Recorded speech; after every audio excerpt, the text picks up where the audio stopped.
Despawn, I heard him. Garage clear.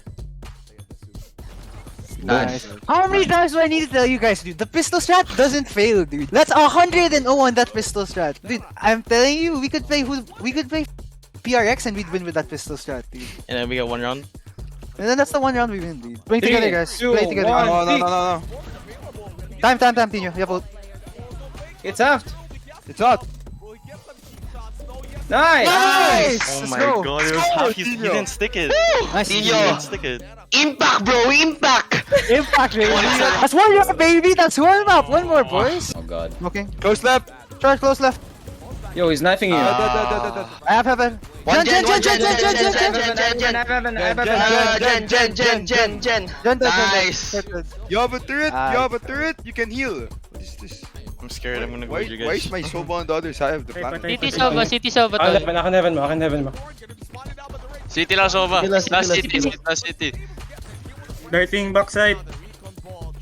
Can be Yun, wala. Yun na. Pwede.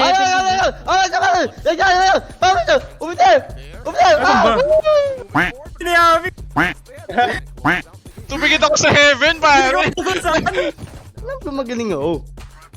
Hookah orb. One short. Dalawa Hookah? ka? May pito. Ay, naka-city ako ah. One more. One more hookah. One more. On the left. Dead long. Grease, He's dead. hookah. Dead. He's dead. Dead, bro, he's dead. No! Dude, I was about to knife him. Uy, ba't ka nag-lucky? Gambang thrower! Napindot ko! Oh my god! Yun, dito ka lang. Oy, yung die. Yan die ah. Hindi namatay orb eh. Push. Taga, push. Tag. I need a reset! Dito siya, Derek. Oh! Get wrecked, kid. Oh. I need a reset. Could be reclearing eh. Leave me. I'm gonna get him. See. I'm blind. I have left. In. Wait, fight backside with him? Fight backside? I'm stunned. I'm binging. Good. Sky 78 default. Dalawa smoke. Chill. Tino, just help him. Tino, just help. Can we all go? Can we go? Both default. Yo. Nice, let's get default. Stop. Nice. Nice! Dude, they know I play in my smoke and they still can't kill me, dude. Give it to Tino. Wait, they actually voted no way. The neon stun! The neon threw a stun at my smoke, dude. I'm done. He threw a stun in my smoke and he still didn't kill me. The stun's useless. Stuns are useless in this game. Hey, you guys need to remind me to speak only English, dude. Because if not, I'm gonna get roasted again. I'm not trying to get roasted anymore, dude. Two garage. Nice. One more. 80. Nice. 50. Planting default. I've never seen you lose these.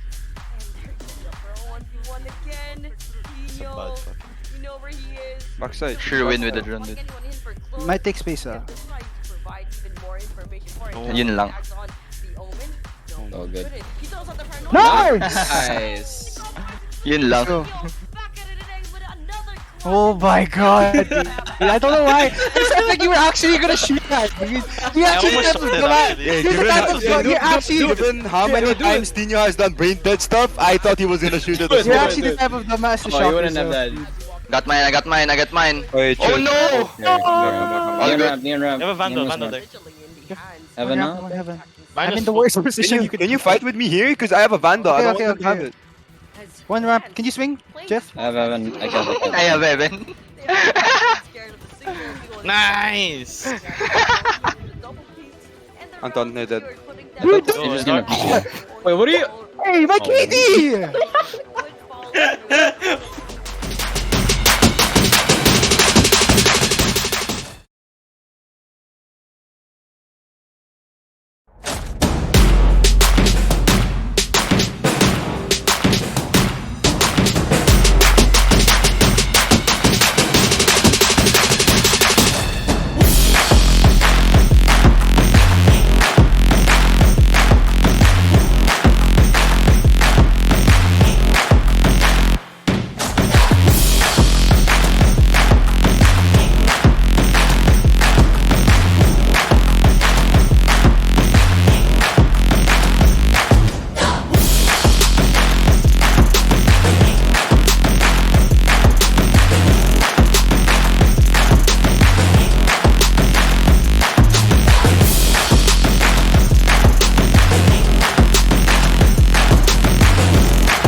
Hello, everyone, and welcome to the Alliance Games featuring Valorant, co-presented by Globe and powered by LogitechG, dubbed by the community as the UAAP/NCAA of Esports. Alliance student clubs from across the Philippines are hashtag AllG to compete in multiple esports titles and represent their campus. I'm Exivus, and I'm joined here by Nel Inu Gonzalez, and we'll be your shoutcasters for today's matches. Yes, hello. And for the Alliance Games, it has major parts. It consists of 3 stages. First on the play-in stage, which happened last April to July, and now the group stages. We've already reached the last week of the group stages, and we're now waiting for the last 4 teams to actually go into the playoff stage, which will be held in the following weeks. And the top 16 teams went into the group stages, and the top 8 teams are going to go into the playoff stages, while the finalists have the opportunity to go on live at Conquest 2022. Yeah, before anything else, however, the Alliance Games wouldn't be a thing without our amazing sponsors and partners. Alliance Games is co-presented by Globe Telecom, our official telco sponsor, and powered by LogitechG, our official gaming gear partner. And we have the first game of today. It's going to be how Valiant Esports versus CSB Romancon Gaming Eclipse on their not so solid run on their upper bracket, but now they're going to be on here with us live with you with the last chance for them to go into the playoffs. Last week, we had the side of Valiant Esports go against 2-1 against USC Mustang Warriors, and the side of CSB Romancon Gaming Eclipse on their series against UPD Oblation Esports, closing it with a 2-1 as well, making them fall from that bracket. And now this is their last chance in this series that we'll be seeing today. Yes, that's true, Exivus. And being the last day, this would be their last chance to actually go into playoffs and to prove themselves as to which team would be better. Would it be how Valiant Esports, or would Romancon Gaming Eclipse actually come back into this game and take the win against the Valiant Esports?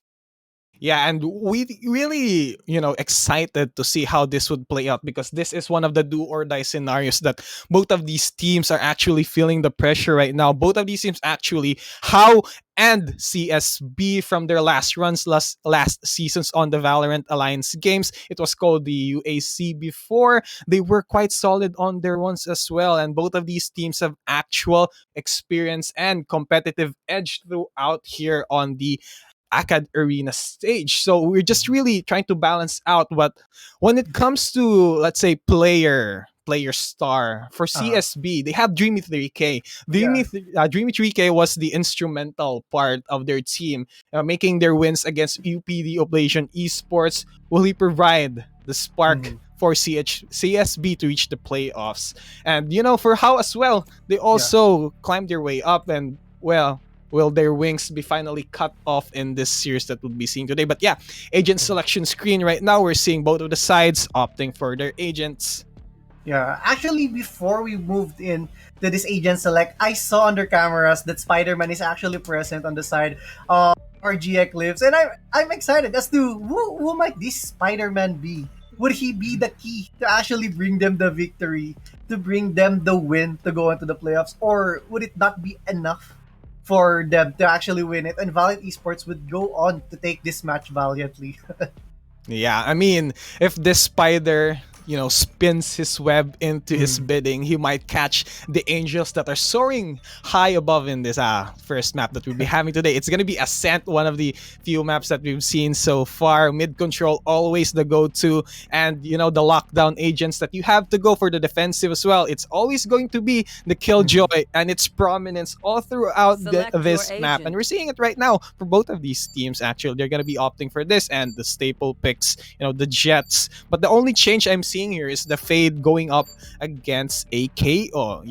Fade is one of the much more latest agent additions all throughout Valorant, and people are still trying to figure her out, but it's not really that much before a well-experienced player to actually use the Fade to its actual full potential. A KO has already existed in Valorant for quite some time now. It's always the go-to to shut down any abilities that would be spammed or throw out to them. And I think Valiant Esports here, Holy Angel University, has that in their mind. They will shut down, hopefully here, the side of CSB. RG Eclipse. Yeah, to be honest, I'm excited to see as to what these two teams would be showing knowing that Fate has been just recently released. If they have been playing with this team comp for a long time, then this could be a controlled team in a way, because if they practice with it, they have information on how to play with it with the utilities that Fade could bring. They have the Sova for another information as well, and they're just going in with a single duelist, a very standard comp that we're seeing right now, wherein there are two initiators instead of two duelists. Yeah, I mean, that's the go-through for these teams, but we'll just have to see how they would be able to utilize this in this first map that we're having. As I'm seeing right here, for the attacker side, it's going to be Holy Angels University trying to opt for B side. I'm seeing here smokes, and the early aggression from Dream 3K is going to go Tailwind away to safety. Cloudburst to the entrance. Blocked on vision. DOS is at low HP alongside KL. They might be in a dangerous situation right here if they don't try and back away from that area. They might get sandwiched as the rotation would be coming in shortly here. I'm seeing the Omen and the Killjoy as well coming in from mid side to cut their retreat up maybe, but they're still lingering around here at B main, so that's one thing to look at here. They're taking quite some time here. I do think that the side of ESB has information on where they are going right now, but no rotation initiative for Matsuo. I think they're just baiting in the counterplay here coming in from the side of the defenders, from the side of CSB. I think they're waiting for the abilities to cool down now. Prophecy, would you be foretelling us what's gonna happen here? Is gonna go for the entrance. Yo, but he is gonna get shot down immediately by Dreamy to DK, who picks up a 3K. So is Gosha with the shot towards Ram, and we are only left standing with one member, and it's going to be Kael, still stuck at B main with the rest of his team to the grave. He is now at the Omen Dark cover. He has to back away. Spike control is still in his hands, and this is going to be dangerous for him. What a disastrous first round. Maybe slip up here for the side of How, but 14 seconds to the clock. Spamming here with the Ghost. He's going to be backing away as Kane shuts him down finally. 1 point early on here for the side of CSB. Yeah, actually, the way CSB played there and How played there, they tried to push towards B main, but they got stopped early on their tracks. That's why they got stuck towards B main. The smokes are there, the utilities are there. So the information that CSB have on where How is actually crucial. The way they played, they were not able to entry towards B main, and they bought enough time to actually stay there and try to repush towards B. But in the end, they still failed to actually take it, with Dreamy 3K going in for the 3K with the rest of the team there. Yeah, definitely. Dreamy 3K opened up a lot of space for his team, and the cleanup crew came afterwards, and that's really the thing that we have to look out here for. That's an early recon dart. They're shocked there towards the pockets at mid link, not gonna connect towards anyone. We see CSB with their cheeky plays right here. We see the gun that we have having. I think they're trying to abuse here throughout the smoke, but no one's trying to push in for the mid side. However, we are seeing a lot of the attackers here side of How trying to scurry their way maybe towards A site, but they're gonna be met with fire and metal here as they Killjoy already set up her utilities, so we just have to wait. Here, no rotations whatsoever. And yeah, considering that all of How right now are on an eco and their opponents, CSB, are on Spectres, considering that they won the first round, there are still no commitments yet coming in from How, and they're looking to lean towards a site, and Prophecy just trying to lurk towards mid, just trying to spot down their opponents, and immediately they take one down, and the door towards B is already being closed. And the Spike actually running towards A side, it's not going to be effective, as the Killjoy is going to be there defending. All the players from Valiant Esports are just split across the map. The rest, once again, it's all up to the KO, it's all up to KL with a Sheriff down to 34 HP against two opponents. And with 34 HP, has to play it, has to play with the time, play it smart on where their opponents might be. Yeah, Kael with the rotation coming here from Garden. I think he's gonna catch them off guard. This is actually a smart flag from him. Will he get the headshot? He gets a 3K as well! Gosha got taken down, and that was a clutch play coming from Kael. Big brain play. 5 head for this man. He knew that the rotations would be coming in from the spawn area, and they were going for the heaven side, and he go for the long rotate. That was a 50 round for them. And that was it's gonna open a lot of space, and yeah, it's gonna open a lot of opportunity here now for the side of how to actually come back from this game, because CSB supposedly they had the upper hand since they had their buy now, and everything's gonna be now on the favor of how, because they're gonna get their credit scores and they have rifles as I'm seeing right here, Phantoms and Vandals. That's scary, really, really scary. Yeah, I'd like to commend L's playstyle there. They know most of the time when you plant it open, you would opt to go towards A main. Pero Kael went towards Garden, and it just caught them off guard at the right timing, bringing them the thrift to win. How played across the map, and in the end, they still took the win. Right now, CSB are at a disadvantage in Prophecy, already going in with this Vandal, trying to spam through the smokes, and no one seems to be inside the site, so it's gonna be a free site at the side of Valiant Esports. Yeah, B side living rent free here for the side of how they are the Angels after all. They smoothly glided their way towards B side. Now the retake would be coming in, but this would be a tall order because they don't really have any guns to work with, but Fatorico proved them otherwise. Though they are getting demolished one by one, there's only one guy standing here. It's gonna be Kane. He's stuck. He only has his pistol. Runs this dark cover. Disappetites. It's gonna die. There we go. Groovy takes him down. That bullet spray down towards that area. And that is gonna be 2 points now in the name of how Valiant Esports.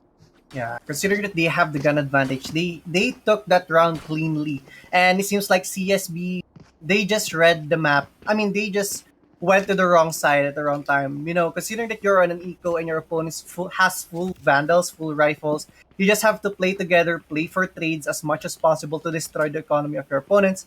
Fortunately, they are able to take one, pero in the end, that's just one. And we're gonna move now to the fourth round where both teams have their guns.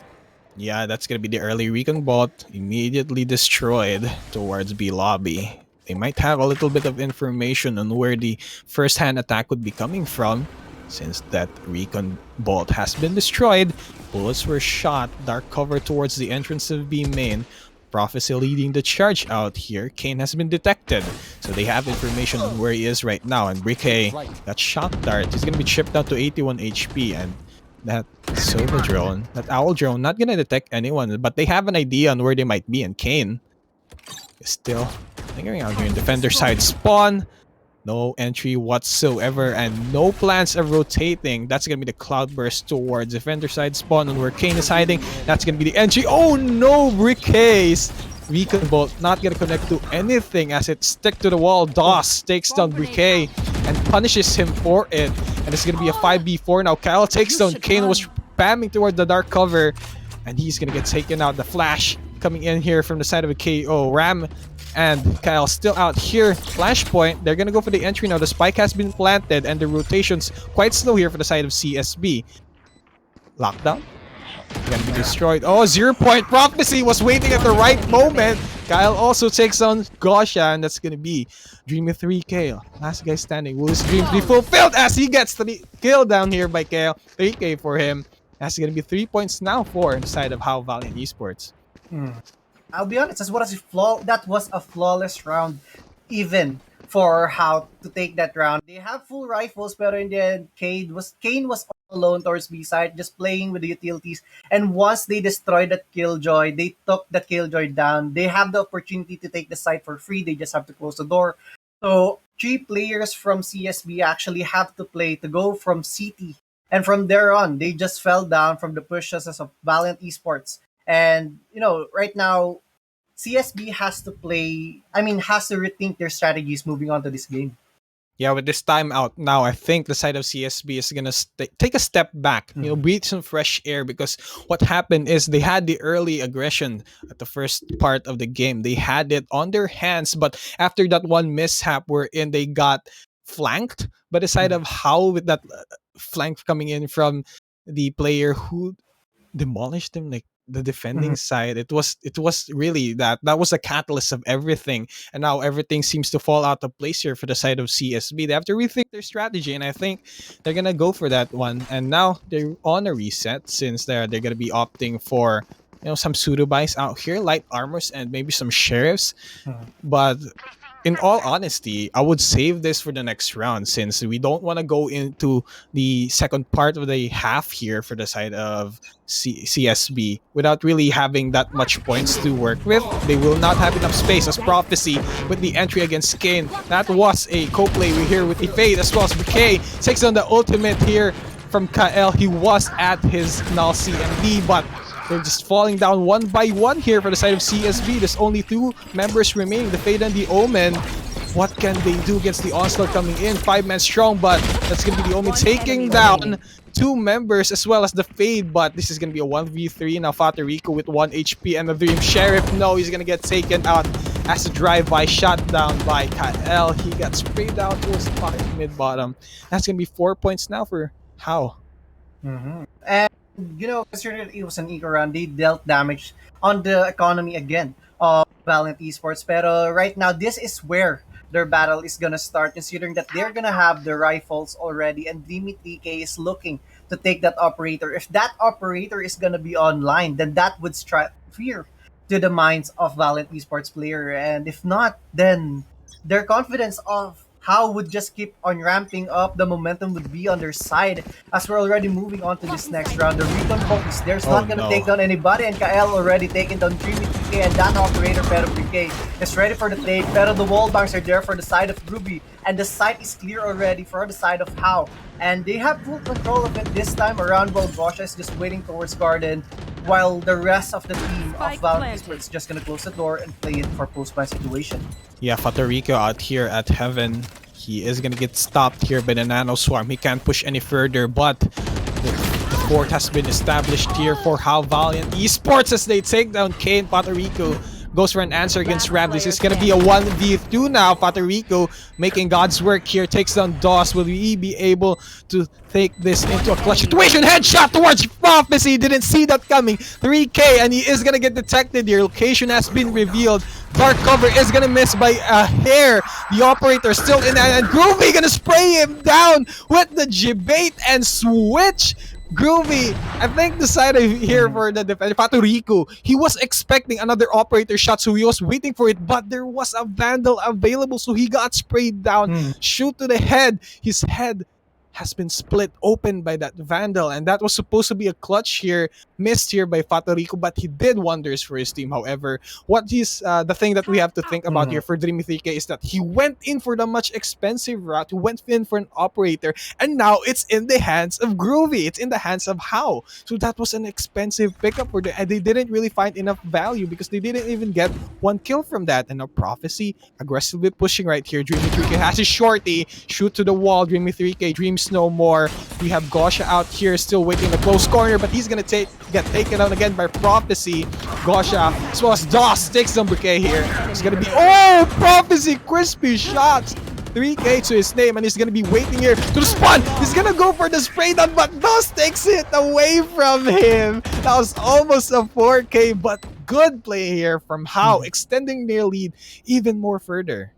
I'll be honest, I think they already know as to how Dreamy 3K plays this map. Dreamy 3K always has a teammate with him when playing towards B main, already waiting inside that garage, inside that B main, so that's why they always check that corner. And unfortunately, Dreamy 3K's play has not been working ever since the start of this game, and every time How just goes towards B main, goes towards B site, they are just able to take it easily from the hands of CSB. And this time around, they're looking to do the same play once again, gonna check this corner again, and it seems like they have the similar idea as to what they're doing since the start of this match, as Fatorico is waiting towards the switch, just waiting from the push of How to go already toward the side. The knife is gonna be thrown already. The Nano Swarm is gonna be popped to delay the push of their opponent, as Fatorico is gonna be Nano Swarm there by Kael, and it's gonna take him down.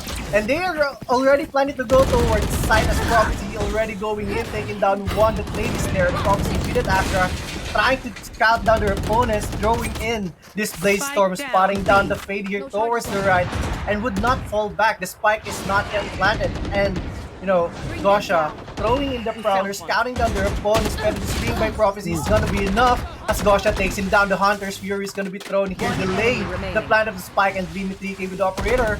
it's all up to Groovy this time around with the operator of his zone taking down Dreamy 3K against Gosha and the Sova, and hindi yata alam pa ni Groovy that 30 one is seconds already left. pushing towards him, towards the Speedway. We're gonna look to change for the Vandal here, gonna fake down the plant, and actually Groovy just trying to play it smart, but Gosha in a very good position taking him down. You know, this is what the side of CSB has to capitalize on. They have to pincer their opponents into the last drop for them to be able to pull out plays like that. It was really aggressive here for the side of Prophecy with the operator. I think it was Prophecy, right? But there was an operator showdown that just happened earlier. And Dimitri K managed to get back the operator that he lost, and you know, it's just up to the flicks for them to actually do the showdown. But yeah, you know, the side of CSB has to capitalize on those types of movements and the types of retakes that they have to do. They have to throw a lot of their, you know, in this part of the game, they have to throw a lot of their utilities for them to flush out members from the side of How, who's already well established in the sites that they have and the sites that they control. And now scattering out here, that's going to be the 0 point. Kane is going to get detected as well as the Recon bot. That's a lot of information as he's going to get sprayed down by Prophecy, who saw that coming. But Pato Rico answers with a headshot towards Groovy. No more initiator at play now. No more information. But now Pato Rico might be in a difficult situation. But he's gonna go get a 3K. Takes on Gal as well. That's gonna be the initiator out. That's gonna be the KO now. Now you're seeing spraying down the Killjoy's lockdown has been placed. It's still not getting destroyed. But the switch up was not really in the favor of Pato Rico as he gets taken out. They're gonna be forced to back away as this lockdown is going to finish 2v2 now. Still have a lot of clicks here for the operator. Dreamy 3K with this operator making it work. Takes on Prophecy. Whoa! A quick shot to the face, and all they have to do now is just defuse this spike, and Dreamy 3K, he's back in the game, baby. Yeah, slowly but surely, CSB is clawing their way back into this game as they're trying to close the gap between them, between the rounds that they've already lost during the early parts of this round, and maybe they're just having a slow start into this day, considering that it's their first match. And slowly but surely, Dreamy 3K's operator is going online already with the 3 kills with that operator, and even that quick scope towards the head of DOS, taking him down. And you know, their opponents How still has the economy to actually move on into this next few rounds, pero you know, just keep on winning this rounds for the side of CSB, and later on, mawalan rin ng pera yung How. Definitely. If they just keep this coming here for the side of CSB, you know, maano na nila yan eh. Matatabunan na nila yan ng gameplay at yung credits. But still here, strong for the side of How. They have a lot of credits to work with. They have a lot of space to work with. Also the points. So marami pa silang breathing room. Prophecy here, taking down the Killjoy turret. I think they're gonna go for that same play at B side. They made it work. They keep on working on this, and I don't think the side of CSB has well adjusted to that type of push here towards B side.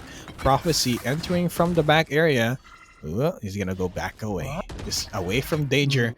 He's away from dangers here.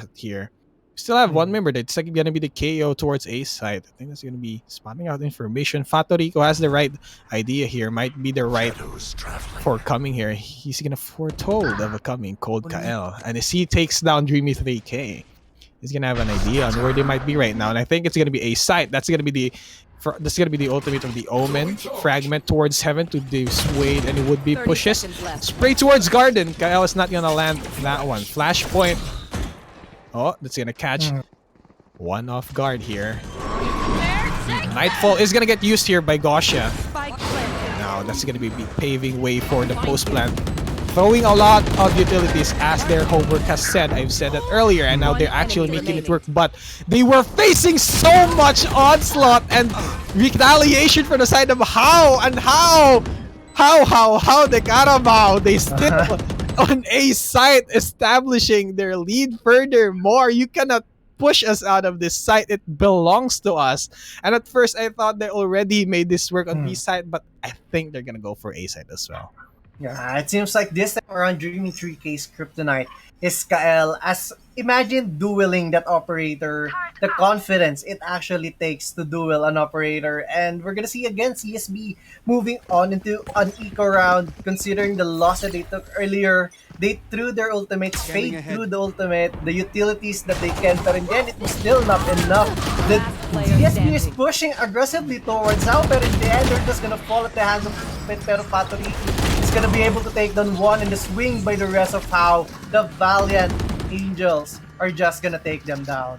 What an execution here from How. I mean, that was expected. It was an eco buy after all, but for the side of CSB, they have to work on this or else they're going to be closing this off with less than half points from the actual point that How has. These Angels are soaring high here in Ascent as they are ascending. Oh, poeticism. Anyways, CSB still has a lot to work with.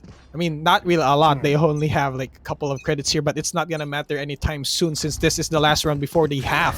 They have to make it worthwhile though, but it's gonna be the null CMD being used here towards A site. No abilities would be used here. Prophecy leaves the charge out here. And now rotations will be coming in, but Dreamy 3K cannot do anything about that null CMD. He cannot Tailwind, he cannot Cloudburst, he cannot Updraft. Now, rotation will be coming in. Prowler towards the garden area towards the door, but it is blocked. The door has been closed. The Hunter Sphere towards A site. Shock Dart not gonna land even one bit towards Kael. Groovy has his operator ready out here. No one's gonna come from spawn from Gelato. He still has his vision available, but now no. It was in the dark cover. Yeah, Ram staring here at Heaven's Gate. No one's gonna go and try to dare anything.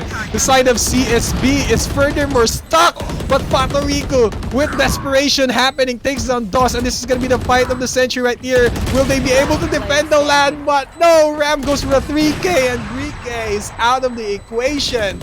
9 points here for the side of Holy Angels University, closing the first half really, really strongly. Yeah, to be honest, the way how they played it, they played with their utilities correctly. This site is free.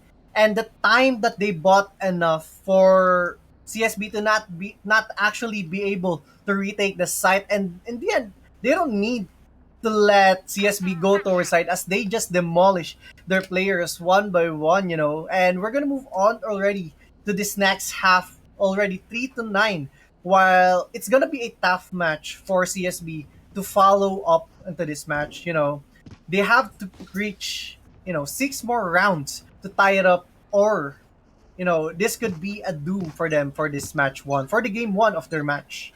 Yeah, but we all know that game one kind of dictates the face of the game. And with not enough strong showing here for the side of CSB, I mean, yeah, they managed to defend a couple of rounds before the second half. I don't think that's enough to stop the pressure as well as the momentum coming in from the side of How. That's gonna be the Kael. He's gonna use his fragment. Oh, 3K. This is his second fragment kill. Kael with his geometrical plays as Kane answers with the kill towards the mirror. Killjoy takes down DOS. Puerto Rico aggressively pushing, but he right in time move towards the dark covers. And Prophecy though with his sheriff takes down Dreamy 3K. Gosha against Prophecy. Kael and Groovy. Puerto Rico, last guy standing is at mid. He is gonna get detected. They know where he is right now. Spike is at his hand. He has to rotate this quite cleanly or else he's gonna get sandwiched. But he wasn't looking at the door. Puerto Rico, my man, he gets taken down by Ram as he gets rammed in window here at Garden. He's now out there staring with his soul bare. Man, that's a nice skin, actually. What skin? What is skin, yo? It's one of the newly added skins. I'm not really quite familiar with the skins, but it looks nice. Sino Okay. Hunter? Or yung aquarium na skin? No, it's not. It's not gonna be the aquarium skin. There's no fishes. So yeah, maybe it's a Xenomorph Hunter or something. Wait, that's a different thing, right? Xenomorph. That's from Aliens vs Predators. Hey, that's too much of a ramble out here. Yeah, strong showing here. Side of How. Still 10 points. Just 2 more before they head into the match point. But here we are, stuck here. Groovy! Not gonna be any more Groovy. Oh, fragment. Kael. He's gonna catch 2 of them. This is his 3rd fragment kill. Gosha takes the brunt of that damage. Puerto Rico getting taken out as Ram closes this against his mirror. And that is the 3rd fragment kill that I've seen. This man, Kael, knows his bounces. Yeah, to be honest, Kael has been playing with a fragment really well. With that peak I mean, while throwing that fragment, afterwards even swinging to actually secure the kill, not giving enough space for their opponent to run away, it seems like CSB is having a tough time actually trying to take a site. They're not even able to step inside a site as Valiant Esports is just stopping them immediately on their tracks as already. One more win from Valiant Esports from How, and they're already gonna go on to match point. As already they know, Kane is just waiting at the aggression of how Fear is able to take down one, trying to take down Nard is gonna take down Dot. Actually, it's already a 3v5 situation. Is they're gonna look to go towards B main, pero Groovy with the big boys gun here with that Odin would be spotted here by that Seeker. Is able to take down one, pero Dreamy with that Vandal is able to take him down, bringing them the numbers advantage, evening it out, and this might be the first time that they're actually gonna go and take down and plant the spike as Ram is just gonna spam here with a Vandal towards the smoke as the spike is already towards the side. Yep. And we have here the attacker CSB establishing their lead. However, things can still very much turn around. KL has detected the jet. Dream 3K. Ram takes number K. No more information gatherer. It's still a 2v3, however, they can still do this. But with time running out, Ram spamming toward the Radianite box. That's not gonna catch anyone here. Dreamy TK is at a really low HP, so he might be counted off as dead. One more shot. The Prowler not connecting towards Ram. And I think they'll be saving this, since they still have a lot of points to work with, so they might just go for some exit frags. It's wise for them to just keep their guns.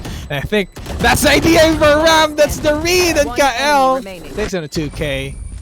With only Gosha, the last guy, standing here for CSB. You know, the side of CSB is gonna take this W. Maybe the side of how just says, yeah, we'll let you. We'll let that Odin slide.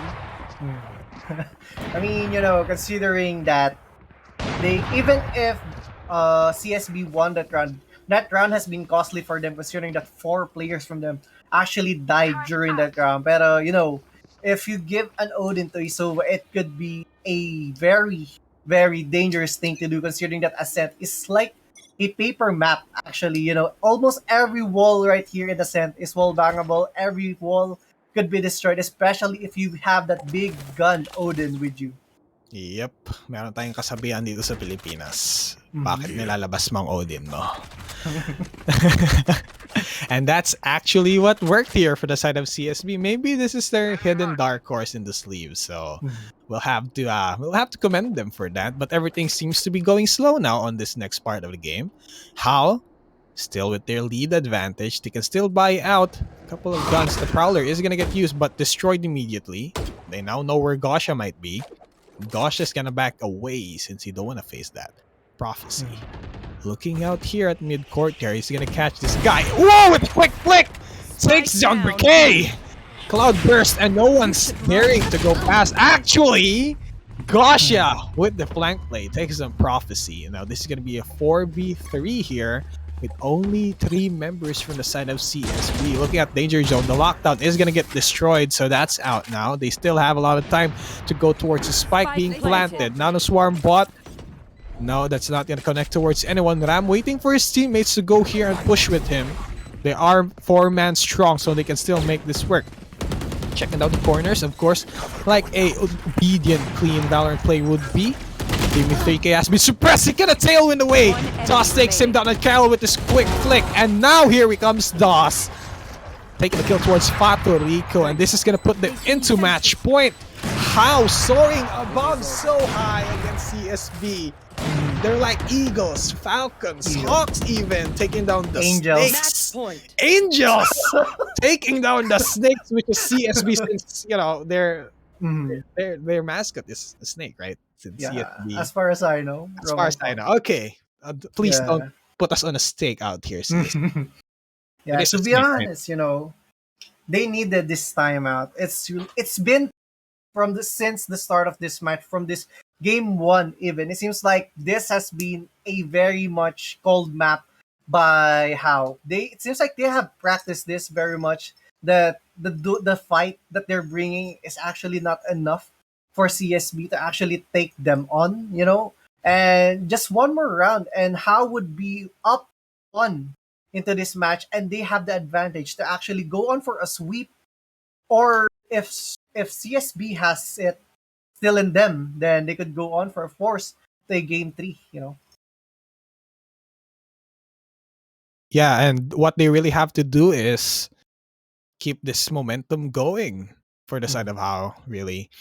I don't think you would be coming from that 12-4 deficit unless a miracle really do happen here for CSB, but I do believe in miracles. Maybe CSB has something up against their sleeve on the last parts of the game, but with what I'm seeing right now, is it possible? No, because look at that. They only have Sheriffs and a Vandal and a Spectre.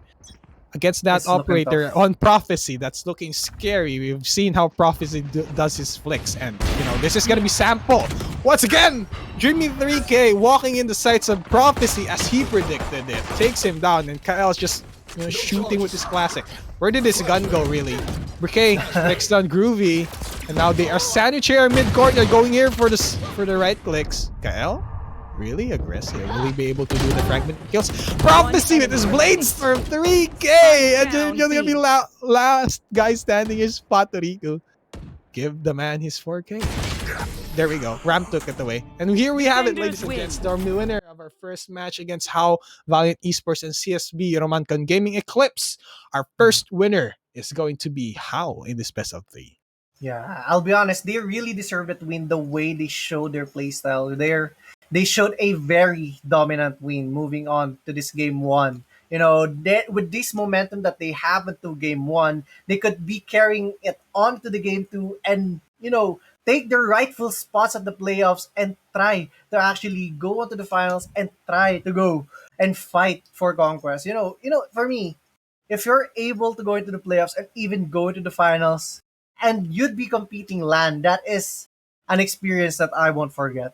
Yeah, speaking of conquest, Mm-hmm. the Alliance Games Finals will be held live at Conquest 2022, happening on July 23 and 24. At Conquest, you will get the chance to meet the All-G finalists, battle it out, as Nel has said, as Ino has said, meet your favorite gaming and esports personalities like Kitty, and enjoy a lot of different different programs and activities for all kinds of gamers. We already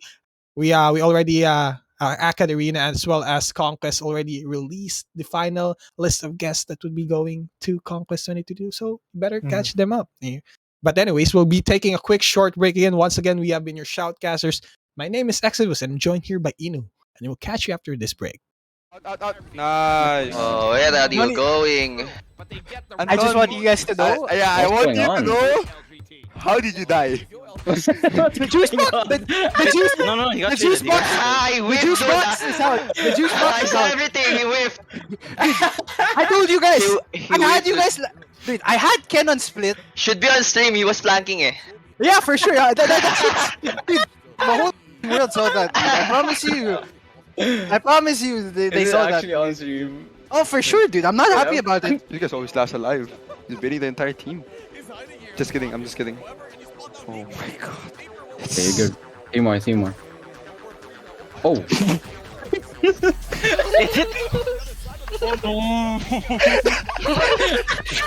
Lamppost. No way. You're actually correct. Am I actually that good? Look at Mateo's camera. He looks so bored. He wants me to die so badly, dude. Rest! Okay, res. My duty is not over! Go Trent. Omen's 10 HP eh. One short, I think, and one gen.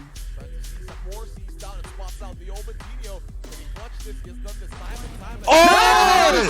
What are they doing? Let's What go. are you doing, dude? What are they doing? He's sleeping right in front. What? Guys, game's not done. Focus. Do shower. Let's do shower, I think. No. Flashing. Defuse. Oh, nice. Nice. Nice comeback. Nice one. Warm up. Bago pa ko mata. Wagi ko warm up. Kilibangon, Jugo. But 130 jet.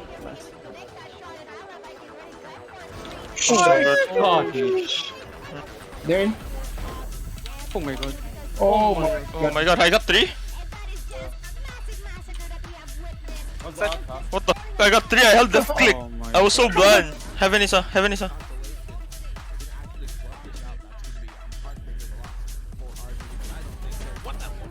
Nice. Ano ba?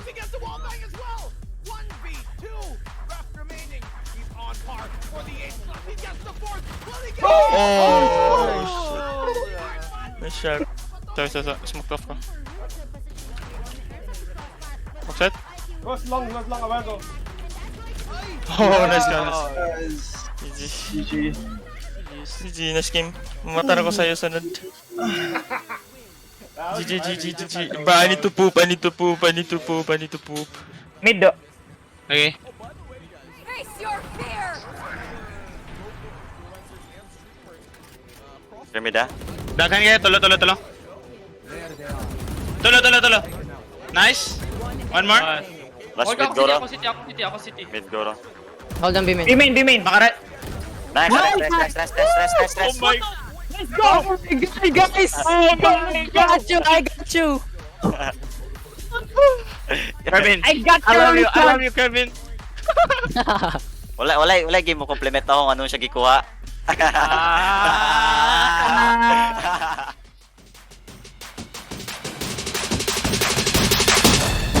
Kerbats, Lars. Nanita ako Nading. Isa pa, Kulong ka. Bilong isa. Labasan natin. Isa pa. Lumabas ako. Dead. Nice boys. Nice shorty. Na-shorty si Idol. Shorty One ano? Front side. Nice. Global long. Pwedeng boat long. Bilong. Both long. Left and right.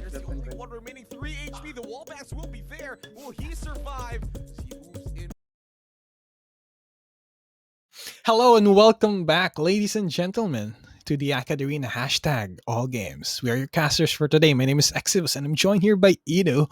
What's up, man? Hello, what's up? I've been good. I took a short break, from the hype that the How has been giving since the first energy. And I believe that CSB still has the energy in it.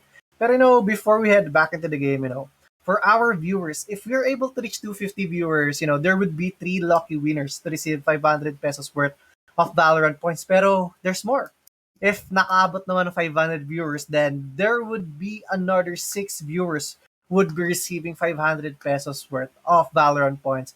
Pero last but not the least, if we reach 1,000 viewers, then there would be one lucky winner would be getting a LogitechG Pro X Super Light, And if you want, you could tweet at hashtag AllG at Twitter, to be able to shout you out in this game and to support the teams that you actually want to support. So we'll be heading back now to the game with map 2 as we're gonna head into Haven XC.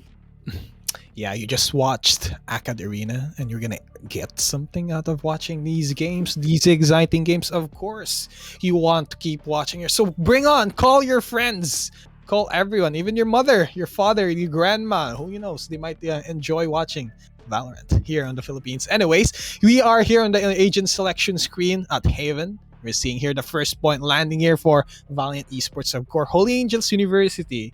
Staying true to their name. They were angels who were soaring up and down the snakes, which is going to be the La Salle College of St. Benilde, RJ Eclipse. But here, they're going to go for the fade once again. I am not seeing the KO here on Haven. I think that really not much needed. But Prophecy is going to be go play Neon, our resident Filipina agent. and I haven't really seen a lot of Neon. Yeah. So I'm curious on how Prophecy would be piloting this. We've seen how he played on the past game that we've seen. He is a good duelist. He went in for the entries. He coexists with his team. He goes and communicates his wills, his commands, and then the team goes and supports him. Maybe they might go for that saying, if Prophecy die, team save. Maybe no, I don't think that's the case here because everyone excels side of how. But CSB, however, we cannot count them out just as of yet because they managed to reach to a certain threshold wherein how was kind of confused on how that happened. How they are about once again, but yeah. CSB still has a lot going for them if they capitalize on the early game prowess that they have, especially on the pistol rounds. That might be able to help them establish their foothold, like for example in the second game, because it is gonna be their do or die now. Yeah, to be honest, you know, we rarely see Neon into the main stage, you know, of the competition. Pero the last time I saw a Neon, they even had a breach. Though the image that I saw, the clip that I saw were actually towards Bind, where they don't understand what's going. Pero right now, moving on to this match, as CSB tries to go towards side, Kyle and DOS are already holding down towards his side. It's if at they own it, but it's all up to Fatorico now with the Astra, an agent. We rarely see this time around. As Ram already teleporting in, trying to take down the knife, pero Fatorico with the 3K, pero Groovy in there and he's gonna take him down. Oh, Ram looking to go for that knife kill and showing some Tondo things into this game. You know, I thought the side of How is from Pampanga, right? Why do we see Tondo things happening out here? Ram was just really scary. I like the play. I like the early play, you know? Paranoia I like the idea. into from the shadows, and they'll try to jump in and stab. That almost got Gosha, but at the end of the day, it was a gun, of course. Bullet to the face, but it failed. Good attempt, however, and content. But anyways, Kyle here with the spray down takes down Dreamy 3K. Flash. Oh, not gonna connect towards anyone as he gets taken down. It's gonna be the Prowler being used here by Gosha, trying to spot out information, but DOS takes 2K to his name, and Prophecy with his ghost takes on Gosha, and another one, a quick round. What just happened? DOS with the 3K takes on the Mirror Killjoy. Kane is out, and that was a quick round here for the side of How. We see earlier of the turnarounds happening when you are in the lead, but I don't think the side of Holy Angels University would want to let that happen once again. Yeah. Actually, you know how it seems like their momentum from game 1 is still carrying on to this game 2, the way that they are playing and the way that they're playing confidently, and it seems like they just want to end this game immediately and already secure their spot towards the playoffs. Pero this time around, Rifles carrying in by CSB. The Seeker is there. Prophecy is gonna be beaten down here by the Prowler. Gonna be nearsighted for a while this time around as Groovy is gonna be waiting towards a short. No pushes yet coming in from CSB as they're gonna look in to lean towards a site. You know, 3 players from How are just waiting for them to actually commit here. Pero the smoke is there to delay them even. Yeah, and everything seems to be going slow out here, as we're seeing the side of CSB is not actually trying to eye for any of the sites that we have as at the moment. But I think B site would be fresh for the taking here, seeing Convergence. The Astra, really one of the agents that hasn't been used so far. Prophecy has his Marshal available. He can just run away, and he's pretty fast, coming in from a Neon. Of course, they have a run, so yeah, they will be fast. But yeah, Briquet trying to spot out information. Let's give me the concussion. It is gonna connect, and here comes the fault line, and A site would be the taking here for the side of CSB. This is the entry of the century, I guess, for them. But here we are, a spray down here towards the gravity well. But CSB came out on top from that one as Ram only answers with 1 kill, and DOS coming here from the long one. 13 seconds. The fort has been established here at A site. DOS will be walking into Nanoswarm, but he's gonna pass down. He has information where Gosha might be. No, not the information. He wasn't turning and checking his corners, but of course it was crossfire, so he's gonna get taken out. 1 point finally landing here for the side of CSB.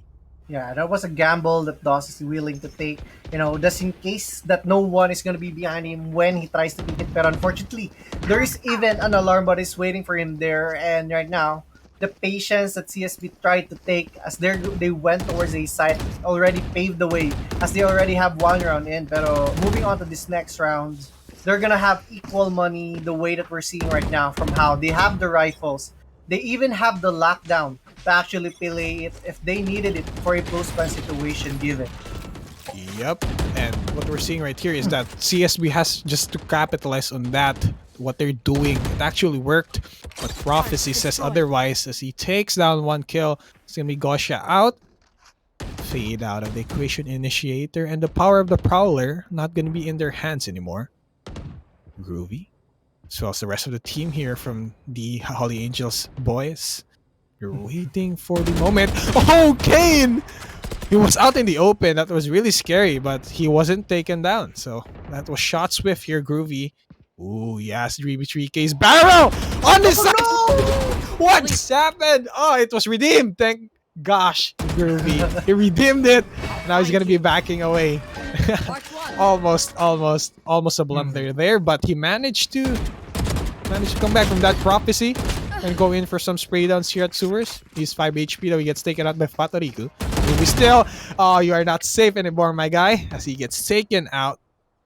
A site would be the taking here. Spike is gonna get planted here by Bouquet. Now the rotation will be coming in from A along from the rest of the How boys. 2 coming in from Sewers, as well as DOS is gonna go into a firefight, but Kael takes down the shots. Ooh, caught with his pants down. Fatoriku as well as the Rolling Thunder eliminates the rest of CSB. The Snakes were ready for the Thundering Earthquake as they get taken out. 3-2-1 here. It seems like How played it as if all of them were already flanking them, and in the end, they're able to take down the win. They did not even need the Rolling Thunder. They just needed to secure it for them, and in the end, they've won it. They have the lead, and they still have the lead, and their opponents are going to go into force to go to a half bite, even Spectres as we're seeing, or even shares right now. Definitely, and that's gonna be spelling a lot of trouble here for CSB as they are gonna go into another pseudo-buy situation. Prowler gonna be used here by Gosha. That's gonna be destroyed. He now at least aware someone was in Sewers. Ram, he has the right pull here. He's going towards mid-courtyard, but once that person from the side of CSB comes out through the shadows. Never mind, as he takes down 3K. He's gonna get jumped as he gets taken down by Kane. It's gonna be a 4v4 in our prophecy. He's gonna go for the lurk. He's gonna go and take the shot towards Kane as well. Takes him down, concussion to the wall, and he backs away and runs as fast as he can. DOS will take 2 kills here. There are 2 members coming in from C. Oh, Bouquet is gonna get taken down as DOS actually goes for the 2K. Prowler is gonna get destroyed. Gosha was fragile, but he takes down DOS. It's gonna be a 2v1 now. It's gonna be the Fade and the Neon. Gosh. Block out information there. He has his Sheriff, and that's not gonna be enough against Groovy's Vandal. As they are now 4-2-1 here. How in the advantage, in the lead here. How still going in with their Valiant pushes. Their defenses are very solid this time around. If you go towards the side, it's gonna be DOS who would be waiting for you there. If you're gonna go towards a site, then it might be the Omen or the Fade that's gonna be waiting for you. It seems like the options that CSB has into this game are very limited the way How is playing it. I mean, it's tough to go to any of these 3 sites that are present to them. You have 3 options. Pero it seems like these 3 options is not enough for them actually. And, it seems like we have been notified actually that there would be a giveaway, depending on how many viewers that we have right now. We are just a few 50 away almost for a 250 viewer for 500 pesos of giveaway for 3 viewers, 3 lucky viewers for Valorant points. Am I correct ba? Yep, and you are right there, I think now. So just keep watching, guys. Bring out your friends, for we are gonna give away some Valorant points, some cash, as well as that Logitech item that we've told you all about on the earlier parts of this game. So bring out your friends. Once we reach a couple of people, we'll be giving away some special goodies. So be sure to comment. Be sure to tag AcadArena on Twitter, on Facebook. Keep commenting on your teams, and you might be able to win 500 worth of Valorant points out here for 3 lucky winners. So yeah, going back into the game, it's gonna be Green with 3K out of the equation now as he gets taken down. No more duelist, and that's gonna be spelling trouble for them. No one would go and try to be aggressive on the site's prophecy. He likes staying here, in A long, but he's not gonna catch anyone.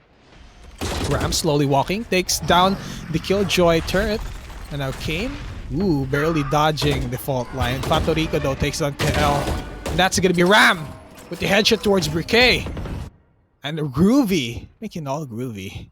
Taking out Kane. Prophecy. Gonna go for the long lurk here from Garden. He might be able to catch them once they go into mid.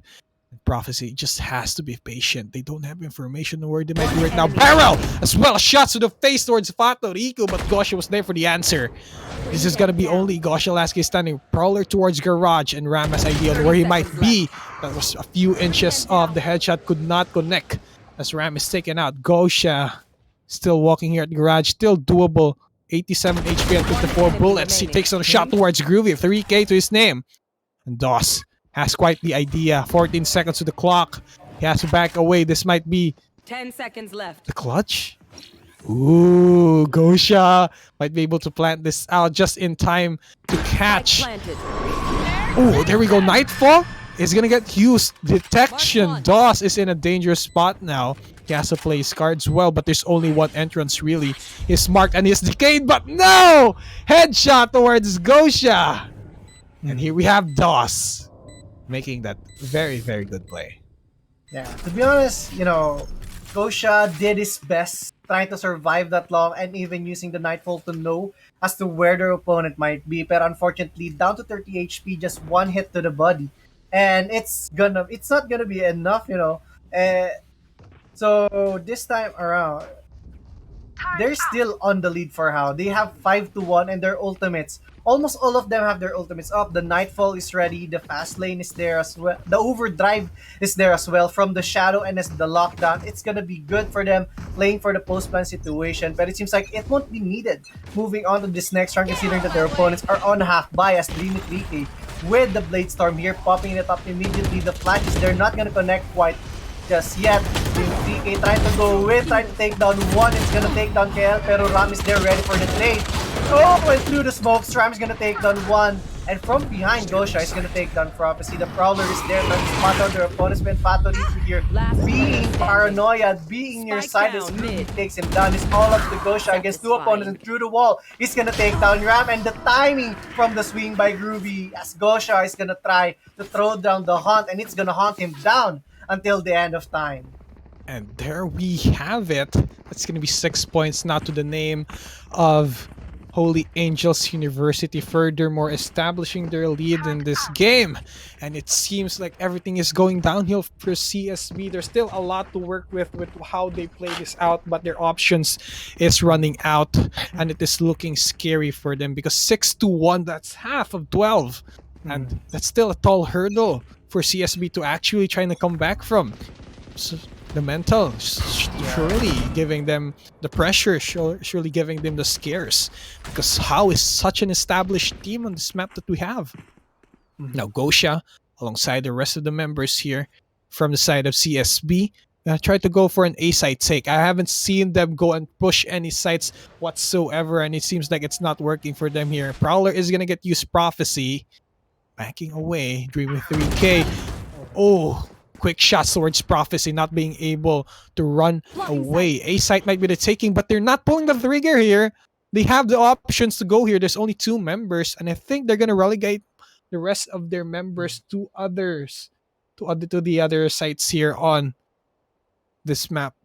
Here, everything seems to be going slowly. Spike slowly being crab walk towards A site, and they're just chilling out here. Yeah, you know, CSB right now just being very patient, still trying to think of going towards a side as right now. Only the Omen is there, only Ram is there, pero Ram has been doing wonders for the side of how being the player from this haven together with the rest of the team with Prophecy and even DOS right now. Right now, the fault line is going to be thrown as well as a smoke, and they don't have information on where Ram is. He's not going to be paranoia that he's going to take down one before the trade there by Gosha. The spike is going to be planted this time around as the hunt is going to be thrown, and it's going to be destroyed immediately. No information is going to be gathered here right now from the side of how they have the lockdown, pero DOS is already taken down. It's going to be all up to Groovy, has that ultimate still at 2 Prowlers, and it's going to be taken down by Kane with that aggressive push with a 3K and bringing them a win. Just one more closer. You know, this is what CSB has to work for. They know that they were on an advantage after they got the first initial kills that they had. First of all, I was kind of sketchy, kind of iffy on why they weren't going to try to push a site, but the thought was they were trying to clear out all of the other nearby areas for them to actually commit most of their resources on a site. So what happens most of the time here for CSB is that they don't find that window of opportunity to do that type of play. And that's what they're always going for. They're trying to clear out areas on where they want to push, but they can't seem to commit it. But what we've seen on the past, on the second point that they garnered, that's what they need to do. So it's rarely on the case that it really shows for them. That window of opportunity is such a small window that they cannot go through it. But once they start figuring it out, it might work in their favor. Groovy with the Sheriff. Quick headshot towards Dreamy 3K. That was crispy. And that was him taking him out. That's going to be one of the duelists out now for the side of CSB. Dreamy 3K. DOS. He peeks this. He might catch Kane off guard. He is at the cubby. Oh, he has information. Now he's spraying towards that area, but Kane has the Phantom. Headshots it from the long angle. We see the breach taking him down. And that's going to be here towards C site. Fatorico takes on KL, and they might be going to push here. Nightfall is going to get used by Ram. Just everything with the shots. Another dodge. He actually dodged everything. Ultimate from Prophecy. Not going to connect towards anyone. That's going to be from the shadows. No, that's going to be teleport away. He's going to go away. Ram with another charge. He's crispy. Sharp shot. And that was a thrifty play here from the side of Holy Angels University. How did that even happen? Yeah, I mean, Ram just was trying to spam the smoke with that Sheriff, and is able to take down one head, and it seems like even though CSB had the gun advantage moving on to that round, it seems like it was not enough. All how needed was DOS, Groovy, Prophecy, Kyle, Ram. Actually, all of them. They needed everyone. Everyone played their role as DOS tried to hold down the ground. Kyle ready for the trade, while the rest of the team cleaned it up for them as Dreamy 3K gonna go in, while the rest of CSB following up, gonna push down towards A side as Groovy tried to duel it out, but Dreamy 3K is gonna win it out. It's a 4v5 situation this time around. Double lockdown is gonna be popped up already from the side of Kane, as well as this wall to delay from their opponents, as DOS is gonna throw in nano swarms just in case a push is gonna come up towards them. The spike is gonna be planted. I am sorry, as the rest of the team are just gonna try to go in towards A site. CSB has their foothold here at A site, and it seems to be working in their favor. Now, slowly but surely, they're taking their lead, but DOS with the headshot towards Gosha. Kane, though, answers back. That's gonna be the flashpoint. Oh no, that's gonna be dangerous waters, but Ram answers with a shot towards Dreamy 3K. He still has 100 HP and 50 armor. He needs to just save this ultimate for the next part of this game. Yeah, he's gonna be backing away, and good play here for the side of CSB. Working on their strengths, working on what the idea that they have earlier, clearing down areas of contention and taking down a site, and it seems to be working towards a site. If they keep this up, how might be having find this harder to come back from that type of play, but it will only delay the inevitable, because at some point Holy Angels University is going to be able to adjust to that situation that they are facing right now. It seems to be 2 points already. Oh, actually just one.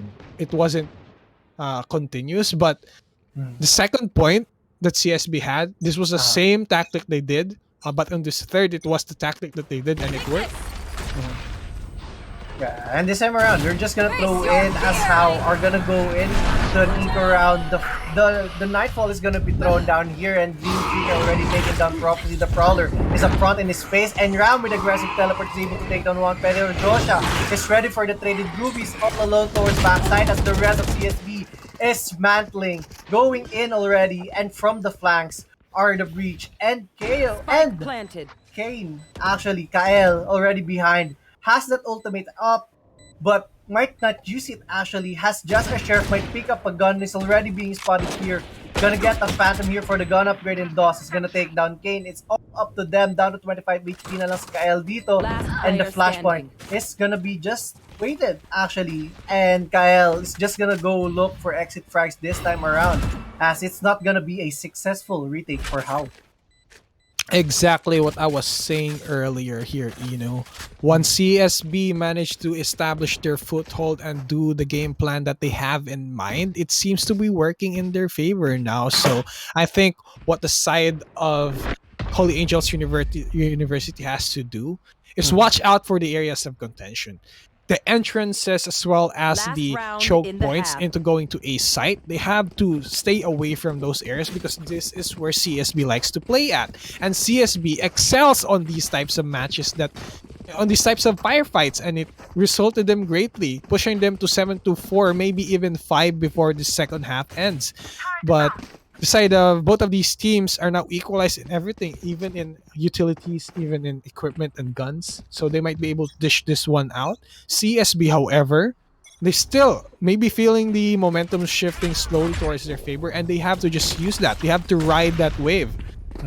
And how, being the established on this map already that they have, the points that they have, Bam. just have to keep doing that as Groby opens up a lot of space, but he gets caught with his Pansum as Brie takes him down for the trade. This is a 3v3 now. Still, can be doable for the side of How. They have the Neon, they have the Omen, and they have the Breach.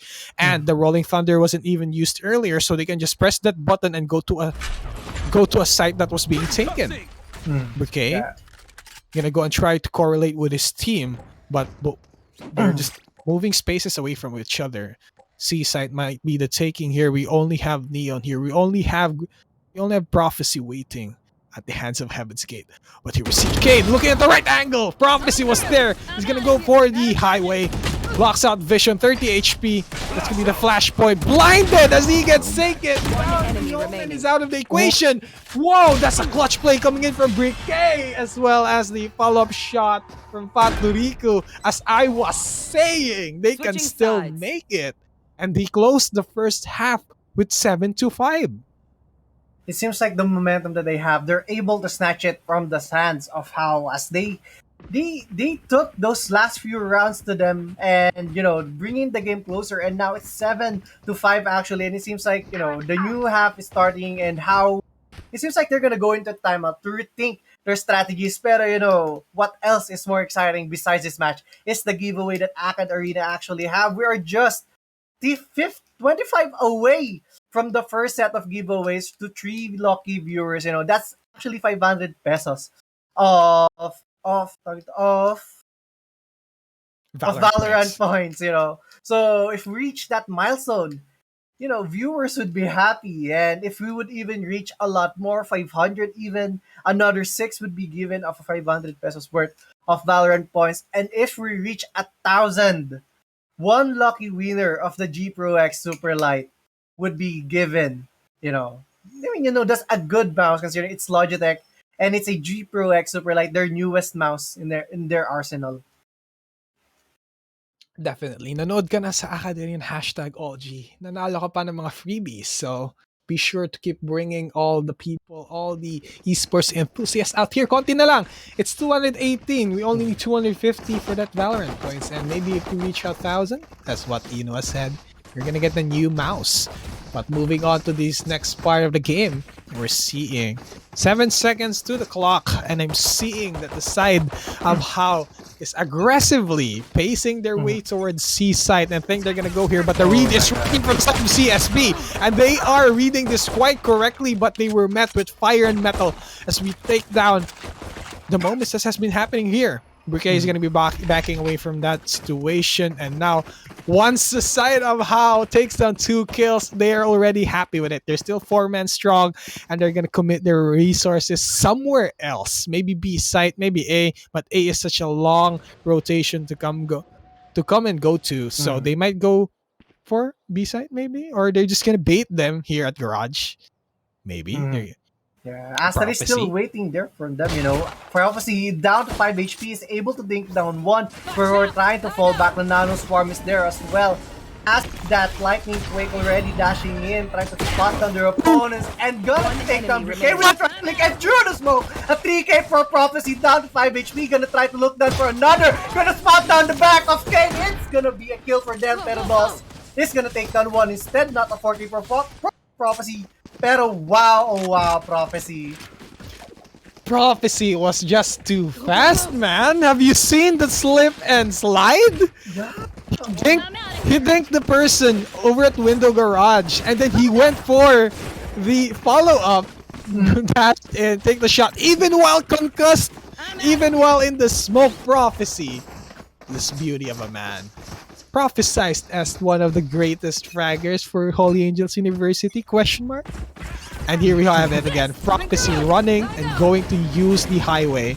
Try to block out information, and he's gonna dodge this away. Concussion is landed. He takes the shot, and he's still filling it from the backside. Briquet is taken out, and this is gonna be Ram with his follow-up kill as well. Patorico is out, and we only have the last guy standing here, and we only have Kane. Will he be walking in Kane's, or will he walking in shambles? And he is gonna be walking in shambles as he gets taken out by Groovy. 9-5, and only one more point for double digits here for Hawa.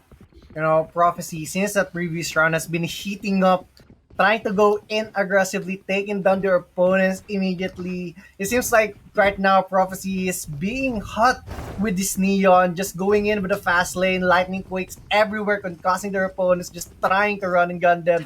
And that's a Neon specialty, especially with that Spectre that Prophecy is carrying.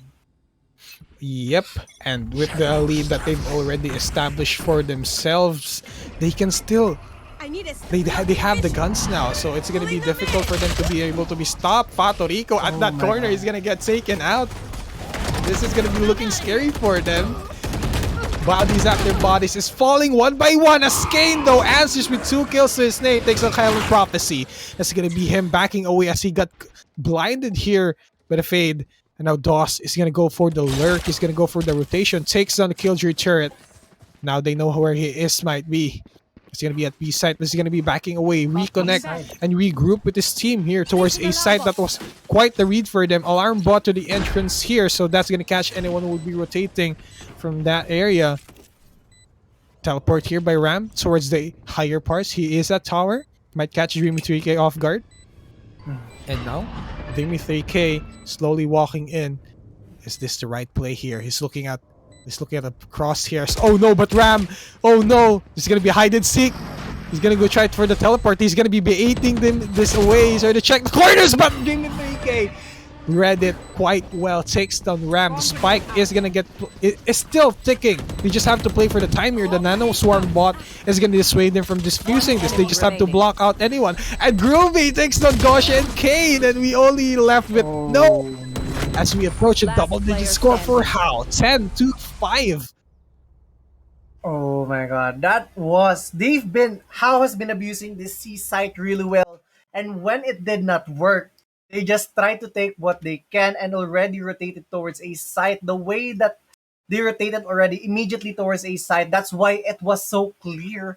And CSB thought that they're just gonna commit yet still towards C site, but in the end, they already went towards A site. The Nano Swarm delay, the crossfire that Groovy and Doss had from holding down A site was very clean. And this time around, CSB has to rethink their plans once again. Pero, we're falling down a bit on viewers. Ayaw nyo ba nung giveaway na yan na ibibigay ng AcadArena for that Valorant points? That's 500 pesos, that's a battle pass or even an additional to the skins that you want. Yup, and if you just stay around for a little bit longer, you might be one of the people who'd win the latest mouse coming in from LogitechG. So be sure to be staying here at the hashtag AllG. It seems like it's time, CSB has to rethink their plans once again, because How has been showing a dominant a way of attacking this round towards Haven, and it's gonna be tough for CSB if they cannot answer back, because this next round they're on an eco. Pero if they could deal damage, could stop their opponents, their attacks somehow, then it could prove that they could defend the push that the Valiant Esports has for them. Yeah, and what we have here right now for CSB is they are in a pickle, so they have to make this pickle work? Question mark? Anyway, the problem is gonna be used here by Groovy. That's gonna be the information gathering here from Groovy. Spamming a lot of his skills now. Prowler working in his favor. SKL Aftershock takes on Dreamy 3K and Prophecy with his ultimate taking on Gosha. And now VP from the angle, but Groovy was there to answer back. And this is now a 10-5. And there we have it. Fatorico with the kill towards Groovy now, but it's not gonna be so far if he'd be able to clutch this out. But no, Kael takes him down, and one more point for How, and they're gonna be able to reach match point now, Yeah, it's gonna be tough. Fatorico tried to duel it out until the end, and it wasn't enough, with the Spectre that he's carrying. Kael just run and gun him through, throwing bullets into this body, and this time around they have guns for both sides. Dreamy 3K with that operator. If that operator is gonna be online, like I said earlier, it's gonna be scary. Pero if not, then How could just take them down, choose what side they want. And it seems like they're gonna go in towards A side this time around. Pero Prophecy is playing it slowly, try to play for picks this time around, try to duel down Gosha. And Gosha seems to be low on HP this time around. The Prowler's there to spot down information on where they are. And Kane is gonna take down DOS that is lurking this time around. And it seems like How is looking as to what side they want to go to. Yeah, and here we're seeing Prophecy. Gonna go for the entrance slide. Almost got it, but Briquet was there to answer him back. He might have been heard from that loud footsteps, and now Gravity Well gonna connect towards Groovy, takes him down. Gosha making God's work here for the side of CSB, and Kael with the shots towards Dreamy 3K as well. The flashpoint, this was a headshot, however, Aftershock towards the boxes, and Kael is making wonders. 3K. Kane though answers back and shuts him down. This is gonna be a ramp against the world. 1v3 still has his spike available, one more kill, and he's going to be able to teleport away to safety, maybe seaside somewhere far away, but they're not eyeing him out. He might be able to plant the spike out here on A side, but he's clearing areas here. Kane, he's okay, it's back. Left. Ram, oh no! Kane answers back with a 3K, takes on Ram, postponing the inevitable match point area here for the side of How. And it's gonna be a better post-plan situation here, a retake, a hold position here from the side of CSB, considering that they have 3 ultimates that are very useful here. They have the lockdown, they have the Nightfall, as well as the Rolling Thunder to delay as their opponents, That Nightfall is gonna be strong to know as to where your opponents are, and it's gonna defend your opponents, That's a very irritating passive that is in this game. You are deaf in the game, you don't know the footsteps, you don't hear footsteps actually, and it's gonna leave a trail. They know where you are, the Prowler is gonna catch up to you. And this time around, How on an eco with the Sheriffs here, gonna spot down here by the turret, and Kane just not gonna swing in just yet, just gonna try to gun them down, but it's not gonna be enough just yet. And they're looking to go towards C-side this time around. Nano Swarm is gonna be popped, pero Kael is already close towards the window and towards the right. Kane is gonna take down Kael. It's already 4v5 situation, and Prophecy is ready for trade. Taking down Dreamy 3K, pero DOS down to 4 HP. Just one bullet to the body, and it's gonna be crucial for him. The Nano Swarm is gonna be thrown to make Kane fall back, and no pushes yet coming in from How, as they're just leaning to go towards his side this time. Yeah, definitely. And now Prophecy with his operator shot towards Kane as well, that are now down with one more member, and now this is gonna be a 4v3. The ultimate from Neoman has been used towards A side to scout out information in heaven. Fatorico takes out the kill towards Prophecy. He was at low HP. And this is going to be a 3v3 now. It's going to be a Prowler being used by Groovy to scout that information. The entrance towards this area is not... is clear. But here from the side of heaven, Ram takes down Gosha. That's going to be a 3v2. And we're seeing DOS as well as Groovy planting the spike. And they're going to be defending from A long. No pushes coming whatsoever except from Bouquet, who is at heaven. Be walking down here, and Fatorico, they have to make this play work, or else they're gonna be able to stop the rest of the members of Holy Angels University from proceeding into match point. They're now entering site. Nightfall has been used, and now they have information. Fatorico takes down Groovy and Ram with the answer back, and here we have it. This Sheriff takes down Fatorico. He is the cop of the Wild West with that gun. He takes him down for the 3K, and now How is at match point. It is now an actual do or die now for the side of CSB. Yeah, and I believe that how actually went on from broken buys from that previous round. Most of them just have shares, and one guy just had a vandal. But in the end, they're able to take them down. Able to duel it out, ready for the trades for them. And in the end, they're able to plant it towards a site. And this time, they just have the Rolling Thunder. And would it be enough for them to actually win it this round? Go for a 2-0. The concuss is there as Prophecy is just missing some shots. Pero Groovy is ready to take down Jimmy 3K already as Briquet pushing in aggressively is gonna take down Prophecies already. A 4v3 situation as Groovy is once again ready for the trade. Kane pushing in aggressively towards a site, just gonna spot him most likely from behind, but is it gonna be at the right time? Gonna try to gun them down, pero from behind, Kyle and Dos is gonna take them down. It's gonna be up to Gosha. He's able to take down one against 3 opponents once again, pero in the end, How is gonna win it up? A very dominating win, a very stomp for them, a 2-0 against CSB as they're gonna head on to playoffs. The other team from Group B to go onto the playoffs. I hate to say this, but a valiant effort for CSB. But supposedly that we're supposed to use that for Holy Angels University Valiant Esports, but they won the game and now they will be proceeding into the playoff stage with the rest of the big names out here. We have LG, we have DLS-CSB with 78K in there, and now we're gonna move on into the next game, which is going to be the side of MCL Warlocks versus USJ-r Jaguars Esports. This is going to be the next matches. But before we move on to that part, we're going to be closing this one out. We're going to be going into a quick short break. My name is Exodus, and I'm joined here by Ino, and we'll catch you in the next game. GG, next game. Mamatara ko sa'yo sunod. GG. I need to poop.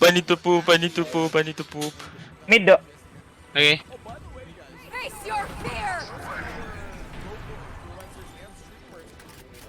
Remida. Dagan kayo, tulo. Tulo. Nice. One more. Last mid Goro. Ako city. Mid Goro. Hold on, B-main. Baka Nice. Oh my. Let's go! Oh my God, guys! Oh my God! I got you! Kevin. I got you! I love you, Kevin. Wala game mo komplemento kung anong siya gikuha.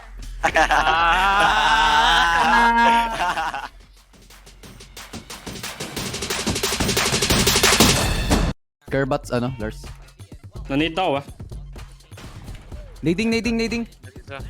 Isa pa, Kulong ka. Bilang isa. Labasan natin. Isa pa. Lumabas ako. Dead. Nice boys. Nice shorty. Na-shorty si Idol. Shorty! Shorty time. Front side. Nice. Pwedeng boat long. Bilang. Both long. Left and right. One remaining 3 HP, the Wildcats will be there. Will he survive? He moves in forward. Can he get the defuse? I think not, but maybe go for some exit frags here as DTP, the only one remaining, just stay and jump once more. Stay at Desu.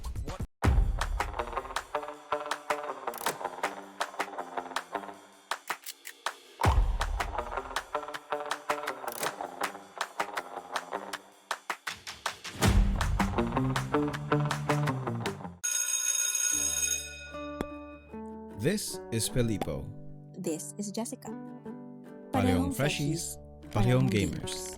Gusto ni Filippo maging next big caster. Si Jessica naman wants to make the biggest esports tournament in their campus. But they don't know where to start. They're also from different campuses. In different parts of the Philippines. They would have never met. If not, For AcadArena. In AcadArena, we help students meet, collaborate, and learn all the hype and wonder ng gaming at esports. Dito, naging caster si Filippo even just for that afternoon.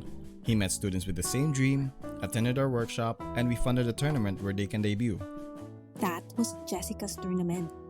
Inorganize niya ito with a student club in her campus na ginabayan namin all the way. And that's how they met. That's what we do here in AcadArena. We turn gamers into leaders, casters, breadwinners. AcadArena is not just play.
what I want. This is what I want. What I want. This is what I want. That thing, that thing, that thing that makes me cool like crazy. Makes me cool like crazy. Makes me cool like crazy. Let me break it down. It's a material world. Show me what you got. I hope you came prepared right there. If you give me the thing that I want, wanna get that thing, that edge that makes me cool like crazy. That vibe inside, that's lit. No if, no buts, no maybes. It's what I want. This is what I want. This is what I want. What I want. This is what I want. That thing, that thing, that thing that makes me cool like crazy.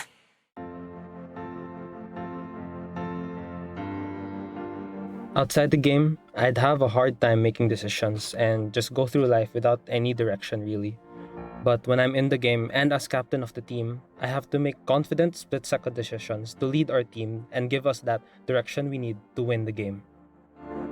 I got my self-confidence when I become a radio jock for the university, and it basically developed my self-confidence to speak out loud to many people out there. As an ate, you're supposed to know what to do. Minsan, parang hindi na pwedeng magkamali. Kasi ate ka eh, dapat you serve as an example for the younger ones. But as a student leader, that was not the case for me. I was allowed to make mistakes, learn, and do better. Just like how we encourage you, our Telecoms, to wear your stripes. The community that we've built across the world have given us a place to belong. As the world becomes more connected, the opportunities will reach all corners of the world. I'm so excited to bring campus gaming across Southeast Asia. Esports and gaming can be a great equalizer. Here, your physique doesn't matter too much. Your sex and gender shouldn't matter. You have an avatar. You're just you and all the awesomeness that comes with it. It matters less which part of the world you're in. The world is bigger, and there's so much we can do together in gaming and esports. You just need to meet the right people to change the world.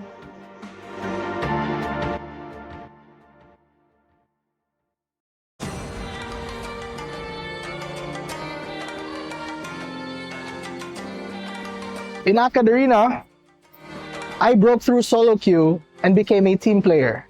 In AcadArena, I broke through my comfort zone and became more social. In AcadArena, I break through my hardship and become more confident. In AcadArena, I was able to break through my shy and timid self and turn into a student leader, kinda. In AcadArena, before I was lost, but because of the org, I was able to find my passion. Happy birthday, AcadArena.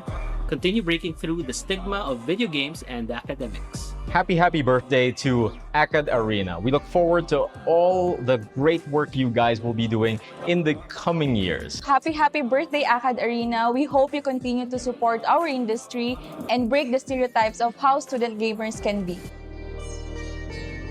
Pinoys continue to dominate in esports globally. This startup aims to keep the streak going and provide education for those eyeing a gaming career. AcadArena secured over 170 million pesos for their projects. We get to know more about their initiatives with a young...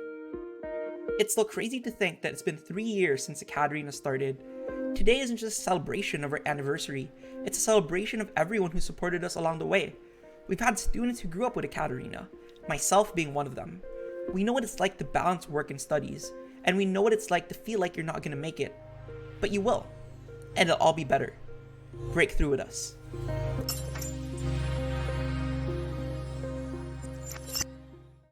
Isang heaven. Pwede ako mag-TP baka watch kang heaven. Watch nung drop. CT dito chamber, tsaka bridge. Heaven ako. Nice one. Heaven. Heaven one na. Heaven seat. Wait lang. City. Ako cross. Low natin. Healing ka. Last heaven, minus 13. 50. Nice! Well played.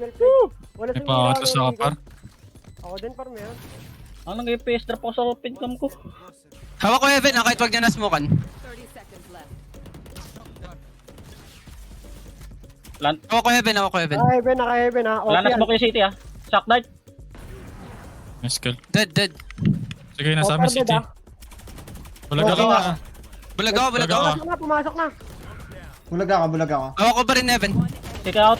City. 105. Hey, Let's go. Meron. Tatlo kayo dyan. Ay, Mali. Uy, isa dito. nice team. May isa pa dyan. Ayun o. Ah, ito, isa dito. Ilalim pa sila. Pinatipi nyo, pag pinatipi nyo, kinuha niya yung TP. Nice one. Spike trap pa. Ito. Right side ko. Right side ko, pre. Okay, ating na. Nice Well one, played, nice. guys. Nice. Pakis nga. Mwah. Sorry, Ray. Yo, na-op na ako! Nawala. May wall ka pa. Wall mo.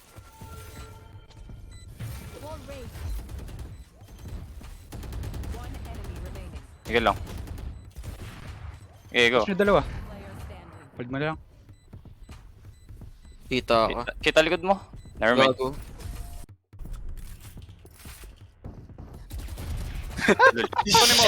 Kunin mo up! Sorry! Ingat na naman dito baka iwasan yung ano, top. Ito isa, taas. Hindi maiwasan yan. Yung taas, kita nyo. Naka-show. Ikaw pala yun. Papatay mo, nice one. Backside. Tugudin nyo, tulungan nyo si Ryan. Nice. Tulong. Tulong. Ako sa ano nyo. Open Tulungan plan, si Ryan. pwede na. Sige. Okay, Yan nyo lang. tulungan kay Ryan. Isang ano? Dead. Nice one. Screens. Okay, walang ko na yan. Screens pa rin. Well played. Last one. No, di mo manalo yung chamber nila. Pushing na, yellow. One more. Trade. 40. Yellow. 40 sa akin.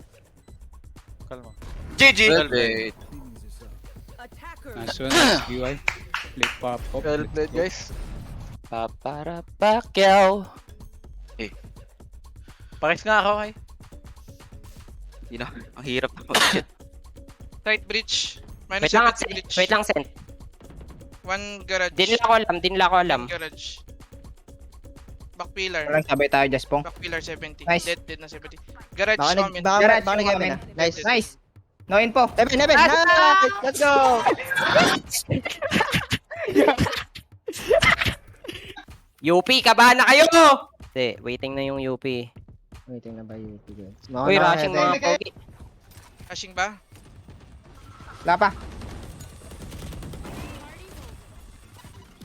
Wala pa, hindi pa pasok. Dalawa tayo dyan. Lupa, sage. Sage smoke. Heaven.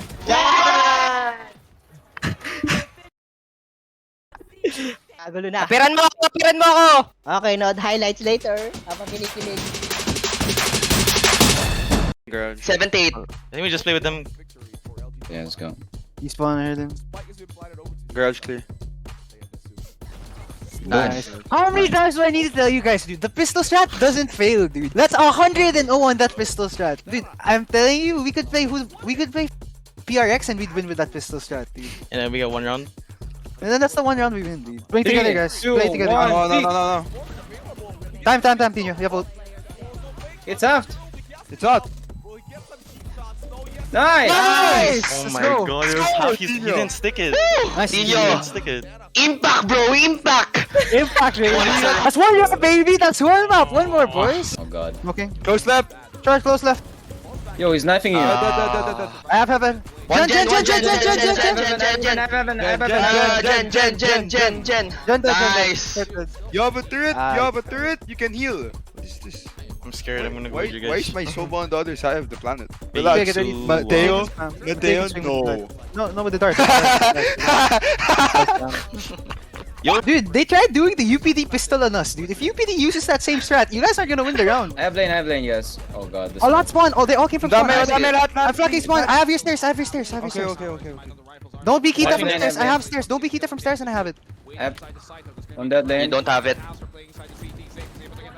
On that lane. 50. Play time, guys. Play time. I'm turning. Out. Nice. Oh, where are you going? I just want you guys to know. I want you to know. How did you die? The juice box! The juice No, he got The juice shielded, he got box! I The whiffed, juice dude. box is out! The juice box I is saw out! everything. He whiffed. I told you guys! He I had whiffed, you dude. guys... Dude, I had Ken on split. Should be on stream. He was flanking eh. Yeah, for sure. That shit's... Dude, the whole world saw that, dude. I promise you. I promise you, they Is it saw that. actually on stream? Oh, for sure, dude. I'm not happy about it. You guys always last alive. He's baiting the entire team. Just kidding. I'm just kidding. Oh my god. Okay, you're good. Three more. Oh. It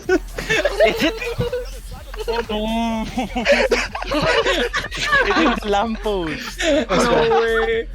You're actually correct. Am I actually that good? Look at Mateo. Look at Mateo's camera. He looks so bored. He wants me to die so badly, dude. Rest! Okay, rest. My duty is not over! Go Trent. Omen's 10 HP. One short, I think, and one gen.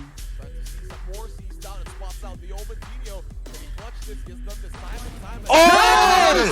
What are they doing? Let's go! What are they doing? He's sleeping right in the front. What? Guys, games are done. Focus. Don't shower. Let's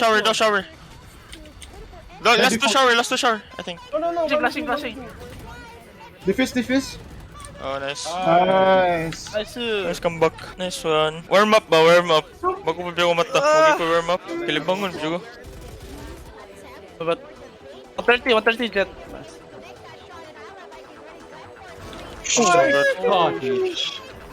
They're in. Oh my god. Oh my god, I got 3? What the f? I got 3, I held the click. I was so blind. Heaven is a.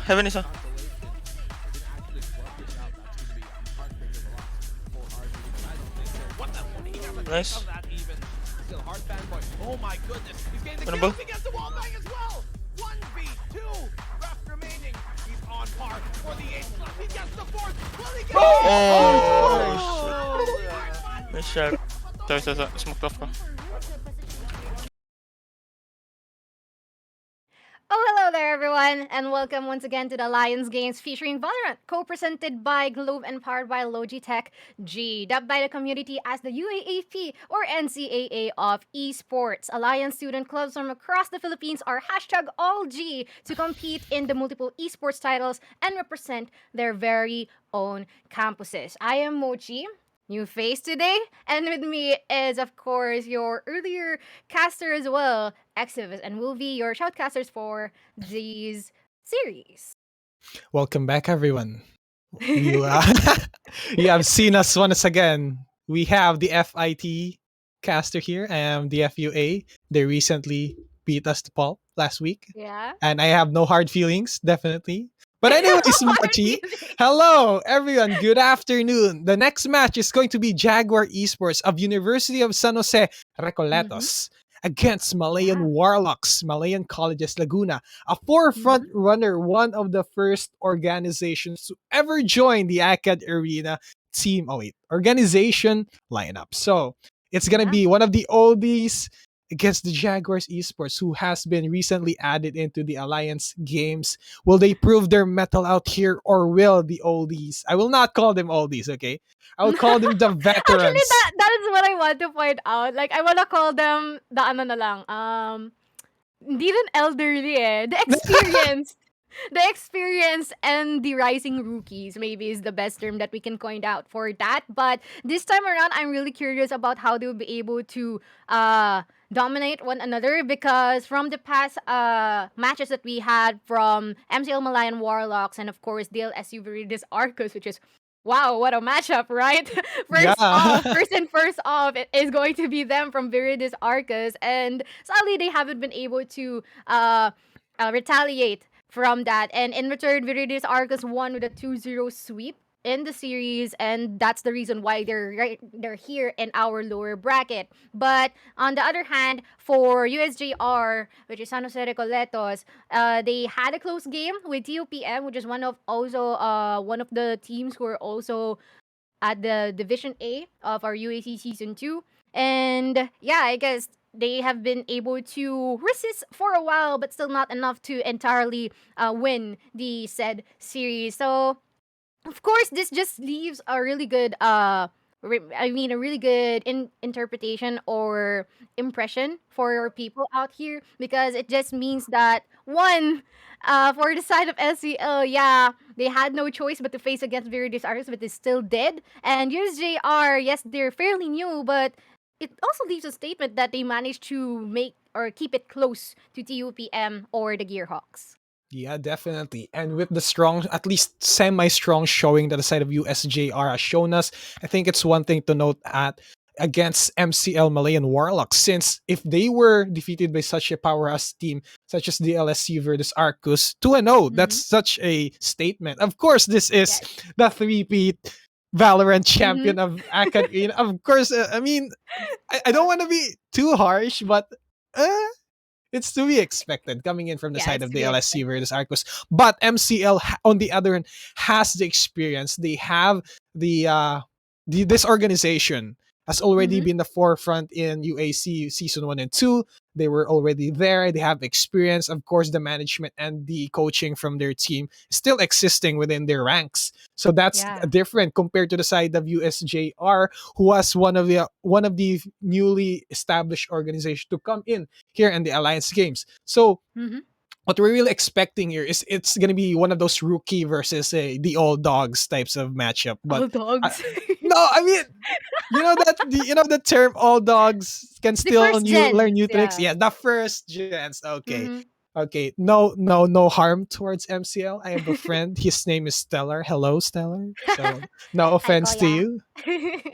Anyways. Yeah, definitely. But of course, we just want to mention out that this whole duration of this tournament, or rather the Alliance Games, is of course will be a thing without our sponsors and partners. Alliance Games is co-presented by Globe Telecom, our official telco sponsor, of course, and powered by LogitechG, our official gaming gear partner. LogitechG ba naman? I mean, you're using a Logitech mouse. I am right now. using a Logitech right now, but I am not sponsored. So, hey, Alliance Games, Logitech G. Anyways, yes, sir. So while we're still waiting for the rest of the members here from both of the teams to load into the agent selection screen, quick banter that we can tell here is that for the side of these two teams, let's say MCL, they still, they have to regain that old fire that they had. I mean, they are blue, but the blue fire, I guess, against the side of USJ-r, these Jaguars, this newly juvenile Jaguars, still waiting for their first kill, waiting for the first hunt to be part of the big boys. So that's the story beat, really, that we have to see here. And if such a team like USJ-r goes against another, let's say, well-established veteran team as well, like UP, the Oblation Esports, you manage to score 1 point. So that's a statement already. Yes, definitely. And of course, I think, like what you've said, we'll see if MCL would manage to reignite their flame against our new and about to conquer teams here for the side of Recoletos. And I'm quite excited because I never saw a game of theirs, but yeah, if they manage to be close or keep the gaps close here from TUPM, I guess that just gives them a really good insight that they might be at the upper, what do they call this? At the upper section of the Division B, if this is still UAC, but it's not anymore, which is great. But yeah, it's still the thing here that we have to look out for. And of course, we're looking forward for any more players who would actually show up their prowess against each other, because once again, these two teams, it's their chance to be louder this time, especially this is their last chance for this bracket. Yeah, this is a do or die scenario after all, and this is really the last chance qualifiers for the playoffs, and to be able to step into the big stage against the much more established teams like DLS-CSB once again. we're gonna keep putting that out since kind of relevant on the current story that we have as of the moment, since they were the one who managed to go for a 2-0 solid run against MCL. that's gonna be one thing that your organization is gonna be proud for. And here, these are the camps for the rest of our players here. Jaguars Esports. There's 4 of them here, and someone is sleeping in the background. Yeah. I hope they don't. I hope they don't. He's actually I just hope they chilling, don't yeah. get bamboozled by the loud calls and the excitement. Here for the side of Malayan Warlocks. I'm saying someone is in a car, still probably traveling out here. I'm pretty sure that's a car. That's a car roof, right? Yeah, actually, but of course, I'm really looking forward once again if Warlocks would be able to play out their magic well. Like, what spells would they use? What strategies would they put out? Or if the Jaguars would just be all in aggression, or once again, would they be the Predators who are really tactical in terms of how they're going to play this game of theirs? But yeah, by the way, we're seeing some people here at the comment section who are respectively cheering for their respective teams. And of course, it just occurs to me that we are both Tamaraw, so that's cool. Yes. Hello, our fellow Tamaras, and someone commented here. Let's go, Exus and Machi. That's Anton. He's actually a IRL friend. Hello to you, my guy. Anyways, that's the shout out. Hello to you, my guy. Anyways, before we proceed, since this is one of the matches maybe anticipated, so you better call all of your friends to go here, because at 250 viewers, all G, if you participate here, there will be a giveaway of 500 pesos worth of Valorant points to 3 winners. And if we bump it up to 500 viewers, we're gonna give away to 6 winners. And if we get 1,000 viewers, we're gonna give away 1 Logitech G Pro X Super Light. That's one of the newest lines of mouse in Logitech. Imagine, nanood ka na. Nakakuha ka pa ng libreng mouse. And actually, we are loading in finally, Mochi. Here, first map is gonna be Ascent. This is the agent selection screen. Agent selection screen, well, of course, everybody's favorite map. It's the Ascend, and of course, it's the common meta of having a Sova and what they call it, a KO on your team, most likely. But of course, we are really open here. I mean, it's pretty classic, it's pretty basic map, but of course, it encourages a lot of creativity from our teams here. And of course, we are looking forward for any more stuff that they can actually pull off here. But this time around, we are seeing Yanagi, which is one of the, as far as I can remember, one of the key players here from the side of Malayan Warlocks will be locking at that jet. And of course, hopefully that their blades are sharpened enough to actually hit the skulls here from our members here from the side of Jaguar Esports. And of course, it is pretty interesting for me to see that we will be having a raise here from Araya Baby, because frequently we always see Arena, a jet, but not erase that much. It's more on for the maps of Fracture and of course Bind. So this time around, let's see what is the secret, or what is the stuff that Choose is your going to- agent. or is about to be pulled off of their sleeve here for the side of Jaguars Esports. Yeah, for the set of Jaguars Esports, kind of peculiar on the pickup of the Rays, since you have mentioned that the Rays really excels on bind and maybe even icebox. For the verticality, there isn't really a lot of vertical angles that you have to contest when it comes to Ascent. Maybe on the boilers on A site and a couple of high areas towards to B site, but I'm pretty sure they patch where you can glitch yourself out on the switch house. So yeah, I think that's out of the equation. But we'll really have to play out here. Malayan Warlocks went for the much more stable composition here. I see no error in that, but the recently addition and the maybe integration we have on the race for the side of USJ-r is one thing that we really have to look out for, because Duelist will try to push in and flush out the first common areas of contention that we have. And on A site and B site and mid here on Ascent, there's only really a few areas where that type of gameplay exists. And Raze is the type of character the type of agent who capitalizes on momentum and, the surprise factor, since Raze blast back into the showstopper. That's just to flush out areas of contention, like small, tight angles. And I don't think Ascent has a lot of that. I mean, maybe it could work. Maybe if they try to go in for a quick flush out towards a site, maybe use the showstopper towards hell. It's going to be trying to clear out angle, but it's such going to be a wasted utility if it didn't connect to anything. So cost per value on that utility. So they really have to think about that. But I think naman there's the KO, so it still balances everything out. The 0 point, as well as the null Yun. CMD. It's gonna block out abilities from the side of Malayan Warlocks. So there's that. Definitely. And kita naman, mga gwapong mga players natin here from both sides from Jaguars and Warlocks. And I guess this is going to be the land of the Ascent map. And by the way, shout out, may nagtatampo. Shout out to Dwayne and of course, Isa.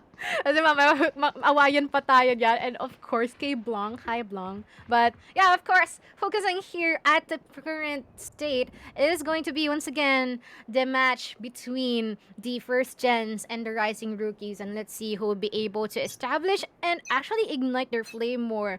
And of course, I guess it's going to be most likely be push. Yep. As we're seeing right here, that is going to be the start of the match. That's a lot of aggression I'm seeing on the map. Oh, mid side. I think they're going to go and try for the mid control. I mean, this is the map where mid control really matters a lot. And just shock dart towards the dark cover, not gonna connect towards anyone. And now B side might be up for the taking as Java and the rest of the MCL boys. Oh, our bot! Oh, almost gonna get taken out. He was fragile. Madly. Are you gonna be madly in love with this area? He's not gonna connect towards anyone, and MCL is down on one member, waiting for the right moment, and Madly takes down Arya Baby, but City with the refrag. Actually winning here for the side of USJ-r on that early aggression push. And actually, I guess it all boils down from the utilities that has been placed by Asta there. Because, you know, once again, that's always the risk if ever that you'll be deciding to pursue a B commitment. Because that just means that you have to really look out for the utilities being scattered here at that site. So that you'll be able to penetrate it smoothly. And as well as the fact that you won't be delayed by those utilities. And sadly, they haven't been able to actually catch up to that. And they tried to go for the mid control. But sadly, everyone shifted to B site once that they have one member falling from their team. But this time around, they might be pursuing, or they might be taking this slow. And actually, Yanagi is already in a really good position here towards the catwalk area. And I guess they're just really waiting for the right time in order to peek. Really looking out for every single nook and cranny open here. But of course, they really have to look out for their corners, and that's going to be Notes being able to take one down, and 2 and 3 right off the bat. And that's going to be another casualty, but it's going to be still Kim as a lone survivor for the side of MCL. And let's see if they will be able to still do something, or at least lessen some manpower here. Just make their buys worth it, but sadly that will not be the case, and instead that's going to be a flawless round here for the side of USJ-r. USJ-r just telling us, always check your corners. Notes! You better take notes! I mean, he was at 3. He was lying in the corner. He almost got caught with his pant downs, really. He was on his pistol, pulled out the Spectre, went in for the 3K, and then the rest of the team just followed and cleaned up house. But that was expected for the side of USJ-r since they have the proper equipment to deal with. And then this is going to be the next one. This is the buy round of MCL. So this is where the real round starts for them. 0 point. Going to connect towards Scheme. He's going to get detected. I don't think USJ-r should take this aggressively towards B lobby. And actually, this is their chance to go for a revenge, right? Yes. Let's see.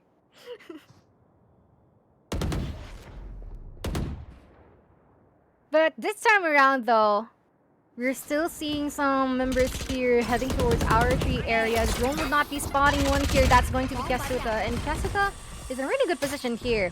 But let's see if they'll come pass through. No, they're going for the mid pizza. And this just means that it is about to be the same thing from earlier rounds. The same strategy over and over again. And this time they're trying it out if it would work, since they already have all the utilities and the guns that they would need. But this time around, Asta is still at the boat site, or this is going to be pretty difficult for them to actually go for the counter. And once again, that's automatically -1 person at that situation. But this time around, Renagi is just executing, clearing all sides and areas. But let's see if they would have a really good retake here for the side of the Jaguars. Ooh, there we go. Both house being taken out here by Arya Baby. And that is going to be kills after kills. And finally, for the side of MCL, they're able to take the first point here with Yanagi, the sole survivor. This is going to push them through on the next couple of rounds, since if they lost the buy round that they opted for in the points that they win, it's going to be a much more difficult thing for them to come back from, since USJ-r is going to have the advantage of the equipments, and it's going to be them on the save part already. But what I'm seeing here on the scoreboard, that economic standpoint here for the side of MCL is not really looking well for them. Half armor and some rifles. Still, USJ-r is taking the lead here. Definitely, and I'm quite questioning because they still bought. I mean, they forced bought, regardless of not really having enough cards in order to secure their necessary arsenals for their side. But let's see if they would actually have the advantage because of that risk. At least Yanagi's been able to go for the first pickup here at the mid area, and there's no trace from the side of USJ-r as of the moment. But the drone has already spotted multiple sound tubes here from the tree area, but that's going to be a lot of utilities being committed here, and it's actually giving them all the advantage from both of these members. Nusa and TD already good for 1 each, but this time it's a 3v3, and they are waiting for additional commitments here. But I guess they'll be deciding to go for a rotate here onto the B side, entirely available for them for the taking. But let's see if Casuta will be able to catch up to them. Yeah, and with the two-man... Oh, there we go. MCL. Ice takes down Casuta. He is ice cold on that shot. And this is going to be a 2v2 now. At least everything is equalized when it comes to manpower. Spike is going to get planted towards B site. Dark cover is going to block out the vision coming in from spawn. And really cheeky area of defense here for the Sova, since this will be the only part where they have to go and rotate for, but never mind. Asa takes down Ice, melts him down, chunks him into little pieces, and Titty gonna go for the flashpoint, but never mind, as he was right on crosshair against Java. This is gonna be a point for USJ-r. They went in for the long rotate coming in from spawn. It was actually good in point that their premonition, they were aiming their sights already on places where the side of MCL might go and try to defend this ramp. So this is a good read for them. Good, let's say, intuition for them into figuring out where the rest of the members of MCL might be. Yeah, really great game sense here from the side of the Jaguars. And of course, it is really great that they have been able to join one another. I mean, it's a 2v2, but they still decided to stick up with one another, which of course just means a greater chance of winning, because if ever that one would be able to land their shots, it just means that the other would be there for the trade. But this time around, they may be going for the fast push here towards the P side. Yanagi dashing in with Spectre, but sadly being caught off guard here by Casuta. Casuta already running low on health, but we are seeing another series of people here falling down, just bodies on the floor, but this is already a 2v3, and this time around, it's going to be 2 members inside, but sadly not enough guns, not enough firepower to actually give them more leverage to defend this side, and in return is going to be an instant 4-1. Yeah, USJ-r, the triple crossfire over the last remaining defenders here of MCL, takes him down by surprise, and I don't think he will be able to defend from 3 different angles at B site. What I'm seeing is here, they are able to plant the spike on areas where MCL wants to go for, but it always comes to the post-plant retake, wherein USJ-r just shows us that even though if they are on the defending side of things, they're still be able to come out on top, and they're really just using their utilities quite well. They're blocking out visions, they're using out the flashes to flush out members from the attackers who's trying and defend for the post plant. Because one thing that I'm taking note here for the set of SNL, they're always getting caught with their pants down when it comes to the post plant. They can't go and try to defend on time, and it's reducing them that window of opportunity where they can be able to defend the site that they planted on. So that's difficult for them. I have the spike. Definitely. And let's see if they'll be changing something up. Actually, that's already a good push towards the B side, because what I observed here is from the side of the Jaguars, they're a bit slow in terms of reacting, and that just means that there is much more advantage for the side of Malayan to go for it, or for the Warlocks to commit as faster because that just means that they were able to secure all the locations they would want. But there's going to be a duel between the two sides. Nose is really, really careful here, which is a really good value of his. But this time around, it's going to be a Nagi being able to go for the trace from Araya Baby. But this time around, it's 2v4. The spike is not being planted as of the moment. And so far, they will be resorting to the B plant once again. And of course, this seems like deja vu, but this time around it's much more on the side of Jaguars because, of course, still the manpower counts here. Yeah, the side of MCL don't really have a lot to work with here as Ice is gonna get taken out towards mid side. Headshot from Arya Baby, and it's only up to Java. He only has one dark cover available, and now coming in from Market, he gets taken out almost immediately. No point of contention. Kasita takes him down, and this is gonna be the defuse. 5 points. Will this be another sweep before the first half? Maybe not really. I'm seeing some sort of hope from the side of MCL. They did win 1 point, but maybe that was a fluke. But USJ-r is just really showing up. They know how to defend this, so I think they've already been through situations such as these, wherein if there was a false sense of security for the side of MCL to try and go for a site, and then they're gonna go for the long rotate towards B, they can still try to defend this one. And now MCL is gonna be forced to another economic crisis. They're gonna be going for the sheriffs, gonna going for the half armors, and I don't think that's gonna be enough to stop the momentum already building here from the side of USJ-r. Yeah, actually, that's the problem for the side of the Warlocks as well, because even if they've been able to go to secure for one pickoff, which is respectively Yanagi is the active one who's doing all the pickoffs here for their side. Sadly, they haven't been able to make that consistent, and instead, they're always being caught off guard by the members, and they haven't been able to go for the necessary trades in order to even up all the manpower for both sides. And this time around, it seems like they're already clogged up here at the A main, and they have no choice but to go for the waiting game once again and try to go for any more pickoffs. But the problem here is all of the members here from the side of the Jaguars are already holding their necessary angles, just like this one. But Asta is already performing well in the 3K, but still, this might be winnable for the side of Warlocks. But let's see if that would actually be the case, because both of these members are already running low. Yeah, and this is going to be a 2v3 here, and it's USJ-r still on the forefront of everything. Low HP for Java though, so that's going to be deadly if he catches one bullet off guard. And now I don't think A-site would be the taking here, as I'm seeing the rotation probably would come in. And they're just waiting for any lurkers, really, that would be coming here from Janato, from the area before A-site. 30 seconds so, left. There's that dark cover, and that's going to be the Killjoy turret. No, he's just using that for a bait as Kasita takes down Kim and Java, who was trying to go in for the hopeful, but it was just a last-stand desperate attempt, and now 6-1.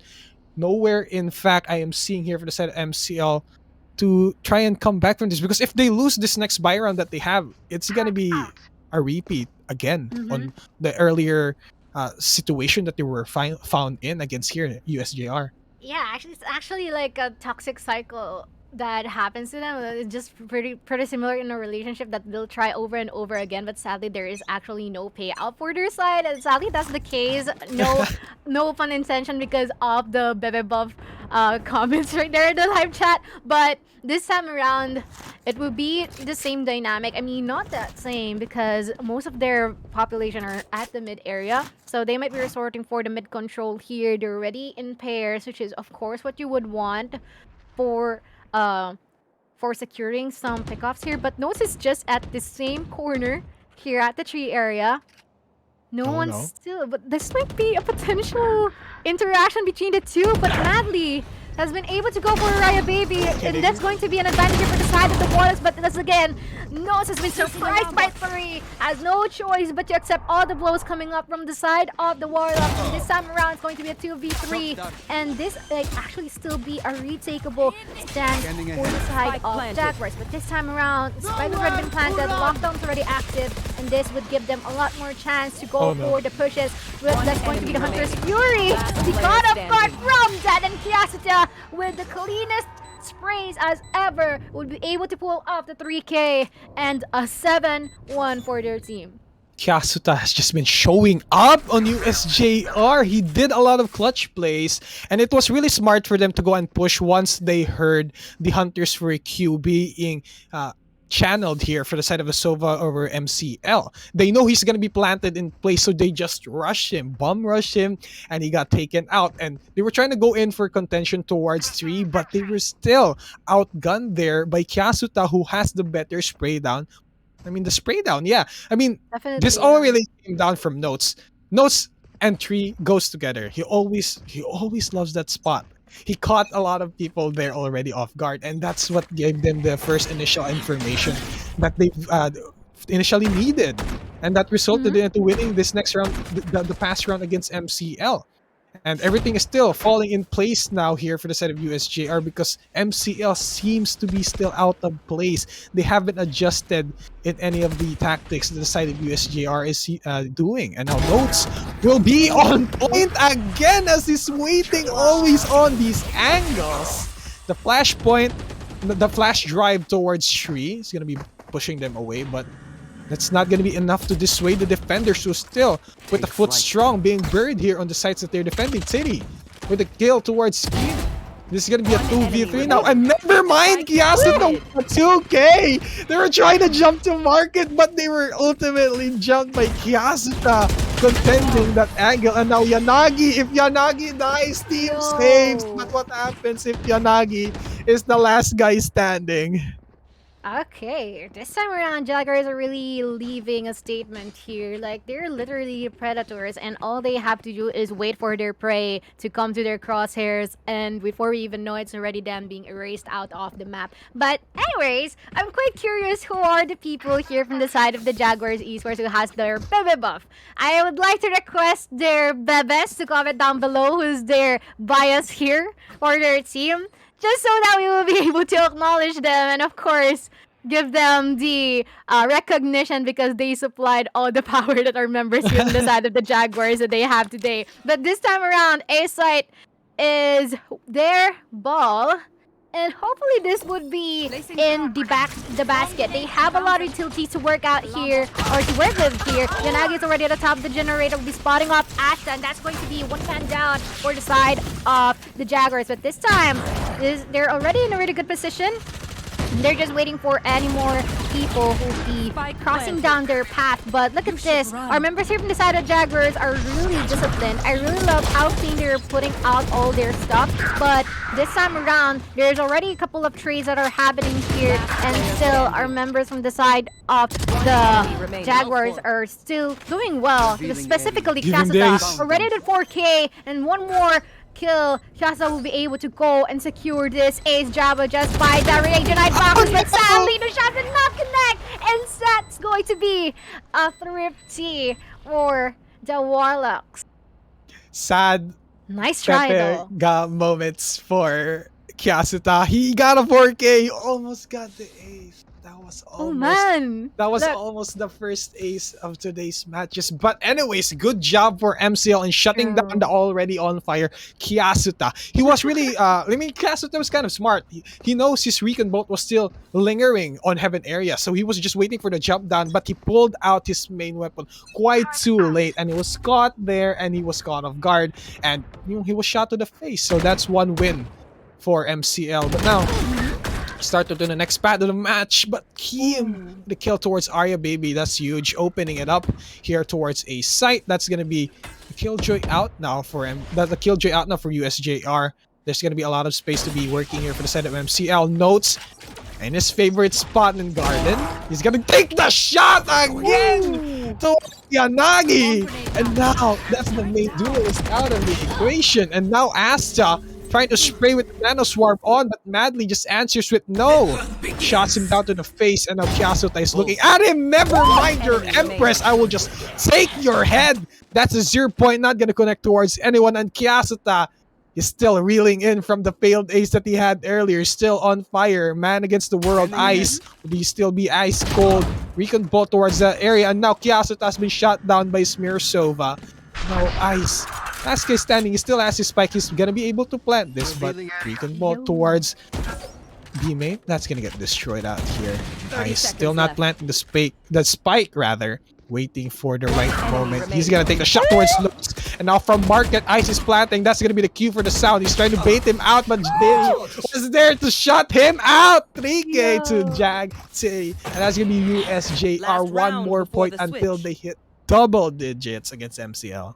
That's supposed to be super winnable for Ice if it weren't for him spamming or actually faking the planting of the spike. But this time, it's going to be one more round before our second half. But, of course, advantage is truly from the side here for Jaguar Esports. And seems like the Rising Rookies are really leaving a statement here. And specifically, Kasita. And by the way, ladies, for anyone down here or watching this, the official page of USJ-r Jaguar Esports is saying that Kasita is single. So if ever there will be any takers, PM their page, lol. Welcome nga pala sa aming online bentahan for Bebe. Anyways. Oh no. Oh no. Iba yung statement ng trabaho natin. Iba na yung description. Char. we are now the pimps for the people who needs Is this Bebes. legal? Oh no. Is this legal? Anyway, it's not legal, maybe. But anyways, Kasita still feeling that he needs his Bebe buff out here. But I don't think this man needs it because he is on fire. Almost got the ace earlier. It's now, within him. It's within him. Garden duty gonna put Kasita now. Not gonna be on notes anymore. That was his favorite spot, but it has been relegated. And now Madly gonna walk towards the sides of Kasita. He's just strafing left and right. Is he gonna find this out? He finds it once again. What is up with USJ-r and the trees? I know what it is. Because Jaguars belong in the jungle. And this is their hiding spot. As he takes down Ice as Kasita. Man on fire. Two guys still left here for the side of MCL. The Warlocks, the mages, sorcerers of what kind is getting demolished and murdered by the wild animals as they clean up house. 10 points now from USJ-r, and they are flawless. Nobody has fallen. I'm actually vouching for the 9-3 curse, but sadly it's already 10-2, so I guess that is really possible to happen. But oh my, this time around, let's see if there will be some differences. I actually expected that MCL or the Warlocks would actually perform at their best, considering that they're at the attacking side earlier on. But sadly, our members here from the side of Jaguars are so careful and so methodical in a way that they're able to patch up all the open holes here for the whole site. And instead, even for that last round, Kasita has been able to pull off the aggression against him, and MCL didn't actually expected that. And I find it really weird because he is an initiator, but he appears like a duelist and initiator in one. But this time, let's see if there will be some changes, and let's see if our members here from the side of the Jaguars would still retain their composure as similar to what they had from their defenders earlier. Yep, and that is gonna be the Jaguars stalking their shadows in jungle. As we see Yanagi, is he gonna be finally on fire as he takes down Notes? And now he's just guarding here at mid pizza. He gets another one. That is gonna be one more to the boat here from Yanagi. And now this is 3K for Yanagi. This man is already on fire. He is online.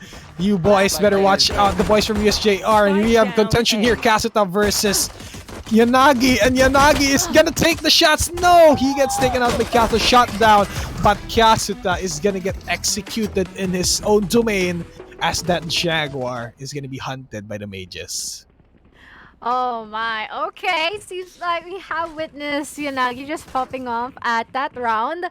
And this time around, it just means that they'll be able to afford their Spectres or even their Marshals. Just means that they'll be having more firepower for their team and more chances of winning this time. But once again, let's not get rid of the fact that our members here from the side of the Jaguars has been able to carry on a lot or a heavy momentum up to this state. And look at this, it's pretty interesting in terms of their positions here.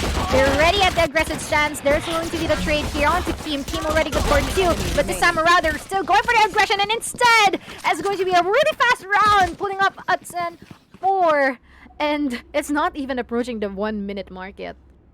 That was so fast. I just blinked. Mochi, what happened? Mochi, what happened? Really good position actually for I our side here from Warlocks. think Yeah. MCL Warlocks. Oh wait, Warlocks. I keep saying mages, sorcerers, and whatnot. The Warlocks have casted a spell towards us. I think it's a sleep. No, not a sleep spell, but it was a flashbang. It's really effective. Oh, It's really Pokemon, effective never on mind. how fast it was on the taking. And I think they just need a couple more points for their momentum to be back out here. And I think it's gonna be working once they still pull out the tactic that they've used. And they have the gun advantage now towards B side. Maybe they have a lot of utilities that they can still use. So there's that. And here we see Yanagi. Still Yanagi. Backing away from Market. Okay, this is gonna be Arya Baby in a cheeky angle towards Garden. I mean, towards Market, but Kazuto says no, takes on the shots. And Arya Baby is gonna get shock dart, backing away from that situation. 5-man strong still for the attackers, but the spike has been planted towards B site, and no one seems to be approaching here from the defenders. And Madly still in Market. Notes is gonna be using his paranoia as well as the 0 point. That's gonna be the alarm bot. He's gonna be detected now. And now 1 by 1. Never mind Asta as well as Kazuto. 3K for Asta, the Demon King himself. If you catch my drift from that anime. But anyways, this still for the side of USJ-r. Back on track. They just needed a quick push from the back. They just needed to breathe a little bit. And, you know, maybe it was a fluke for MCL. Yeah, and Asa has been able to go for a collateral too. So I guess that's an error in terms of positioning. I guess our members here from the side of what they call this, our members from Warlocks are trying to go for a position ideal for a retake, but sadly they haven't been able to do that, and instead they met their demise. But this time it's going to be the dark covers here pulling up one-way smoke, but they might be aiming for an A push just in a while, if ever that our members here from the side of MCL would not be pulling off any aggressive tactics. But this time around, Jaguars are really good with the textbook stuff. They've been able to do really good exchanges for their side, and this is going to be the time that they'll attempt to go into the A site. All the utilities already popped in, but Oh no. just by the corner, check your corners, everyone. Is going to be traced. Besides, going to be City is trying to go for the free fire as well, but just by the sideline, Ice is already really good, but sadly he's been traded immediately by Kazuto, and this time with the spike already in, Kazuto in no. the position with Sally Mali has been able to catch up onto him. Now 2v2. Still an affordable retake here from side of MCL, and definitely that's going to be an 11-5. Are you smelling a comeback here? I think I am. MCL kind of back on track out here, and they're gonna be rewarded with a couple of ultimates as well, because a lot of utilities was expended in that take from the side of USJ-r. That was it wasn't really almost even comedic. The Raze was jumping Yeah. from the Well zoom blinded, out. yeah. Yeah, baby, he was blinded at the same time jumping, but he got shot down and died mid-air. So it was hilarious to look at. I was just holding my laughter out here. But MCL, yeah, That's so as you sad. mentioned. Yeah, that's so sad. As you mentioned, Machi, it is possible now. But they still have to work on a couple of things as the defenders now, MCL. Because USJ-r, once they decide to commit to a site, they will commit to a site. And once they start using all their utilities, it's almost spells that they're gonna go here. So they have to look out for that. If they use all their utilities, it means they're going to the site. As I am mentioning, Madly takes on Kazuta, but almost immediately traded out. That's gonna be 3v3 now. With only Asta, 13 HP. Now the rotation will be coming in. Java takes the notes from the teleport. And Kim as well against Asta, but the paint shells takes down Java. 1v2 now. The spike is going to be taken here. Arya Baby going to be planting the spike towards the boiler. He has a good sight line from heaven. This is still clutchable. He still has his blast spec, and now he's moving in a close angle. Watching in from heaven. The recon bot is going to get used from far away, so he's going to be hiding that. They might be thinking that he is defending from Wyan, but oh no, you're going to get into a crossfire, Arya Baby, as Kim takes him down. There's going to be a defuse now for the side of MCL, 11-6. Curse, question mark? Man, that would have been lovely because he has been able to secure his spot towards the hell area. I mean, even if he just crawl a bit at the corner by the boxes there, and he'll be able to go for a really good position and wait for them, since they might be expecting that he's at the A main for of course, in the opposing stance. But this time around, timeout's been active, and of course, it is still possible for MCO to come for a comeback. But once again, they really have to, like what Exivus has said from earlier, they really have to keep an eye out for all the utilities being put out here, because they're not really big on pickoffs. To be honest, they're not really big on pickoffs. All of the that's here that's happening in favor for their side is just it's just happening once that they're ready in the side, and once the MCL is attempting to go for a retake. So they really have to keep an eye out for that, and as well as the fact that, once again, go for the buddy system, specifically all because they're at the attacking side. So I guess that will be an advantage for them. NCL, they're really doing well in terms of their defending. Maybe just it would be much better to go for a retake as a complete team rather than having 1 or 2 man down and doing so. So I guess that's just the only thing that I can tell them. But let's see. With the eco round for the side of Jaguars, let's see if they'll be able to secure a couple of heads. What if USJ-r, goes for thrifty round? This one, next Machi. Right? What if they manage to pull it off? But I don't think that would be really impossible. It is doable, yes, but yeah, it might not be possible since they were really well kitted out here for NCL. This is their chance to bounce back if they're able to snowball their lead from here on further out. They might be able to contest a little bit more against the side of USJ-r, maybe make it into overtime. And now Ice is getting blasted 1 by 1 here, and Kasuta is gonna get taken out with a Vandal, of course, with a Vandal, as well as Java taking an Asta. And the spike has been dropped here at A main, so that's one thing. Arya Baby jumping around, not being able to connect the shots from the Chef. But after all, this is their eco round for the side of USJ-r rather. So they still have the option to go for the full buy and turn things around on this next round. But if they lose this against MCL, look at that dangerous economic prowess they have. 5k highest, 5'9" rather. And Yanagi has an operator. He can buy another operator even if he dies after this round.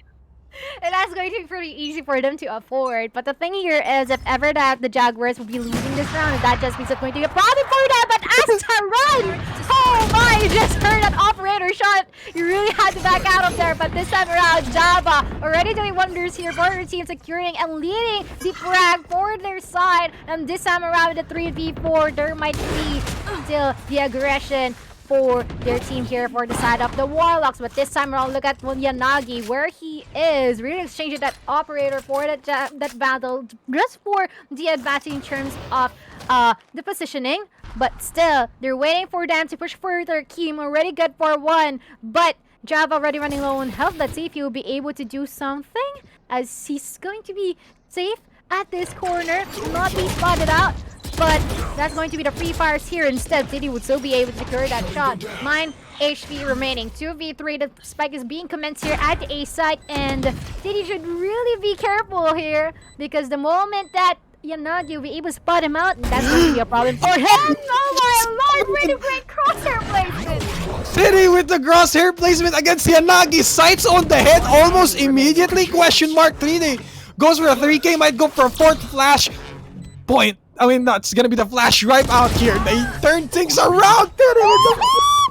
He's making a lot of work for the rest of USJ-r. This man, the Cyborg KO, match point now for USJ-r. This is now dangerous waters for MCL. The Warlocks is now being hunted by the Jaguars in their jungle. That's kind of like a D&D thing, but I don't know. Anyways. Yeah.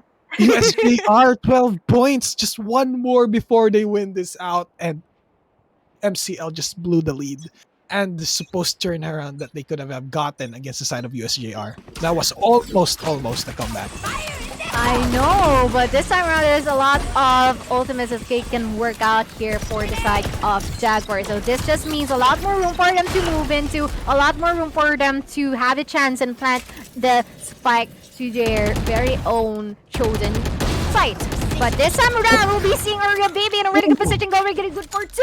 But this time around, with the facials just clearing out all the specific locations that our members here from the other side might be coming from. Joe will be spotting him out, but look at the aggression here with the pistol. But, oh no, keep an eye out. That's going to be the Blazestorm active here. That's going to be Trace, but this leads us to one man surviving and would have no chance against the 4 remaining members. And that's going to be a win for the side of the Jaguars Esports. Jaguars USJ-r showing up on the big stage here on our group stages. They took the first game against MCL, who was the veteran players of UAC before, and now proceeding into #AllG Alliance games. They proved that they are not just a juvenile Jaguar, but a maturing one at least. And with the maturity that comes with this team comes the wins that would come in that favor. And now USJ-r is just 1 point a win from securing their slot into the playoffs. So we're just gonna go in a quick short break after this, and we'll resume all the action after this. Once again, I have been your shoutcasters. My name is Exivus, and I'm joined here by Mochi, and we'll catch you on this heated first game of USJ-r and MCL on the next one. Darren. Oh my god. Oh my god. Oh my god, I got 3? What the? I got 3, I held the click. I was so blind. Heaven is a.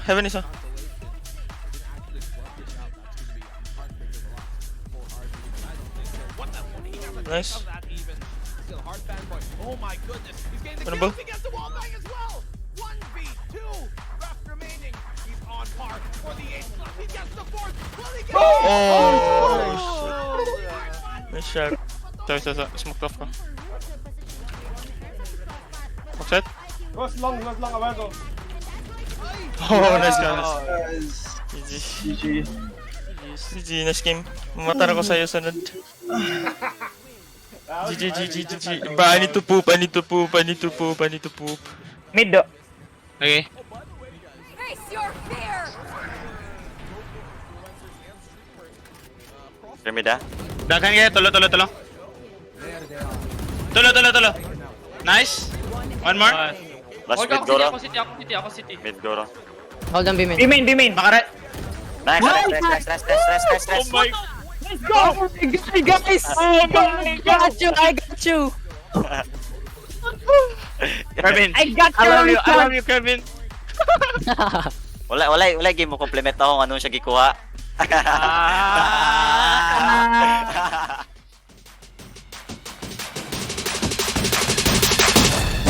Kerbats, Lars. Nanita ako Nading. Isa pa Kulong ka. Bilang isa. Labasan natin. Isa pa. Lumabas ako. Dead. Nice boys. Nice shorty. Na-shorty si Idol. Shorty! Shorty Front side. Nice. Pwedeng boat long. Bilang. Both long nga. Left and right. One remaining 3 HP. The Wallbacks will be there. Will he survive? He moves in forward. Can he get the defuse? I think not, but maybe go for some exit frags here. As DTP, the only one remaining, just stand jump once more. Stay at Desu. What will he do? Nice one. Oh, sheesh. Pakis tricks. Uy, gagi. Ano mo yung up ko? Nagsira yung keyboard ko, boy. Gogi ka.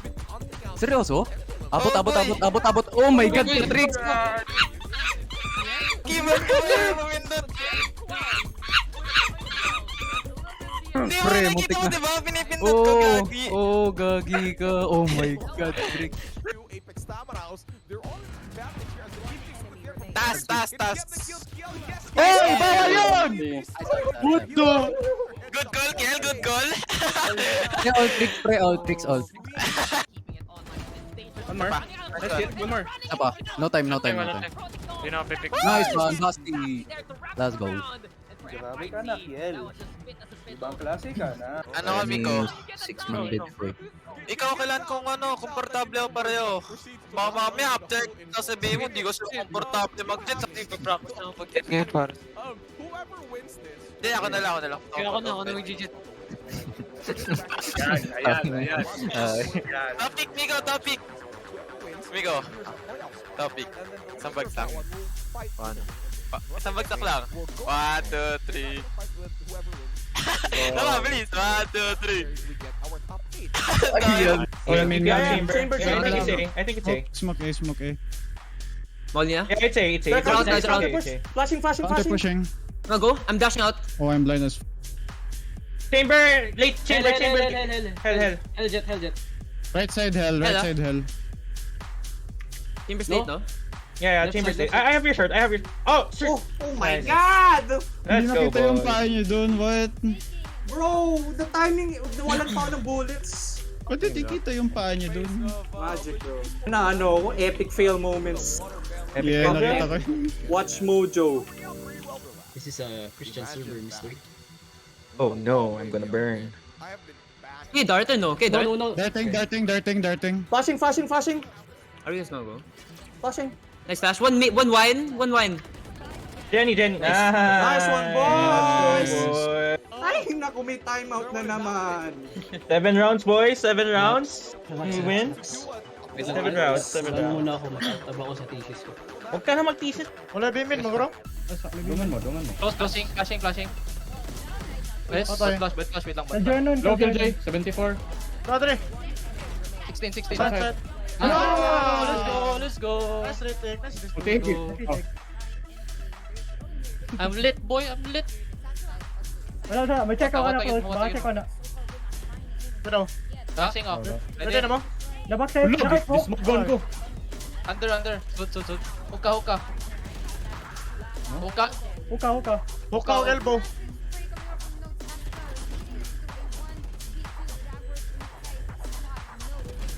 Dami. Munid ako tube, nadasmagan ko. Wala. USJ, throwing team. Sabotaging reported. Low ng raise, 1 HP. Raise Keolo. Ready flash ko. Nice. Low na diba? Ediday, Keora. Ay, raise ra. Out na, backset. Uy, di planted pa rin ako. Oy. Staking nga. Unahang planter. Nice!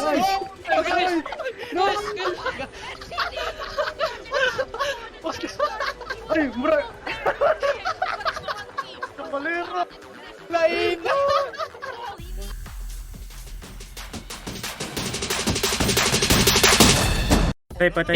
City Sova to. Akin heaven mo. City lang, Sova. Last City. Hello, everyone. Welcome to the Alliance Games. We are your casters for today. My name is Eximus, and I'm joined here by Mochi. We had an exhilarating first game with USJ-r winning this with a solid 13-2. I forgot the score, but they won regardless. Yeah. So Jaguars Esports came out on top as the rookie. I called them a juvenile Jaguar, but now they're maturing, and they are just one more game away from greatness, from playoffs. That's a statement. If you are from Visayas and your school is from University of San Jose Recoletos and you are part of the Jaguars esports community, then this is a glorious moment for you. If you are a fan, however, of MCL, this is also going to be a glorious moment for you since we have been notified of a switch up. We'll just reveal that way later here on Malayan Warlocks. Will this be able to finally save them the game? But we'll just have to find that out. Welcome back here to the next part of the games where it is a do or die here now for USJ-r and MCL. Actually, just for MCL. But USJ-r is just one way away from greatness. Yeah, and let's see if this would be a possible reverse sweep or just a sweep by the side of the Jaguars Esports. We wouldn't know. Everything's possible this time around because there can be some switch-ups that might happen. And I'm really curious what would be the next map that we'll be having, and hopefully it would be something really interesting. I mean, it would be nice if it would be in the basic maps, but it would be much better it would be if it's going to be in the Icebox, you know, the less played maps in other terms. But of course, Alliance Games will be a thing without our amazing sponsors and partners. Alliance Games co-presented by Telecom, our official telco sponsor, and powered by LogitechG, our official gaming gear partner. Yeah, and now, while we are waiting for the rest of the players to load in into our agent selection screen, Mochi, What are your thoughts on the earlier game? My thoughts on earlier game, I actually like the fact that MCL is still trying to offer a comeback. I really love the fact they're still showing that sign of resilience against our members here from the Jaguars. Jaguars, I'm quite surprised that they're able to perform that well, especially one of their players here, which is Kasuta. I mean, Arya Baby has been able to go for some struggles because once again, it's pretty rare for me to see a Raze player at an Ascent map as well. You know the drill. It's just pretty difficult, but yeah, this time I am quite looking forward. If ever that Arya Baby would still be locking in that Raze, then that just means it will be serving him right because we are here in the map of Bind. Where Raze definitely exists. You know, the Raze wasn't really the game changer earlier. At least it was for some bit, flushing out areas for the showstopper, but I've only seen really a showstopper connect once. So yeah, there's that. But this is my Bind, you know, Bind and Raze goes together, and Cyphers as well. So yeah, for the defenders side, we have here for the MCL, it's gonna be a Raze pickup, and it's a lock-in already on the Sky. And probably for Madly, he's gonna go and try for the chamber, and he is gonna lock the chamber in. KC, the initiator, and of course, the Brimstone.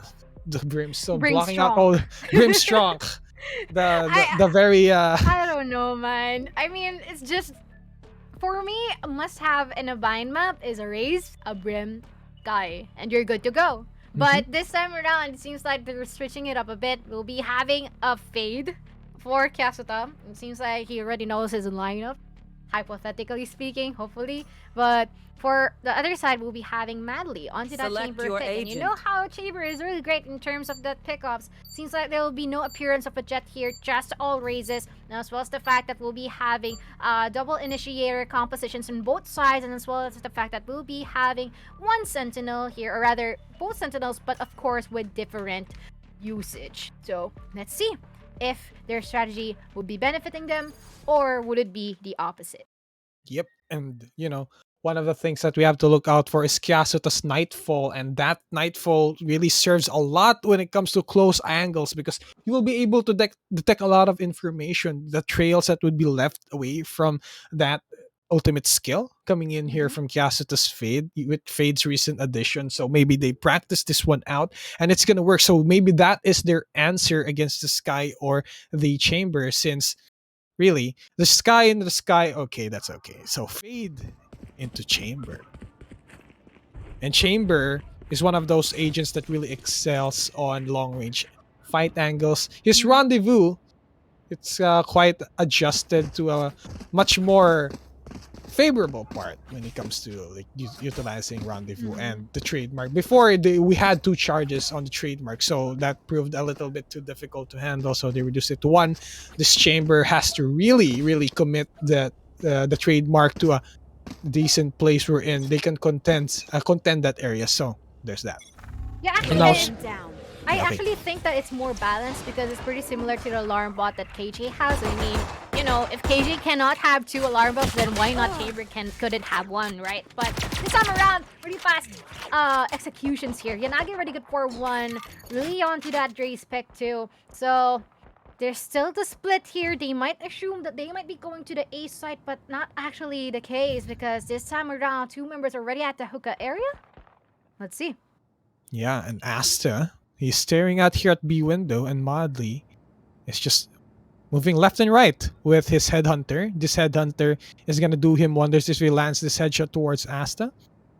And Arya Baby still pacing their way here down. The footsteps has been heard, and I think Madly will have idea on where they might be right now. Oh no, Asta, he's gonna have his back turned. Oh, he saw the sleeve! Madly, he already saw the sleeves, and there has been the flash. Oh, and it's whipping left and right. Takes on the first shot though. Takes down for a trade up, and now this is gonna be a 3v2. Suddenly, the defenders are on the upper hand. That was just from the small mess up that happened because he was turning his back against the chamber.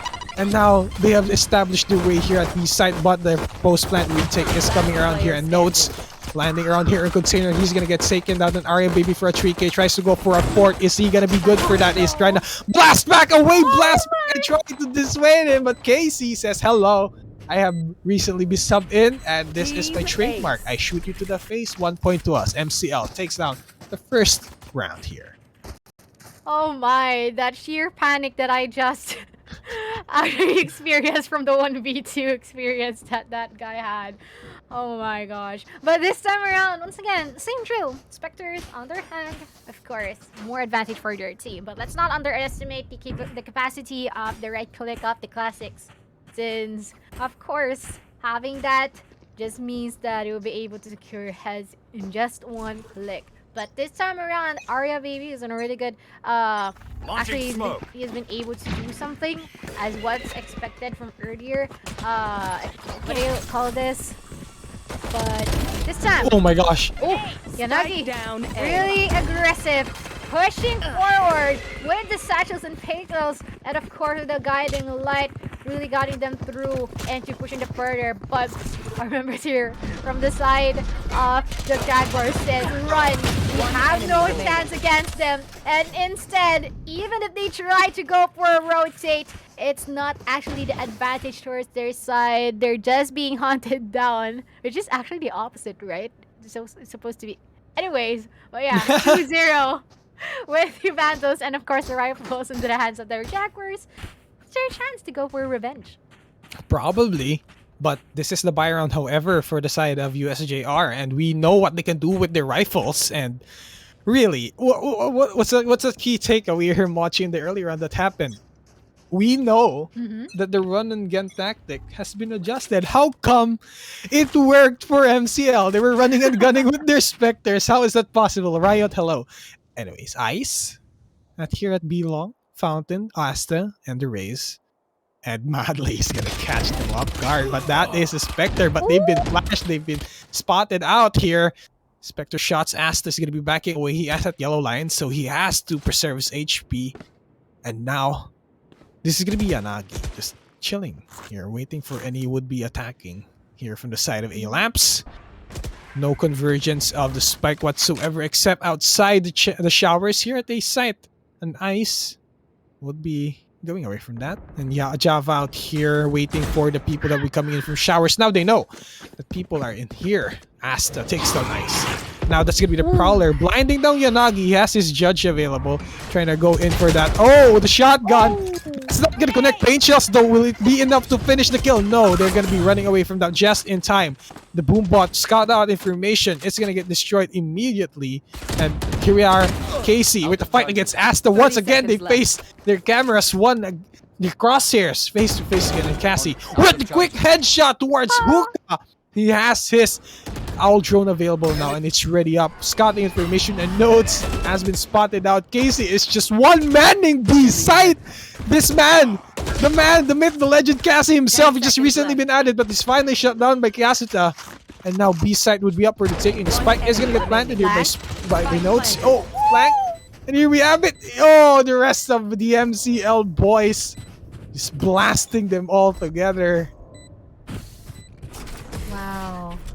All the aggression here for the side of the Malayan Warlocks. And of course, that just means that they were able to go for the, I mean, it's already June 11, but for the 6-6 sale, they've managed to go for a win for the round. And of course, a win in terms of their guns because they've been able to secure themselves a series of rifles. But this time around, this is going to be a timeout that has been facilitated by the side of the Jaguars Esports. Like, they're feeling it.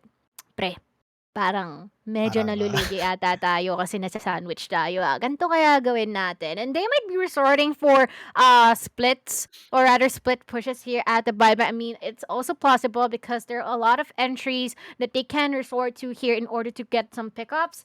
But once again, it would be much better if ever they'll be having someone else to go for the trade just in case that the attempt would not actually work for their side. But once again, 3-0 just means that they'll be forced to go for an eco. I don't know, this time out might be there just to lessen or actually try to snatch away the momentum here for the side of Malayan Warlocks. But let's see if that would be the case.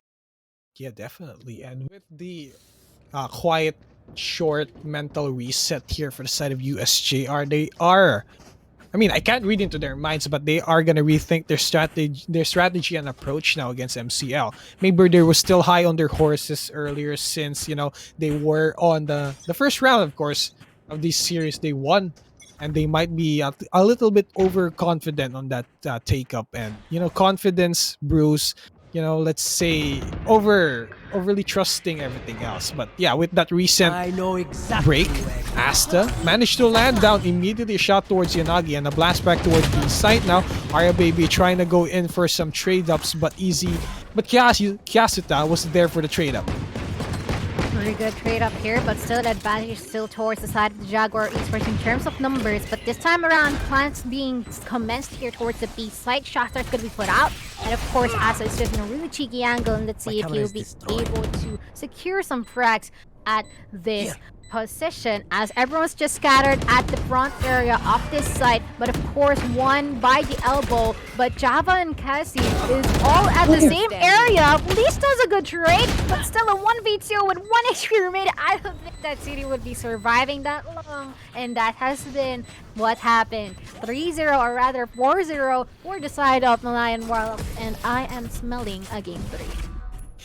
Ooh, that's gonna be one spicy game 3 indeed, Mochi, if that ever commences. But I don't think it's still going to be late here for the side of USJ-r. Take the Jaguar out of the jungle, put it into that desert. They're probably still gonna be able to survive at least, but they are being dehydrated here by the side of MCL. Maybe the desert is their domain of magic. The Warlocks can be put whenever they want to. Maybe on an icy place, icebox, on a jungle area, on trees. Innocent. And not on the desert here in Valiant. I actually think that Casey is their binding agent. Like, the moment that Casey tried to go for the join, they decided to sub one player out. Everything falls into place. It's like their leader. It's the head wizard for the Warlocks. And so far, it's actually doing well for them because they've been able, I think it's just all about the call outs. I mean, this is their IGL for all we know. So I guess it is literally what makes them come together. But that's going to be Esports here. There's already a couple of utilities being put out here. Nightfall as well. There's a lot of stuff that's happening, but so far no casualties. But just as I was saying that, there's already people down or getting down with a 3v3 and a guiding light connecting onto Asta, but there'll be no pushes, just ice at the bats. Ang lamig ng tubig dyan. But let's see if he'll be able to secure some frags here. We'll be seeing Casey just really preying up upon one corner and really good crosshair position too. But Spike's already here at the B side. Let's see if they'll be able to go for a retake. Yeah, the spike was kind of far now. I thought the action was happening in A side. It's actually at B, but Tiri one enemy here, remaining. Waiting. Kyasuta right on his crosshairs. Yeah, they're gonna be finally the first win round here for the side of USJ-r. Kyasuta, the forefront leader of that happening. He made a lot of space with his kills. He made a lot of opportunities for the rest of his team. The moment they used the Nightfall earlier at a site, that was just to confuse them. And now, with that being said and done, they went in towards B site, planted the spike, and this is going back to game 1. USJ-r excels whenever they manage to set up their setups. So this is what they've been lacking here against the side of MCL. They did it, and if they continue doing it, they're gonna match MCL now, who's already feeling the momentum since the Exodia is complete, as Cassie was added, as you've mentioned. Yeah, definitely. It's like they're all the apostles just being lined up and they're ready to follow up one or their lead. But this time already a couple of trades here from both sides, but still Java's been able to execute a couple of members. But once again, a problem here for the side of Jaguars is that Notes, you're not really utilizing all his utilities. The smokes are not there, the beacon is not there. Why? Because he's immediately being eliminated, and if not, there are no trade-offs that's happening from his side. And in return, they haven't been able to use it up to their advantage. But this time around, there might be an orbital strike and of course a smoke active. But once again, let's see if you'll be able to secure a frag here just by the bats, because Casey is in a really good position. Once again, I don't think that he will be able to catch up yet, but Still, let's see if you'll be able to go for your attempt. I guess not. Kyasuta, no survivor. Let's see if he'll be able to at least make it a bit more expensive for Malayan Warlock. Ooh, Barrel has been spotted out by Kasuta, but the opportunity wasn't there as Yanagi closes down his dreams. And that is going to be 5 points now for the side of MCL. The Warlocks, the Council of Warlocks is now complete. They are summoning their best spell for this match, and Jaguars is not really in their home court now, and now they're falling one by one here against the side of MCL, and they're going to be forced into another eco round. They're going to be going for the sheriffs, and I don't think that would be enough to face against rifles here for the side of MCL. Whoever actually wins this next round will dictate the next phases of the game, because we're slowly approaching the half point of the game. So that's one thing to note for. But if the side of Jaguars goes for a 50, that's gonna be huge for them. Trailblazer scouts out information. The guiding light not gonna connect towards anyone as Java answers with a kill towards Asta, and City was lingering way too far too long. He gets taken on. Arya Baby with the shot towards Madly, and Kasuta who goes for the follow-up, but they were cleaned up regardless of their efforts towards B site. And now 6-1, the side of MCL slowly climbing that lead. Oh my, that's such a quick round.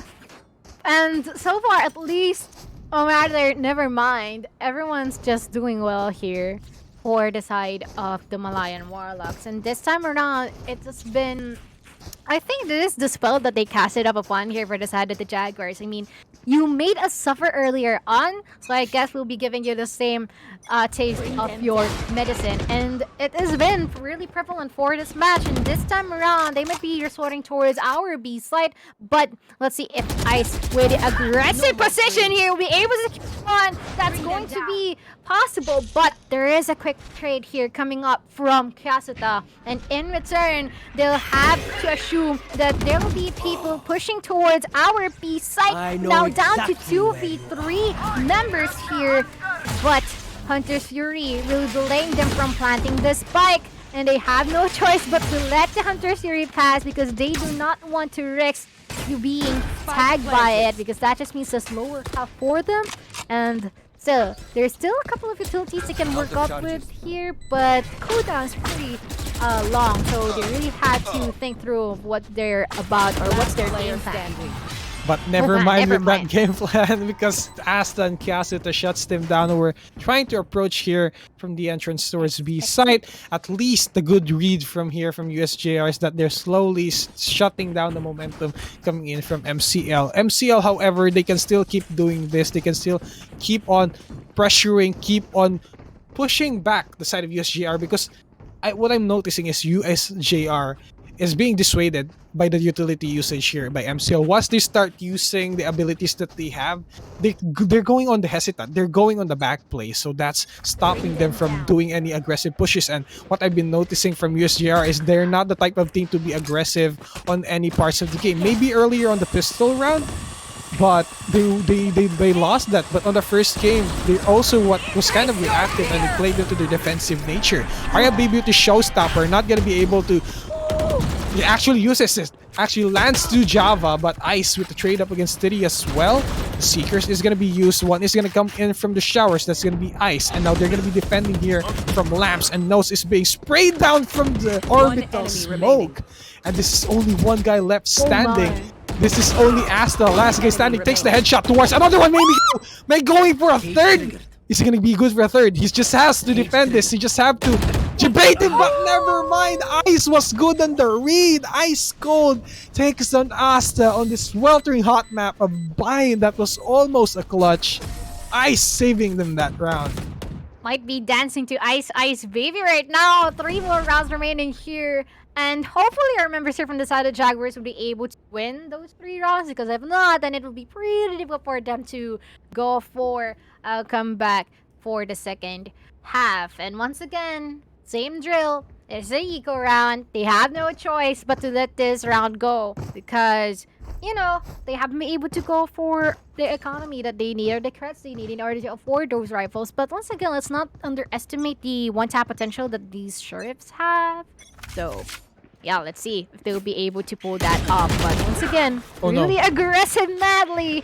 Already one for Ishiro, Madly, and Yanagi, but Notes has been able to spot multiple members here by the long, and everyone is well aware that they're on an eco round, so they're just rushing it through. Wait, a knife come from Yanagi, with the last man standing. Kyasuta would have no choice but to accept his fate. Flawless round here for the side of the Malayan Warlocks. Pagkakatanda ko, Malayan Warlocks comes from Laguna. Why are they doing Tondo things? Malay mo, Fred, dun siya pinanganak sa Tondo. Tapos na-carry on niya yung Oh chicharo. boy, finally a knife kill that actually lands. Earlier, How tried to do the same on the first game that we've seen. I also said the same joke. Taga-Tondo ba to? But no. Yep, okay. There we have it. That's the first knife kill of the game, ladies and gents. Actual fun here. As the spray towards the smoke, not gonna land it towards anyone. Java takes him down in retaliation, and Kasuta is gonna get taken down to the grave as well to be punished with that aggression. And Notes, the rest of the gang actually, living range free towards B side, can be able to establish a foothold here. The sky smoke has been used. Arya Baby takes on Cassie, tries to go for a shot here madly with a quick shot towards Diddy, and now he gets double kill from Notes and his orbital strike, and Java is gonna answer with the orbital strike on his own, but it's not gonna connect towards anyone. Boom bot, and now they are well informed on where he might be. That's not gonna be a lineup for you, Notes, as the spike is gonna get diffused here by MCL once again, thwarting the ever so non-existent tried a place here for the side of USJ-r. Nothing seems to be working now. Yeah, and I guess our members here from the side of the Jaguars are just really stuck in that loop of trying to go forward and trying to go for an answer towards the side of Malayan Warlocks. But sadly, their answers are not actually at the point of giving them their advancements in the rounds, and in return they're really suffering. And of course, last round for the first half, so far they're finding difficulty into trying to work this all out, but they really had to make this worth it, at least pull up 3-9 so that they'll be able to activate the curse, no pun intended, onto Kasuta's fade. But once again, let's see, it seems like they're really playing this slow, really going for really good discipline in terms of their crosshair placements and of course the buddy system, but Okay, Trailblazer not gonna connect. Madly with this tour de force takes on Arya Baby and Asta from a close angle. That is such a statement, as Madly is really on fire. Mad as he is tainted by the mad fire out here, and he is gonna go for another one. He still has his tour de force available, and that's not gonna expire anytime soon, but Titty answers with a kill against Casey. Yanagi, however, answers against Kyasuta. He's getting 2v4 out here. That's gonna be a true guiding light. Oh, Java though answers with that hiding throughout the smoke. Parang nagtataguan lang, and now they're just trying to figure each other out, and Java's trying to run for the hills. It's the last, no, that's not Java, that's Notes. Running for the hills as he's the last guy standing, but he's gonna get caught with his pants down. Never mind, as he takes down Java. Pulls out the Vandal, but he whiffs a few inches to the head. Almost costed them one clutch and maybe one kill, but that's not gonna result them greatly. And now double-digit score here for the side of MCL. Still a tall order for USJ-r to climb, and it's gonna be difficult from here on out. oh my, 2 more rounds away from the match point here. The Warlocks are actually establishing their prowess against our Jaguars, which is... Actually, they're no longer Jaguars. They're now just cats. They're just kittens because they have nowhere to go. no. But once again, let's see if they'll be able to power themselves up, put out the fire inside them, and at least try to go enough for a comeback, even if the odds are against them at the moment. Maybe it can be the tables will be shifting later, but let's see if that will be the case now that they're at the defending side. Yep. Will we see a breath of fresh air here? USJ-r. They kind of evolved into, like, you know, Pokemon, right? They have the kitten, we have the youngling, and we have the adult Jaguar, and they have been demoted to kitten. It's 10-2. That is sad. But Kyasuta gonna find out information that spots out a lot from her ability here to fade. Spike is gonna get planted towards B side and no post plant retake that I'm seeing right now. Titty might be able to start this one off by using his Trailblazer, spots out information, 2 to the close right angle, and now they're gonna use the guiding light, and Yanagi with his paint shells takes down Nodes, and Kasuta also gets taken out by Java. No entrance whatsoever. This is looking difficult here for USJ-r. They are blocked by that orbital smoke, and now with the flash guiding light, try to go in, but they walk into a massacre, and Yanagi with 3K. That's almost just a few more orbs till he gets his showstopper this early. That's really, really deadly. They're just being brutal here. Warlocks is just being brutal right now. I mean, this is twice of the poison that they inflicted, or they were inflicted from Jaguars. And this time, oh my. With the Spectres at hand, I'm expecting this is going to be a round for them. It's just because of the fact that they have more firepower from Jaguars. But let's see. The Shawties might actually give them the advantage, for all we know. And I mean, all they have to do is go in for the close angles. Oh! Oh, no! what? What? What are you guys doing? It was all in front of you! Oh wait, that's their teammate. Okay, Yanagi takes down Asta, and now B side is living rent-free. The Fade actually was jumping up and about in front of them. What was going on? But anyways, Notes takes on the classic kill, and now the last guy standing from the side of USJ-r will be coming in from defender side spawn, and now they're pushing this well, and Titty has the shorty available. He jumps at the not opportune moment, and they were executed right there and right now, and just moments ago, that was almost hopeful for the side of USJ-r, but they are facing a match point. On fire, MCL, looking for a reverse sweep. I actually laughed because, I don't know, one guy did a full 360. But, wow, okay. Yeah, it was Kasuta. It was Kasuta. He was blinded and he was jumping up and around. Oh my lord, had nowhere to run to. But, once again, one more round away from victory here for the side of MCL. Might be possible for them to pull off a retreat.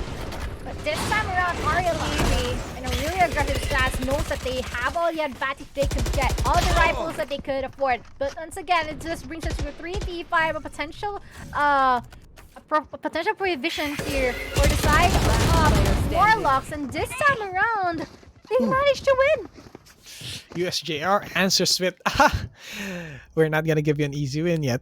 Okay, they won 1 point, but still, if we subtract 12 to 3, there's still 10 points to conquer here for the side of USJ-r. Can it be done? Probably. Will it take a lot of time though? Yes, it would. And you know, time really plays a lot when in this long played out games. The mentality and the oxygen in your brain, if you're a gamer, if you're an esports athlete, this really reduces over time, and we are approaching in the afternoon, so that's one of the probable reasons as well.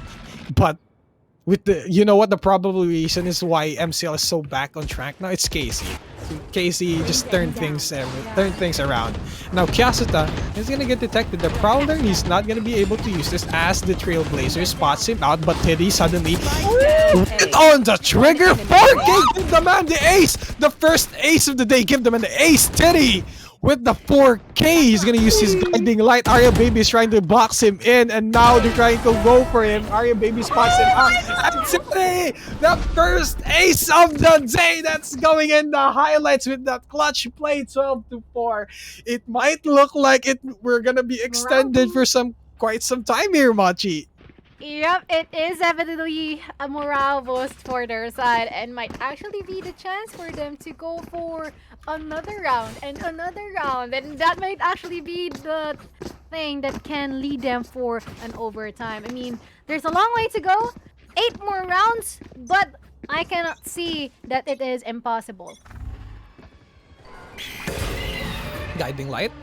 Ice is gonna be backing. Oh, he has his guiding light on his own as well. He can answer just for spite, but he's not gonna be able to do that. Titty still feeling the rush of the excitement. Just, you know, I just like how Reina says, I can feel the rush. And now he actually does. Can you feel the rush? No, okay, that's it. Okay. Titty shots towards Madly. Now 4 down on 1 member. here looking strong for USJ-r. They just have to continue this one up. Teddy goes for another fire against Java. This is gonna be a 3v2 now, and Teddy for the 3k? Might go for a fourth maybe? Question mark? Will he go for another ace? No, Ari Baby is gonna get taken out, and Yanagi with his short. He's gonna try to jump here. Kasupa catches him off guard, and they are not taking any chances soon. No more double ace here, as Teddy is not gonna go for the 4k, and Cassie, last case standing, tries to go in for the shoulder pick, but Teddy takes him down. 4k for Teddy, and now 12-5. Maybe looking hopeful here, Machi. Maybe. You know what? I'm quite curious why TD's name is TD. You know, I was about to ask the same thing. I thought we all forgot about this. It is kind of weird to say it, actually. We have Penetrator, we have Habolito, and we have now Titty. Who's the fourth guy again? We have another one, but I cannot recall. It's more about Penetrator when Dax is just really saying it with all his might. But yeah, right now it's Titty. Yeah, it's Titty. Nice name, man. Man, the people that plays really on it's just making our job harder. Anyways, it's fun to say the name. We're just trying to not pay attention to it. But now that you called it out, we won't lose our jobs. now you're calling it out, Machi. Oh no. Anyways, Oh, no. anyways, USJ-r still really strong here on the defense. I think defense is their strongest suit. As I've mentioned, they were kind of on the reactionary play on the past games that we've seen, so this is really coming into them, but their option is really just lacking. But I'm pretty sure the side of MCL is feeling the pressure that they are supposed to feel, right? They don't want to lose it out, and Asta might go for a cheeky angle play here at elbow. They're trying to spray it down here. They still haven't spotted him out. No Prowler to scout him out, and Asta is just relaying the rest of the information to the team. Takes the shot down towards Mali. One initiator, one sentinel out, and that's gonna be the camera. Gonna be spotting out. Oh no, he's gonna be sandwiched. He was looking at way too much attention, but Aya Baby is on fire, taking the shot towards Ice, and Casita takes down Yanagi, and it's only Cassie, the last guy standing, trying to go in for the shoulder pick. Lands a headshot, lands another double. This is still doable. Will he be able to clutch the game? It does, and it's a 3k for Casey, the recent addition, and now we are going to game 3, ladies and gents. Game 3 already on the board, and I'm quite excited if ever that the Warlocks would actually pull off a reverse, or rather, a reverse sweep, because so far they're actually performing so well now that their IGL is already on their team, and what a way to actually close up. That's the highlight here. Cassie will be able to pull up 3 clean taps from 3 remaining members here from the side of Jaguars Esports, and they're just really doing amazing right now. Yep, and it's just really heated. But we'll be proceeding into game 3, the first game 3 of the day, ladies and gents, for watching here at Alliance Games, and we'll go on a quick short break here. MCL 1 point, Jaguars 1 point. What's left to lose for both of these teams? Once again, we have been your shoutcasters. My name is Exivus, and I'm joined here by Mochi, and we'll catch you after this break. Nice team. May isa pa dyan. Ayun o. Dito. Ilal ba sila? Pinatipi nyo, pag pinatipi nyo, ayun, kinuha niya yung TP. Nice one. Spike trap ka. Ito. Right side ko. Right side ko, pre. Okay, atin na. Nice Well one. played, guys. Nice. Pakis nga. Mwah. Sorry, Rai. Yo, na-op na ako! Nawala. May wall ka pa. Wall mo.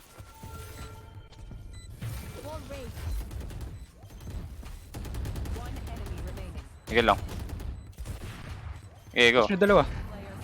Hold mo lang. Kita ka. Kita likod mo. Nevermind. Gago.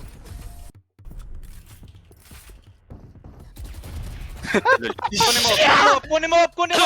Sorry! Ingat na naman dito baka iwasan yung top. Ito isa, taas. Hindi maiwasan yan. Yung taas, kita nyo. Naka-show. Ikaw pala yun. Papatay mo, nice one. Backside. Tugodin nyo, tulungan nyo si Ran. Nice. Tulong. Tulong. Ako sa ano nyo. Open plan, pwede na. Sige. Yeah, Yan nyo lang. Ran. Isang ano? Dead. Nice one. Screens. Okay, walang ko na yan. Screens pa rin. Well played. Last one. Nakop na ako, di manalo yung chamber nila. Pushing na, yellow. One more. Trade. 40, 40. Yellow. 40 sa akin. Kalma. GG! Well played. Nice one, nice UI. Flip pop up. Well played, guys. Paparapakyaw. Eh, Pakis nga ako, kay. yun na. Ang hirap na mag-shit. Right breach. Wait Minus lang, 70 breach. wait lang, Sent. One garage. Di nila ko alam. Garage. Back pillar. Walang sabay tayo, Jaspong. Back pillar 70. Nice. Dead na 70. Garage Baka comment. baka nag-Evan na. Nice. Nice. No info. Evan. Nice. Let's go.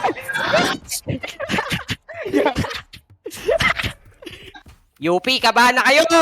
Hindi, waiting na yung UP. Waiting na ba UP, guys? Uy, rushing mga pogi. Rushing ba? Wala pa. Wala pa, hindi pa pasok. Dalawa tayo dyan. Isa pa. Low pa stage. Side smoke. Evan.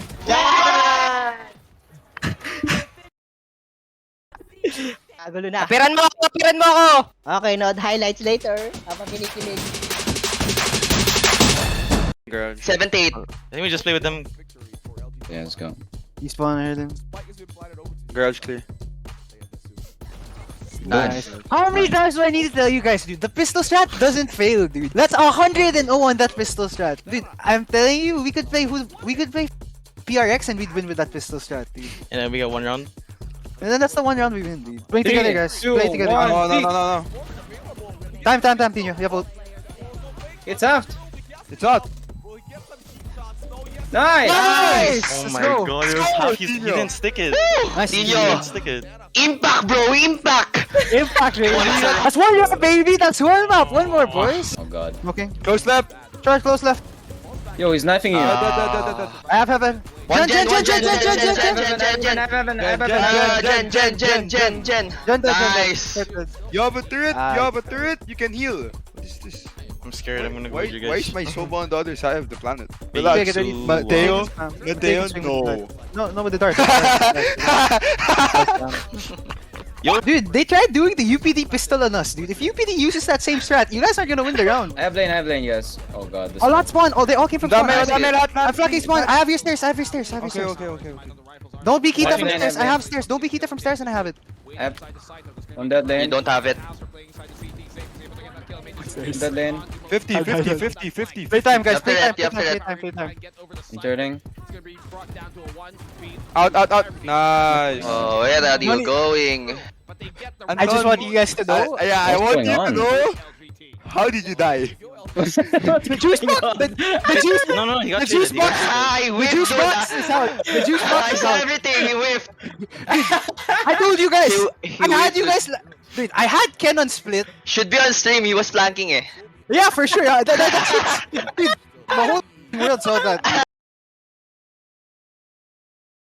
And we're now back here to the Alliance Games, and this time around we're now in the second series. What a 1-1 for our scores between the sides of Jaguar Esports and of course Malayan Warlocks. And for the first game, we have witnessed that our rising rookies here, Jaguar Esports, have been able to hunt down all the players here in Malayan Warlocks. But the moment that the game 2 approaches, it's been a different story. The moment that Cassie entered the scene. So this time around, we'll be seeing if Jaguars would still be able to go for the retribution against Malayan Esports for the third game, or would it be a reverse sweep for the side of the Malayan Warlocks? Honestly, I don't even know what's gonna happen now. Because they've shown their prowess, USJ-r with their hunting skills at the first game, MCL with their ingenuity. It's really just whoever wins in this next match will be glorious, of course. They would be going into the play. Yeah, it's gonna be a well-deserved win for them.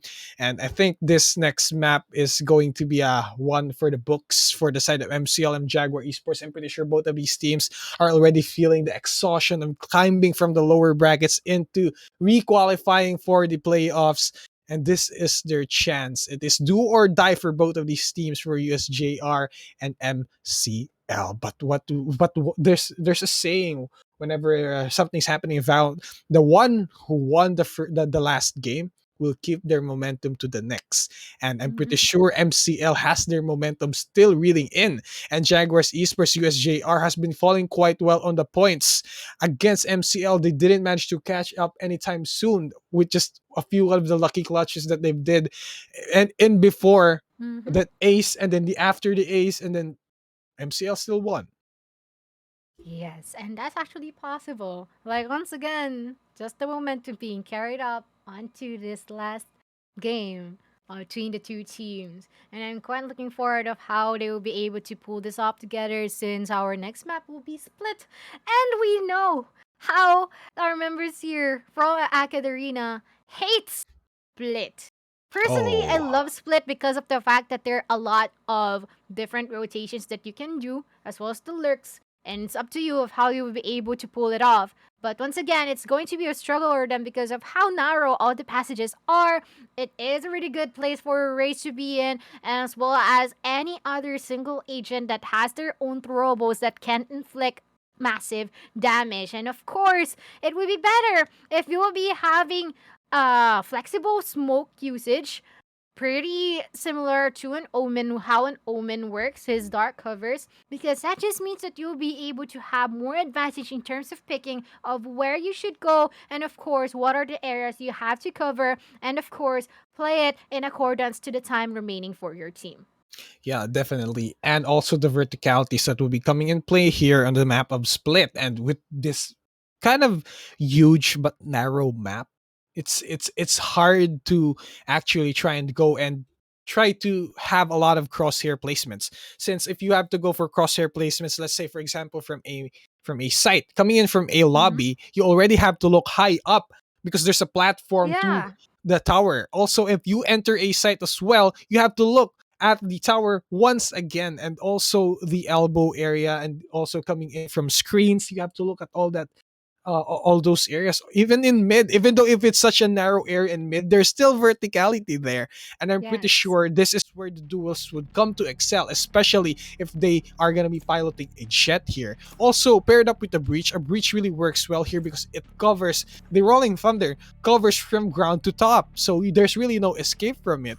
And this might be where we are going to see the once again playthrough of a Reyna and a Jet, maybe, because Reyna, a defensive duelist, Jet, a much more aggressive, can really complement each other when it comes to takes and aggressiveness, and maybe even in defending. But a Raze is kind of out of the equation for me. I mean, I agree. Actually, Raze is in here. yeah, Raze is actually really good, especially if you really want to take a risk into to committing towards the A site. Because like what you've said, there are a lot of angles that you have to occupy and look out for whenever that you will be entering an A site. There's the heaven, the elbow, the screens, the site, and even that one corner that is really annoying because one person can put a judge up on your face. But, you know, it's just a matter of how you'll be able to actually do something about it. Like specifically if we'll be having two entry fragger duelists here, specifically of what Malayan Yanagi has, and that just Choose means that it your will be agent. giving you a lot of chance to aim and gear up for your momentum, specifically if you really want to rush into a specific site. So that is already a plus here for the side of Malayan Warlocks, considering that they're the first half, they will be the attackers. On the other hand, our members here from the Jaguars Esports, I really love the fact that they have two Sentinels, because they might have expected the Malayan Warlocks might actually be going for this type of setup. They have the Sage and of course the Killjoy in terms of delaying them to pushing into a specific site. But the problem here is if ever that they'll be deciding to go for the open areas, because once again, they can go for the mid control, they can go for the B push, and of course the A side, and most likely the best flash for them to do here is to go for the B side rush. But keep an eye out for any potential delays because they can actually clog up into garage, and little do they know, there might be lurks from the side of Jaguar Esports. Yeah, and a lot of lurks would surely be coming here, especially on Split. There are a lot of areas where you can be excelling as a lurker, because there are a lot of passages where you can catch people off guard. Because like look at A site. A site has, let's say, 1, 2, three, four Five openings. angles, actually. 5 angles actually. That's what Mochi is saying. 1, 2, 3. Oh yeah, it's 5. So and B side also has a lot to work with, and it's so gonna be hard to try and clear out every area. Like example, if you are a player who has good pre-firing, it's still gonna be a tall order for you to pre-fire every angle that would be part of contention. Pair it up with smokes. Pair it up with let's say disruptors. It's gonna be harder. And when you mentioned the lurkers, that's just the icing on the cake. You also have to look out for the lurkers. And also, I would like to point out that it is really viable if ever that they wanted to pull something off or catch their opponents off guard the few stages of this match. It would be really nice if ever they'll try to go for the A site and attempt or make it seem like they're going for A site. But in all honesty, they'll be heading towards the mid area by the vents, through the males, and onto the B site. And that might be giving them the first and foremost momentum to start off the advantage for this match. But that's just an idea. Let's see if they'll actually do that. I guess not. But this time around, once again, it's going to be the mid control at play here. Yep, and we are seeing here more of the convergence here from the side of the attackers. They're paving their way towards mid side, and I think they're going to be taking the sewers as an expressway to move on and rotate towards a site. But the Sage has blocked out everything here, so I think their rotation would be, what is this wall doing here? We have to wait for this to be destroyed. And it's really, they're going to be facing a Nano Swarm bot here as well as Kyasuta. Kyasuta, one of the better fraggers here for the side of USJ-r. Even though he is now relegated to a Sentinel position, he's still, here we go, Avengers assemble as we are seeing right now. Blast back to the face, and he is going to get taken down immediately by Java. Kyasuta is out of the equation, and now A site is free for the taking. Rotation will be coming here from tower, and now elbow is where the spike has been planted. But City take down the mirror, breach out here, paint shells towards the elbow area. He has to back away. He's gonna get taken out. Ice, crushed ice with the blast back. I mean the paint shells. Right here, this is gonna be a 2v3. Now jumping up and down, trades left and right. The last guy standing is gonna be Java, and now he's trying to spray out to the smoke, but he is not. Is he gonna get stabbed? Are they gonna go to the Avengers? Never mind. As Asa shoots him from the back. That is such a really clean retake here for the side of the Jaguars. I mean, all of them just decided to, you know what? Okay, let them in. It seems like Sage would not be able to survive any longer, but at least they still have 4 more people. And instead, they tried to go for the buddy system here for the Warlocks with the 2 at each area, so that they'll be able to actually secure all the nook and crannies possible for where our members here from the side of Warlocks resides. And it actually played to their favor, and instead, it has been a win for their first round. But this time around, it's still going to be the Spectres here onto their hands, and I guess you already know the drill. Yeah, and the drill is Ooga Booga. Okay, never mind. Anyways, here, notes! Is gonna be blinded here, as we're seeing here, but he sprays down Yanagi. They're gonna go and try to bounce away, but City with his really double agent type of mode that he's trying to go for, climbing up the ropes, spraying down. You see the spike is out of the hands of Ice now, and it's only up to Java to save his team. The spike is at mid side with only one man down here from the side of USJ-r. The jungles is going back in the favor of USJ-r. Maybe they don't excel in the desert, maybe in the streets of Japan, in the streets of Split, which it was based off. Jaguars are stalking their prey once again. Find their prey, but this time around, this is going to be a chance for retribution for the side of the Malayan Warlocks, considering that they already have the rifles onto their hands, and all you have to do is to wait if ever they'll be able to secure those crispy one-taps, because they're all resorting to their Vandals, and they're at a really scattered position, but we'll be expecting an aggressive stance here from the side of the Jaguars, and that will be the case. Sadly, no shots has been fired up at that instant, and in return, they'll be backing out and will be repositioning themselves if ever they'll be trying to commit into it. But this time, they might be heading towards our A site, just really looking out for any potential pickups, but so far, the coast is really quiet. The coast is clear, but never mind as Mentally goes mad and goes for a trade up here against Notes. It's taken out, and now he's gonna be backing away. The heal was available, and Casey takes on Asta. Waiting here with a short! That's gonna be baby! Takes down the breach, and the spike is in gonna be the hands of Yanagi. Area of contention, area of control now here for the side of MCL. The spike is gonna get planted towards a site, and our rotation will be coming in. Slow Orb is gonna slow their advances here from defender side. Spawn and Notes has his Spectre, his trusty Spectre available, and Yanagi is waiting at the entrance, but Ice is ready. Oh no, Yanagi, never mind, goes for a 3K. Takes on Kyasuta and Notes, and this is the first point landing here for the side of MCL Warlocks. That's such an interesting encounter. You know, that Sage is just chilling at the top. Like, he's almost caught off guard, but it actually turned up to their favor because Yanagi is there to actually save him from that supposed to be a punishment. But this time, 2-1, and I guess Jaguars has been able to know their rounds here in this map, specifically with the defending side, and so far they're really doing well. It is actually expected because they had 2 Sentinels, but still, 2 duelists, 2 entry fighters. It makes me question why they would be able to go for the necessary frags. I mean, I guess I can say that there are already a lot of utilities being committed into a site just the moment that they're about to enter, and no longer enough. If ever our members here, our from Jaguars will try to go for a retake. So I guess that's one of the reasons. But look at this, Ice is just trying his best to jump onto that wall. But I see you, Ice. Nobody, I mean, nobody saw you, Ice. Okay, we see it's you. okay, Ice. You know, the first attempt was respectable. It was an effort. The second, however, is just, what is going on, Ice? What is going on, Ice?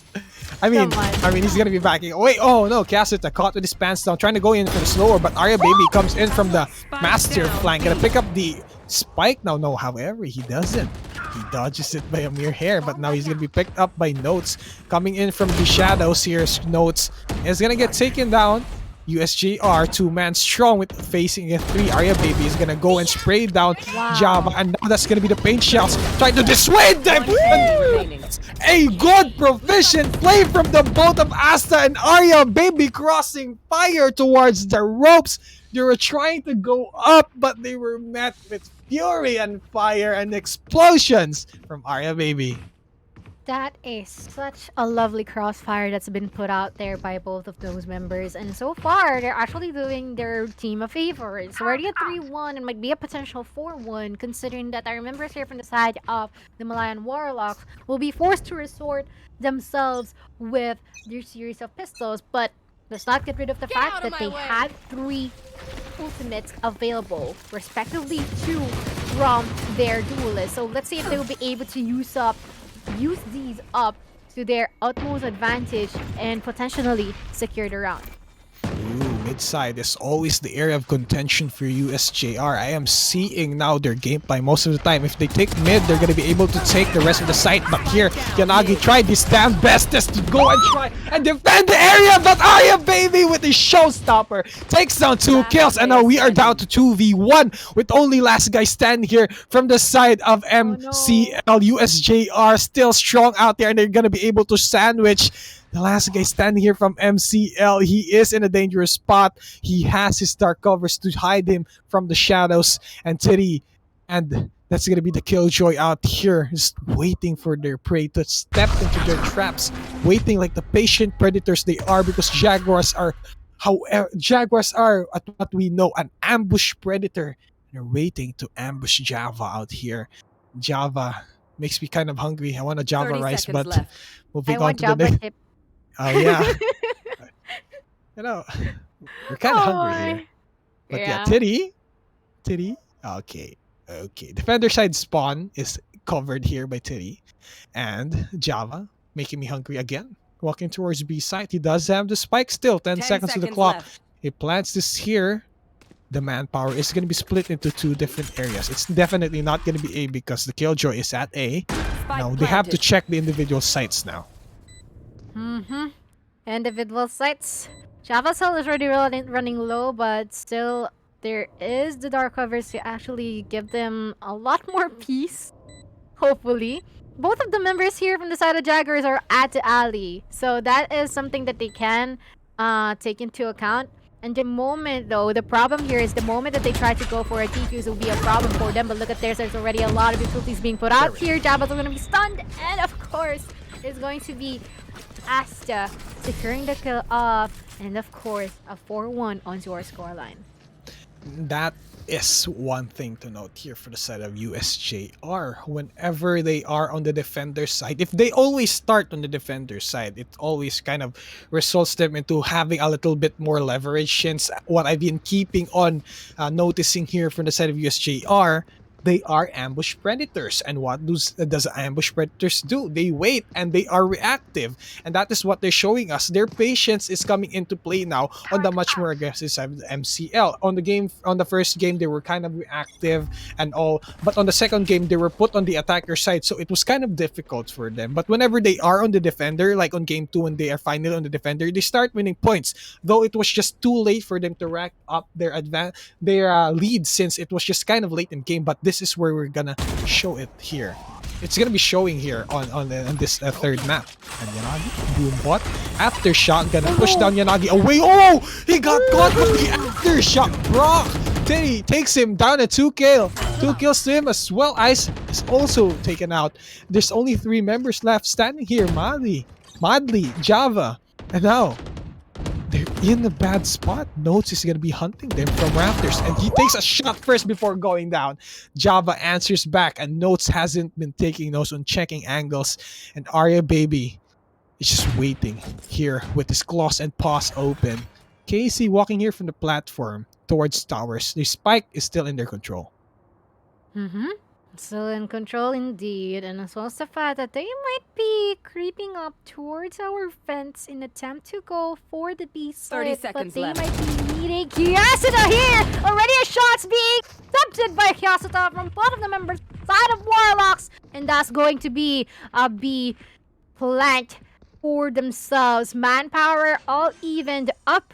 And let's see if the Malayan Warlocks would be able to win this round for themselves, considering that they're behind 3 points. And they still have a couple of utilities they can work out with. And of course, Acido will be caught off guard. Will be receiving some damage from that encounter. But once again, Cassie with the concuss.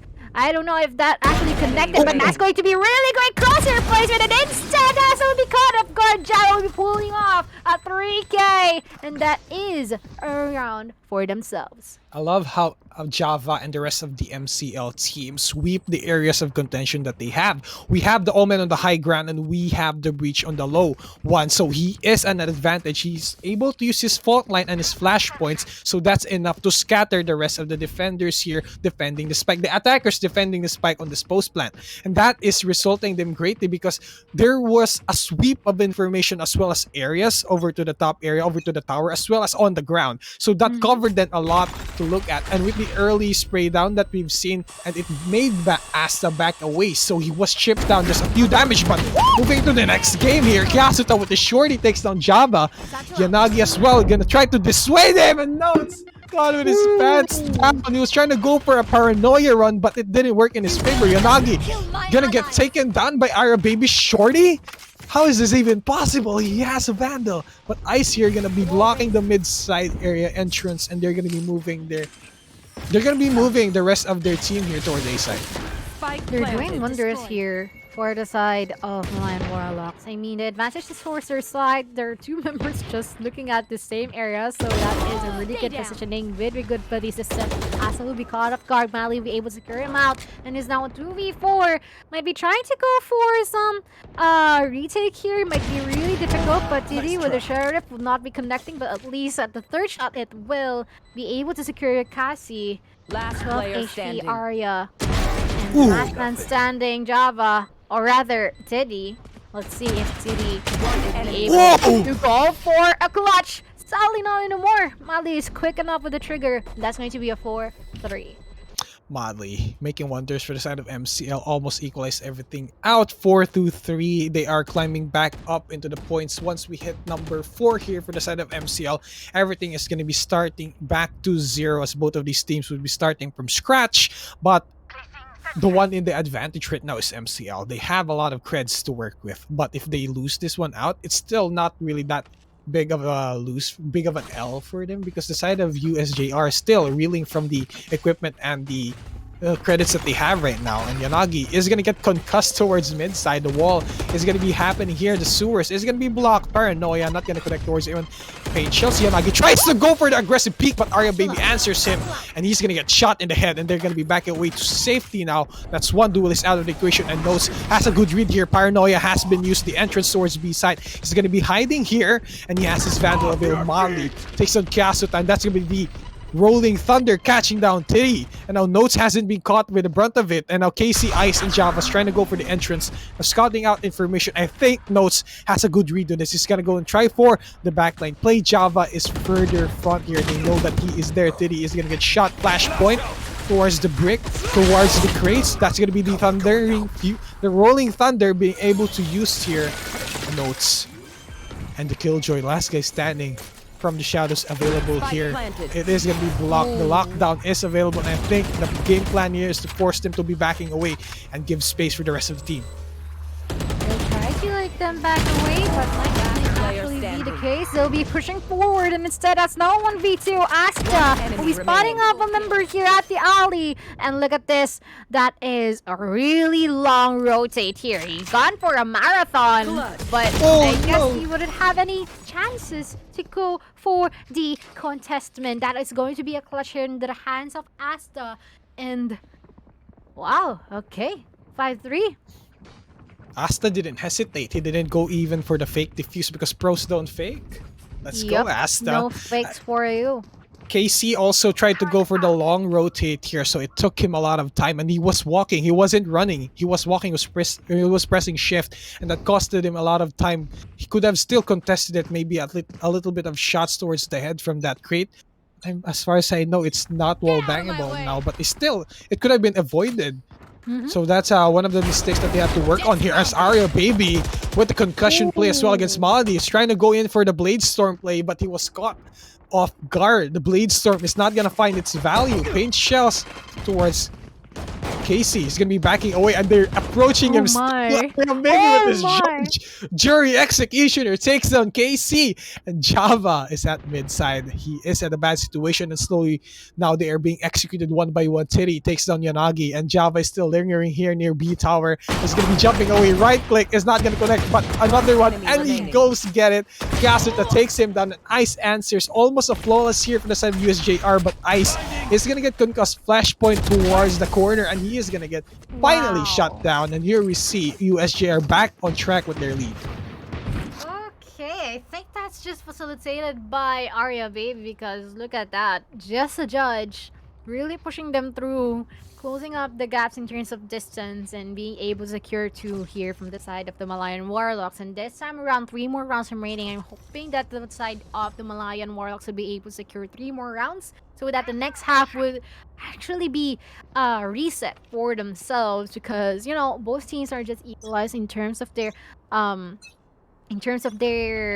compositions, and they cancel each other out, which is really great, because that just means that we are seeing the contrast in between 2 teams. But Asta is already at the site. Showstopper is already active. Yanagi will be connecting that onto Asta, and so far all the utilities just setting themselves up in order to get an ideal position, and of course, really great area for themselves to lag into. But there are a couple of utilities, or rather ultimates, present here, specifically that resurrection from Kasuta. But this time around, the 2v3, that's going to be the Patience connecting on to Java as well, being able to take 2 down, and in with Zerbic 3k on the Miragi. There's a 1v1, and in return, City not connecting that blind, but he'll be able to pull this off with a retake, and that's still a 7-3. 1-point advantage for the side of Jaguar Esports.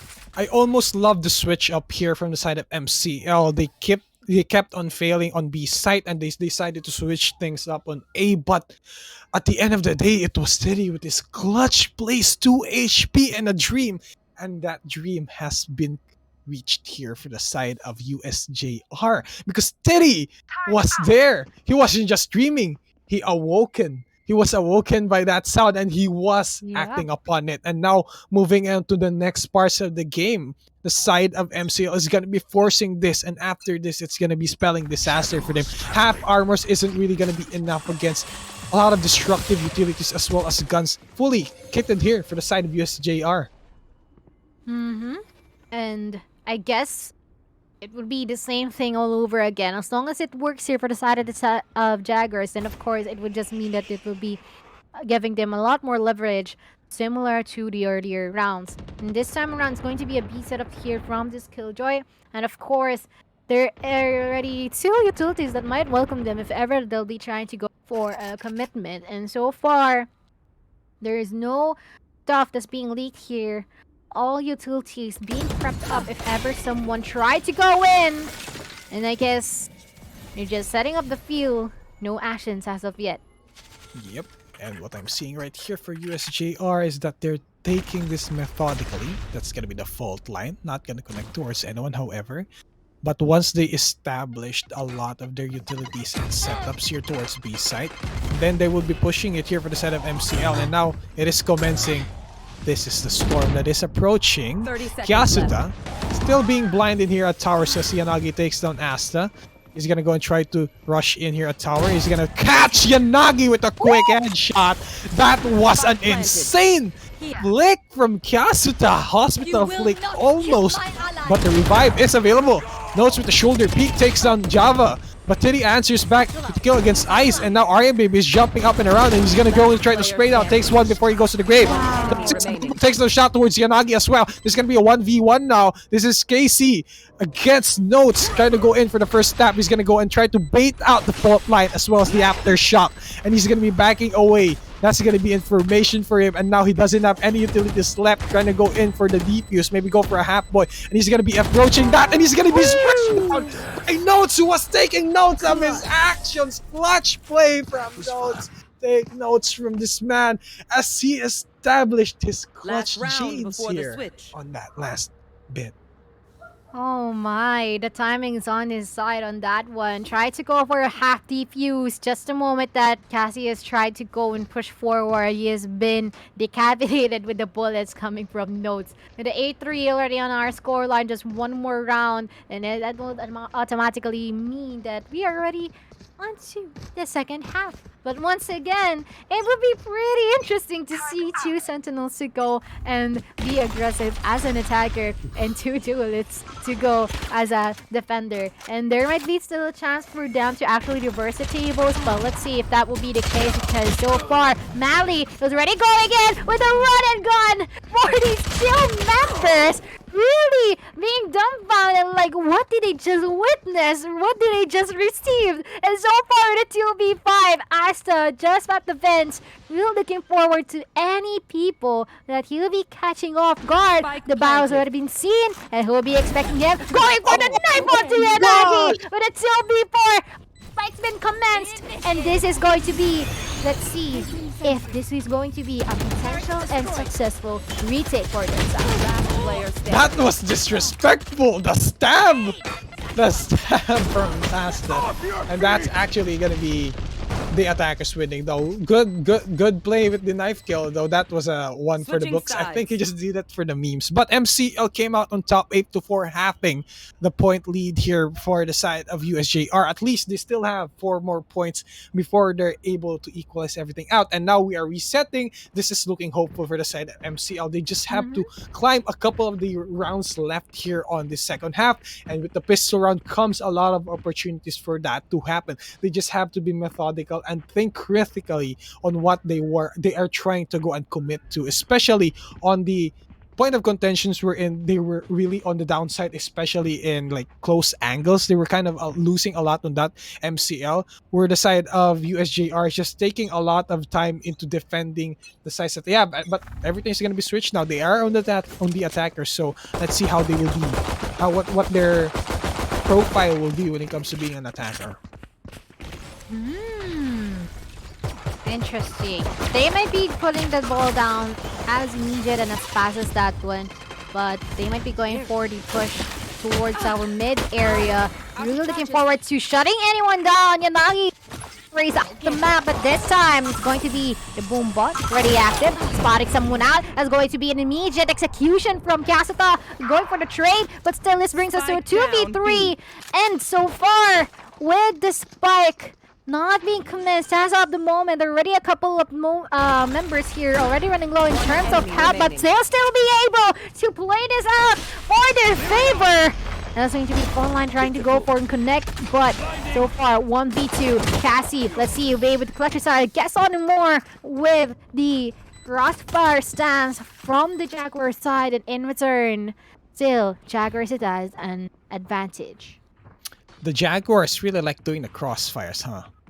They always do this. I see this a lot on B side. Whenever they go for the post plant, they immediately take up positions on the post plant because they're trying to they're expecting immediately the retake would be coming in from MCL because they know that they're gonna commit for that. And when the time that MCL tried to commit for the post plant, they were committing a lot of mistakes. Actually, they were trying to swing in a little bit way too widely, not knowing that there are still utilities and crosshairs available. And we're seeing right here really aggressive and a new change of pace for USJ-r. They weren't like this earlier. They were on the reactive side, but they're showing different. They're showing different. They're showing a different face here on the attacker side. Definitely, and they're really in a good position right now. Everyone's still complete, unscathed. I mean, not unscathed. I mean, there's a few scratches here and there, but still enough to actually supply them all the firepower and manpower that they would need for their side. So this time around at 2v5, they're trying to attempt to go for a retake. They have no choice but to do so. They still have their Spectres here from the side of the Malayan Warlocks, and hopefully they'll be able to do something, make it a bit more expensive for the others side, but that will not be the case because they'll be caught up guard by Arya Baby. That just leads to Ice as the last man standing, and I guess there might be a chance that he might melt, but I guess not anymore. He'll be saving that Spectre, and in return will be still a win for the side of Jaguar. Yep, we are now approaching in the double-digit score. Actually, we have approached the double-digit score. 2 more points, and it's gonna be a match point. Go home. Win big here for the side of USJ-r, and MCL will definitely be going home, and that is going to be sad for them unless they switch things up. I still think this is still doable for them as long as the side of USJ-r hasn't approached the 12-digit score here in this series, because if they try to win for at least 2 rounds here for the side of MCL, it's going to be so doable for them since the economy will be sustaining them from there on out. And now Arya Baby, never mind. Here, the boom bot as well takes the shot towards Manly. He now information towards the Raptor spray down. The showstopper is available, but he gets shut down. And now he coming in from the elbow, the flashpoint. Titty takes on Casey, the mirror breach, and Ice is also out. Not getting ice cold anymore as he melted down. And Java caught with his pants down. Notes takes him down with the headshot. Just 1 more point here for the Jaguars as they slowly stalk their prey into exhaustion. They might be able to take this kill. They'll be securing the match point just in a while. And so far, this is their bonus round too. So if ever they'll be losing it, it would be no sweat. It would be all fine. But if ever that the Malayan Warlocks will be losing this one, they have no choice but to accept really great disadvantage once that they won't be able to utilize their rifles up to their fullest potential. But this time, there's already the setup being put out here by the Jaguars. More on the utilities being thrown here from that KJ. And so far, they'll be pushing towards our A side. The flag is already there. But this time around, asking to be able to secure 2. Already the trades coming in with a 2v3. And this time around, with lockdown already active, they'll be forced to back out of that area. And instead, go for a real gate plant here from the side of Jaguars. Now Jaguars established their fort immediately, went into position where they have to defend. There's only 2 places where they would be coming from, and that would be coming from screens, and that would be also coming from towers. So that's the only areas that they have to look at. Java gonna go and try for the paranoia play here and try to go in, but it's not gonna connect towards anyone. Ice takes on Casita. However, this is gonna be a 1v1 now. And no, he was looking at the wrong area. Java, he has information now coming in from the elbow. Asta caught with his pants down! And this is gonna be a spike diffused here Will they able to make it? I don't think he will be able to make it. He did! Oh, never mind. Don't listen to me. I don't know what I'm saying. They've been able to go for a retake just in a nick of time, and they've been able to play it out well. So, yeah, once again, still a bonus round. Jaguars would still not actually say that it is a lose, necessarily a lose. I mean, yes, for a round it is, but in terms of economy, they're still winning. And once again, it's still the same thing. Malayan Warlocks should really work this out well, because if not, then it's going to be a problem for them. They'll be forced to go for an eco next round, and they wouldn't want to give the match point away for the side of Jaguars, because that just means that there is more pressure that they have to face, and of course it would be limiting their movements from here on. But this time, with the wall preventing any people coming from the vents to go for an entry, they'll be able to receive some shots here, receive some damage from the throwables being put out here for the side of the Jaguars. And there's still two members here at the site. They haven't been able to necessarily plant the spike. And so far, with 11-5, 1 minute still remaining, 3v3, Java will be eyeing to go for a flag from this lurk. But sadly will be caught off guard by Notes, and that's going to be a 2v2. Just in a bit, they might plant. But Cassie, so Sadly straight here at the side will be able to potentially shut it down with an ace. But sadly, Asa is there, really going as a roadblock. The 1v1 Ice would still be able to win this round for themselves. I smell it, Mochi. I smell the comeback possibility here for the side of MCL. They approach the 6, and it is almost half of the points. Actually, it's more than half because they haven't reached 12 yet. And this is like a repeat of what I've seen on the past game in Bind, because when the moment the side of MCL reached 11, the side of USJ-r played out. They managed to reach 6 points, but now this is the turnaround. It is going to be MCL doing this. As what you've mentioned, they are kind of healthy when it comes to the credit score, but this is not looking healthy right now because they opted to go for the half armor. If they want to continue this on, they could have saved this next round and just waited for the next one so they can buy full armor, they can buy full weapons, and then stop the ever so building momentum coming in from MCL, because once MCL builds their momentum, it's going to look scary for them. Showstopper, caught with his pants down, trying to go for the blast back play, but Ice was ready for it. I know, too bad the showstopper hasn't been fully utilized, but this time around we'll be able to connect those shots onto Yanagi. Little does he know, as he's from the shadows, but this time, with the spike still at Notes' hand, let's see if they will be able to utilize those notes. Did they review well? Did he study well? Would he be able to win this round with a 1v3? Notes is the last man standing here for the side of the Jaguars, but there's a lot of utilities being put up here, and Ice will be able to secure this guy out. Has nowhere to go due to the ice wall, and still, Malayan Warlocks still trying to go for the resistance. Oh, and the timeout is being called out. I'm pretty sure the side of USJ-r is feeling it, Mochi. They are aware of what is up for the side of MCL, and they are racking points after points, and now the side of USJ-r is in an economic crisis. I think they went in for the save play on the past round that we've seen before this timeout was even active, but they could have full save, and that could result them greatly, because now MCL has full potential on the credit score, and they can sustain at least 2 rounds since they won the last one and they won the next one, and now they are stacked. So USJ-r will be reeling from that. They are at an economic disadvantage.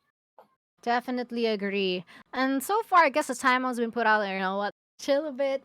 I think we can actually play this out. I mean, our members here from the side of Malayan Warlocks are already carrying up with their momentum here. All we have to do, keep our composure, let them be. We still have more cards to work with, and if not, we'll be forced to go for a save like what is happening right now. And at least if one of them will be able to secure one, it just means that they'll be able to go and make it possible for them to secure all the necessary guns from the opposing side. So I guess that is the best strategy they can pull out here, but will be definitely difficult, especially when they are scattered all throughout this map. But this time around, Asa will be concussed from that utility that has just put out. But the judge, oh no, the judge will be judging Asa. Oh my lord, a 4v5. Let's see if they'll be able to go for a trade. A judge, jury, and executioner with that judge shotgun. Really crispy play. Now MCL has a man advantage, and Arya Baby tries to go in, but he sprays down, and oh no, goes for the trade up. He's gonna get the gun upgrade now. He has the Vandal, and now this is the last point. But Notes, he was trying to, he was just standing there. Notes, what are you doing? But anyways, Yanagi against Titty. He is gonna have this back turn. Paint Shells is available as well as a showstopper. This is gonna bounce towards that area. He's gonna be pushed to be backing away, and MCL just a few more points before turning the impossible to possible. Just 3 more points. Oh my. What is happening? Just 3 more points. They will be able to play this off, and it seems like this is already the battle of consistency and, of course, the mind games already at play, because they've been able to inflict a lot of action here towards the side of Jaguars. And Jaguars, if ever that they'll be losing this, automatically it would be the tables turned. And actually, I just want to point out, I really love the fact that there are some shout out panels below the screen. I really appreciate the prod. Really great feature, or really great add-on that we currently have here in our. Well played. Yep. We owe it all into our prod team, who's been working tirelessly ever since all GS started. So shout outs to you guys, and shout outs also everyone in the chat. We can't read it right now, action is happening, but well, appreciate that you guys have stayed here for the Alliance games. And now back into the Alliance games.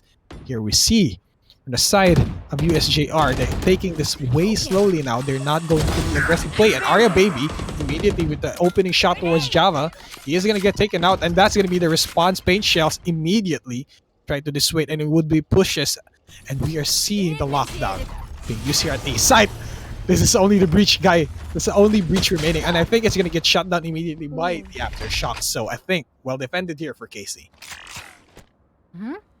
4v4 might be a potential win here for the side of the Warlocks. But let's see if Cassie would be fast enough to pull the trigger, secure a couple of 30 heads seconds left. before they try to go for the commitment towards the A side. But I guess they'll be countered by the concussed. He'll be concussed, but Yanagi putting up a 3K with a showstopper! Still 2v4, and let's see if they'll be able to actually go into the side, because this time it is supposed to be the moment that they have to 10 contemplate seconds what did we do wrong, what should we have done, but they really have to focus on the present of 5 seconds remaining, and this might be a potential win here for the side of the Malayan Wolves. And look at this, it's already an 11-9.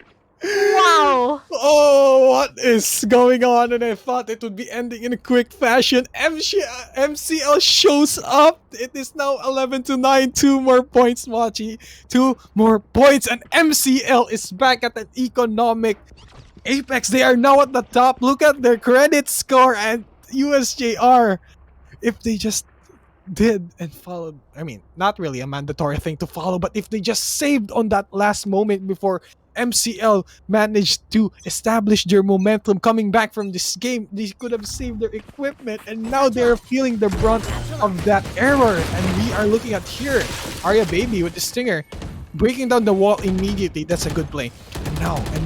And now Ice is just waiting here at Mail, waiting for the approach. But the slow orb, and here we have it. Ice takes down shots towards Asta.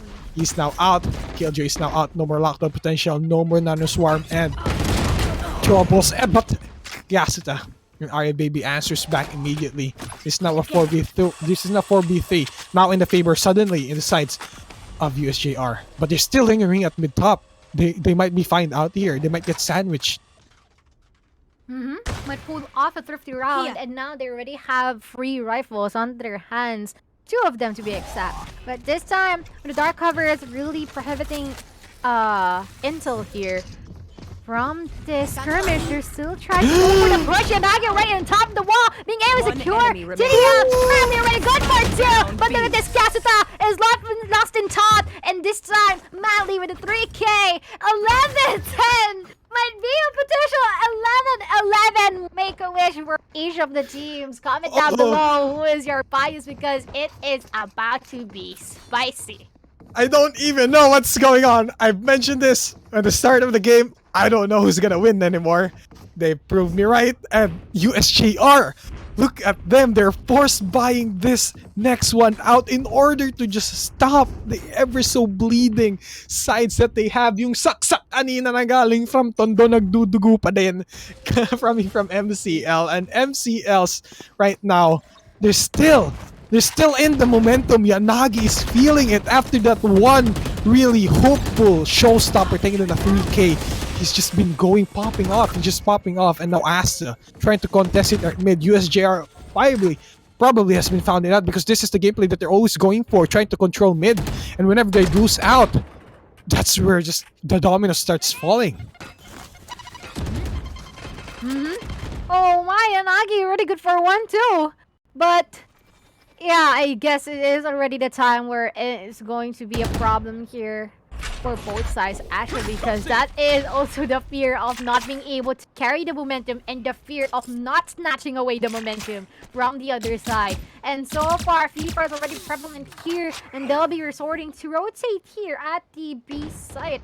And so far, Java will be able to secure Asta though. So that's already 2 people down for the side of Jaguars, and this is potentially a win for the round for the Warlocks. 30 but seconds let's see, left. let's not cut this short. There might still be a potential for them to pull this off, even with the odds in terms of numbers. Yanagi though from the Vest might be catching these 2 members at the Heaven area at the B tower, and player instead 10 standing. more seconds, Yanagi will be clicked on the trigger, pulling up one with eyes at the site, getting notes down immediately.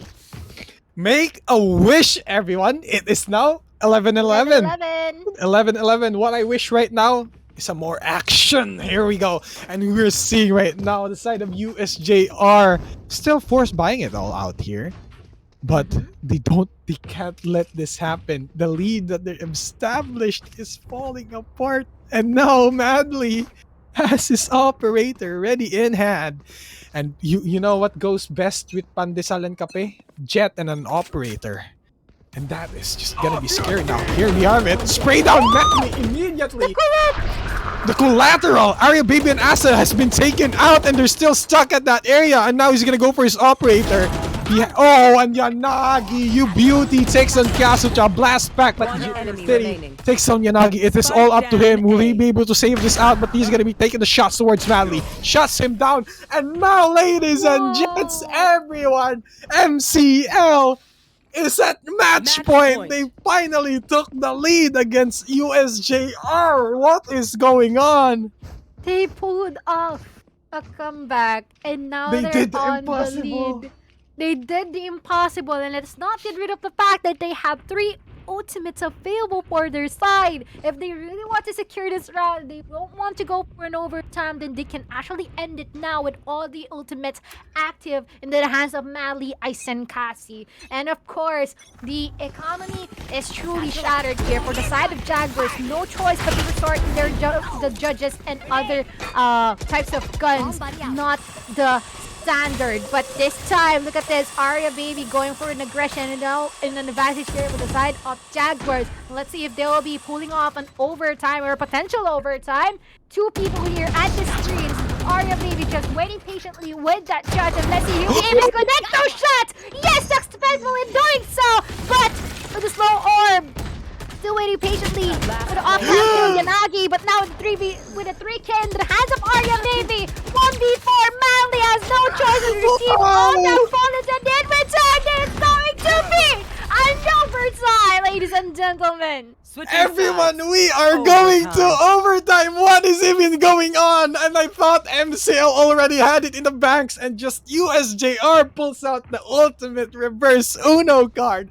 Hello, we are still not done. I refuse for the side of Jaguars, and MCL still fighting strongly. The spell still being casted, and Jaguars still hunting their prey in this ever changing map of Split, and it is just going insane. Nothing that we know of both of these teams is now gonna be coming to reality, because they proved themselves. Both of these teams are top tier in this series, Machi. What is even happening? Really top tier. I mean, they're really proving a point here. Which is it will be the ones who are the proponents and the first generation of the AcadArena organizations, or would it be the new bloods who are rising up to the plot and they're really proving it right now? Run and gun from Yanagi with the Vandal! What is that? 3v5! We're already seeing a pumped up and fired up round here, and so far they might be committing towards their ace site. Everyone's from heaven falling down just like falling angels in 1v5, and that's the last man standing here was going to be the ball for the last man breach. As just a moment that the dark covers dissipate, he'll be meeting his end. 12-13 towards our scoreline. One more round away for the Warlocks to win. The Jaguars are becoming extinct. They are now from hunter to being the hunted by the Warlocks. As we see MCL as the last, just one more point and they will be moving on into the playoff stage. All the hard work that they put out, all the experience that they had. Yanagi, one of the veterans, finally gonna be going into the playoffs because they didn't make it last time, and this is their chance to make it happen. And that is just showing us that this is the hungry still Yanagi that we have from the earlier seasons. And USJ-r, I know that these juvenile Jaguars is still ever so fierce. They're still fighting, they're still biting back, and this is just up to them to actually think this through, or else they'll be losing out this series. We pushed it so far to this overextended overtime, and it is up to them. It is up to both of these teams to play this methodically for them to be able to put out into playoffs. And now, starting in, Yanagi gonna use his paint shells towards mid. They're gonna be backing away from that. Yanagi scouting out information from Vent. He's not gonna find anyone towards the stairs. Kyasuta is here, however. He's probably trying to go for some wall, but Yanagi is at low HP. If he wasn't looking at this correctly, he is. The wall manages to go up on time, so B side might be the taking here. But I think that's just a bait because the rest of the members here for the side of USJ-r is going towards A site, and Casey is going to be pushed towards elbow because the entrance is blocked by the dark covers. And now that's going to be the fault line concussing the rest of the Jaguars here as they're slowly creeping their way towards A side. They're not checking heaven area, but they're able to spot it out. Crossfire still happened left. They didn't see Java, who was at elbow, and it is only up to Kyasuta to save this game. If this doesn't happen, what else will? As MCL will be the second team of today to move on into the playoffs after that overextended overtime. Oh my. Yep, hydrate yourselves, guys, because you really deserve it. You deserve to win, and you really put up such close matches. Like, hit the mashish, guys. Sheesh!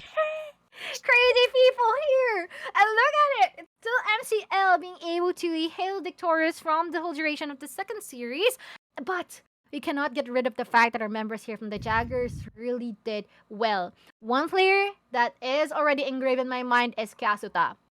He really did so great being an initiator. Maybe this time it was as a sage, but still really fairly did perform well for our team. But I guess it's just all about the mind games, and of course, I guess in terms of the consistency, and of course the energy still remaining, because not gonna lie, this series is really, really tiring. But I'll play for both of the teams, and you guys really showed up a really great fight. Of course, especially for Jaguars Esports, I'm seeing a really great path ahead of you. How about you? I'm just really, really speechless now. Congratulations to Malayan Warlocks, the hunters of the Jaguars, the hunters of the hunters. And now they will be proceeding into the playoffs with the big names that we have here at hashtag AllG Alliance Games Valorant. But before we move on into the next match, it is going to be CIT-U Wildcat Esports League versus FIT Pendulum. That's going to be the university of our dear Mochi out here. But before we move on into that part, we are going to go on a quick short break. Once again, we have been your shoutcasters. My name is Exivus, and I'm joined here by Mochi, and we'll catch you after this break. Nice. Day. Kiora. Ay, raise ra. Akta, backset. Uy, di planted po rin ako. Oy. Staking nga. Unahang planter. Nice! No! Ay, mura! Kabalera! Lain!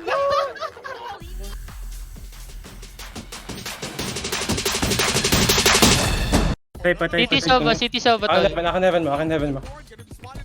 City lang Sova. Last Last city, city, last city. Darting backside. Hindi Yul Pwede yun, na. pwede yun. Yul na. Pwede, Ay, pwede.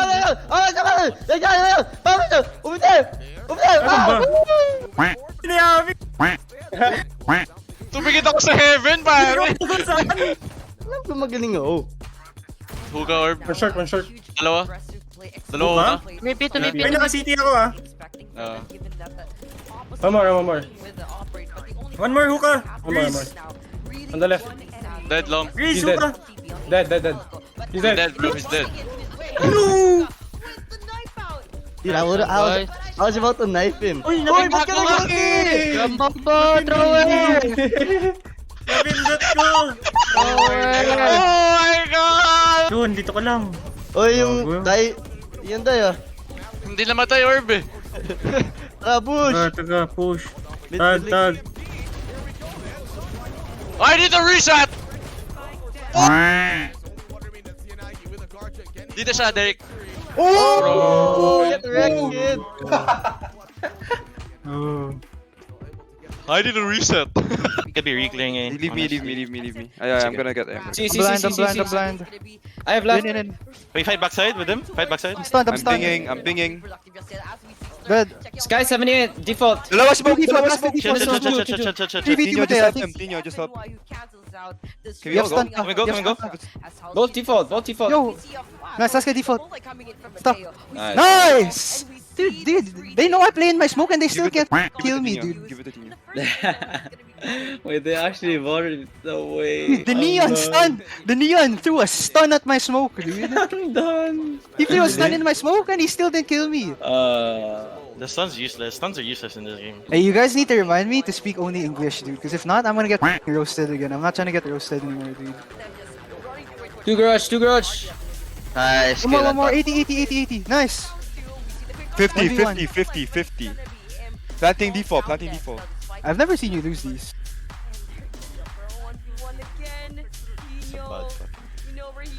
Backside. Sure win with the drone, dude. Might take space, ah. Yun lang. Oh, good. Nice! Yun lang. Oh my god, dude. I don't know why. It sounded like you were actually gonna shoot that, dude. You actually Given how many times Tino has done brain dead stuff, I thought he was gonna shoot it. You're actually the type of dumbass to Oh, shock you wouldn't have yourself. that. I got mine. Wait, Oh no! Neon ramp. You have a Vandal there. Heaven now? I'm in the worst position. Can you fight with me here? Because I have a Vandal. I don't Okay, want to have it. One ramp. Can you swing, Jeff? I have Heaven. I have heaven. Nice! Anton, they're dead. Dude, You're just gonna Wait, what are you? hey, my KD!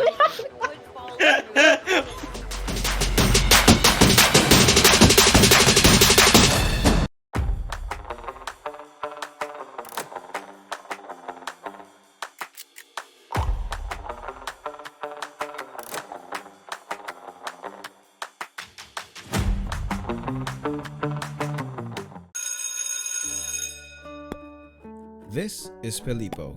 This is Jessica. Parehong freshies, parehong gamers. Gusto ni Filippo maging next big caster. Si Jessica naman wants to make the biggest esports tournament in their campus. But they don't know where to start. They're also from different campuses. In different parts of the Philippines. They would have never met. If not, For AcadArena. In AcadArena, we help students meet, collaborate, and learn all the hype and wonder ng gaming at esports. Dito, naging caster si Filippo even just for that afternoon. He met students with the same dream, attended our workshop, and we funded a tournament where they can debut. That was Jessica's tournament. Inorganize niya ito with a student club in her campus na ginabayan namin all the way. And that's how they met. That's what we do here in AcadArena. We turn gamers into leaders, casters, breadwinners. AcadArena. It's not just play.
what I want. This is what I want. What I want. This is what I want. That thing, that thing, that thing that makes me cool like crazy. Makes me cool like crazy. Makes me cool like crazy. Let me break it down. It's a material world. Show me what you got. I hope you came prepared right there. If you give me the thing that I want, wanna get that thing, that X that makes me cool like crazy. That's that, that's lit. No if, no buts, no maybes. It's what I want. This is what I want. This is what I want. What I want. This is what I want. That thing, that thing, that thing that makes me cool like crazy.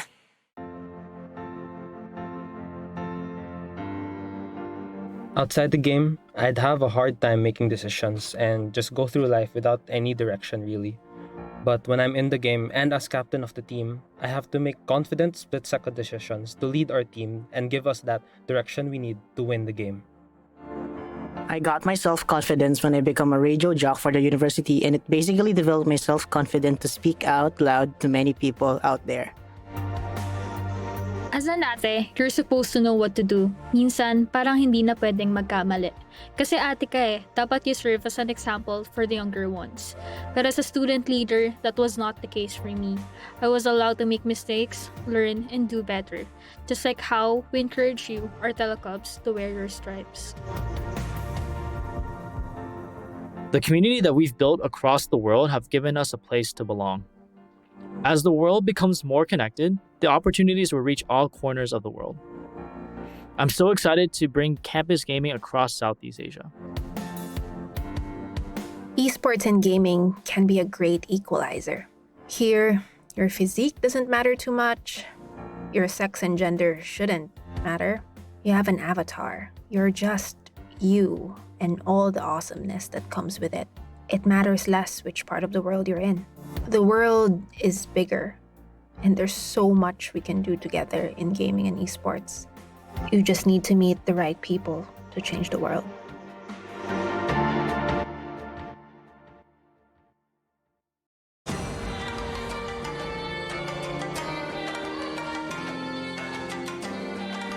In AcadArena, I broke through solo queue and became a team player. In AcadArena, I broke through my comfort zone and became more social. In AcadArena, I break through my hardship and become more confident. In AcadArena, I was able to break through my shy and timid self and turn into a student leader, kinda. In AcadArena, before I was lost, but because of the org, I was able to find my passion. Happy birthday, AcadArena.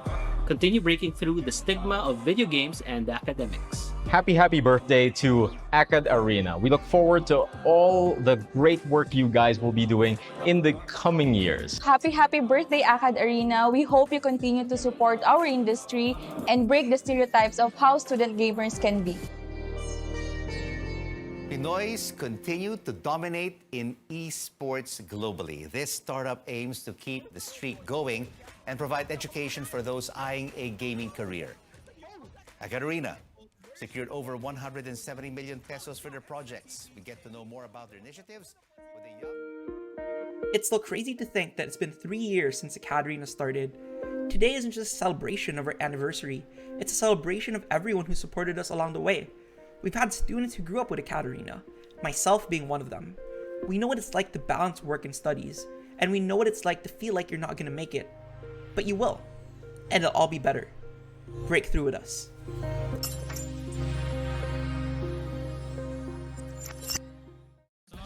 Isang heaven. Isang heaven. Pwede ako mag-TP back, watch kang heaven. Watch ng drop. CT dito chamber, tsaka bridge. Heaven ako. Nice one. Heaven. Heaven 1 na. Heaven seat. Wait lang. City. Ako cross. Low natin. Healing ka. Last heaven, minus 13. 50. Nice! Well played. Wala May pangatos na ka par. Ako din par meron. Anong FPS drop ako sa pincam ko? Hawak ko heaven, kahit wag niya na-smokean. Plant. Ako heaven. Naka-heaven, naka-heaven ha. Wala na smoke yung city ah. Shock dart. Nice kill. Dead. Sige, nasa amin city. Bulag ako. Bulag ako. Pumasok na. Bulag ako. Ako ba rin heaven? City out. City. 105. Hey, Let's go. Kaya tatlo kayo dyan. Ay, Mali. Uy, isa dito. nice team. Isa May isa dito, pa dyan. Ayun o. Isa dito. Ilalim. Pinatipi nyo, pag pinatipi nyo, kinuha niya yung TP. Nice one. Spike trap ah. Ito. Right side ko. Right side ko, pre. Okay, atin na. Well played, guys. Nice. Pakis nga. Mwah. Sorry, Rai. Yo, na ako! Nawala. May wall ka pa. Wall mo.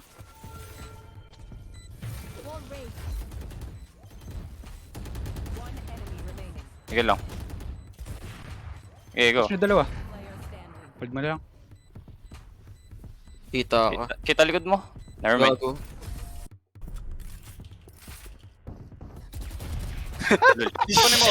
Kunin mo up! Sorry! Ingat na naman dito baka iwasan yung top. Ito isa, taas. Hindi maiwasan yan. Yung taas, kita nyo. Naka-show. Kapalit. Papatay mo, nice one. Backside. Sagodin nyo, tulungan nyo si Ran. Nice. Tulong. Tulong. Ako sa ano nyo. Open plan, pwede na. Sige. Yan nyo lang. Isang ano? Dead. Nice one. Screens. Okay, walang ko na yan. Screens pa rin. Well played. Last one. Nakop na ako, di mo manalo yung chamber nila. Pushing na, yellow. One more. Trade. 40. Yellow. 40 sa akin. Kalma. GG! Well played. Nice one. UI. Play pop. Well played, guys. Paparapak. And now we're back here to the Alliance Games Series number 3, where it is a 2-0 sweep in the first series.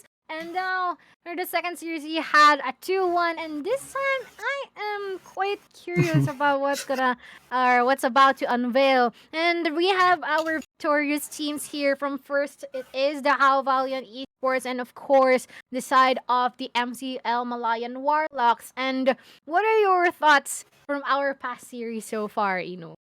Yeah, from a very fast first game to a very long second game. You know, that series between Malayan Warlocks and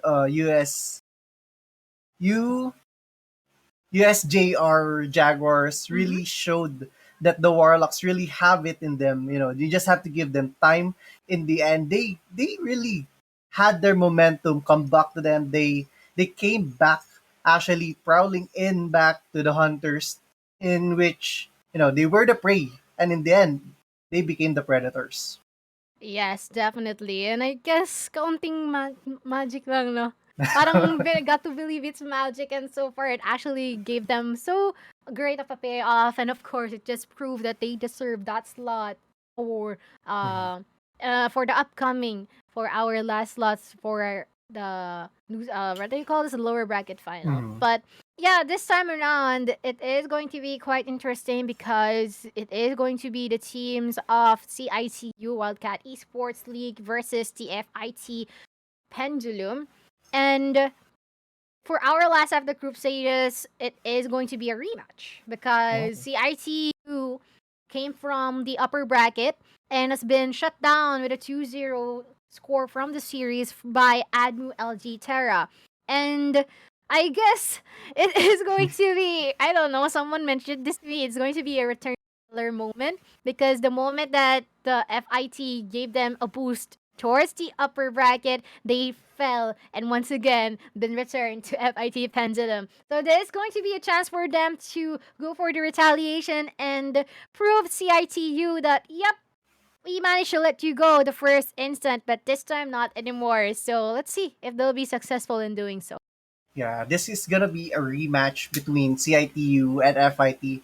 And, you know, maybe this could show a different outcome of matches as we move on to this final match of the day of the losers bracket and the last team to actually go onto the playoffs. Or will it actually be FIT Pendulum to actually snatch it at the hands of the Wildcats. Mm-hmm. The way I imagine it with their team names, Wildcats are still cats, while FIT has already upgraded their spirit animal, their Tamaraw. So maybe there could be an advantage leaning in to Yeah. FIT.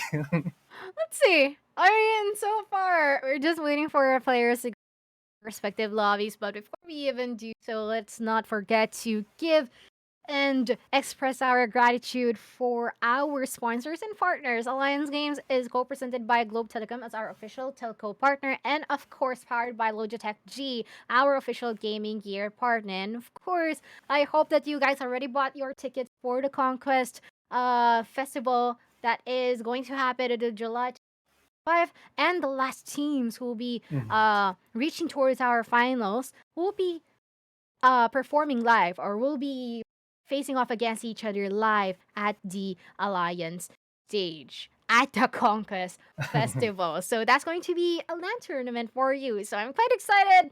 And of course, it just means that it would be a bragging right. Like, come on.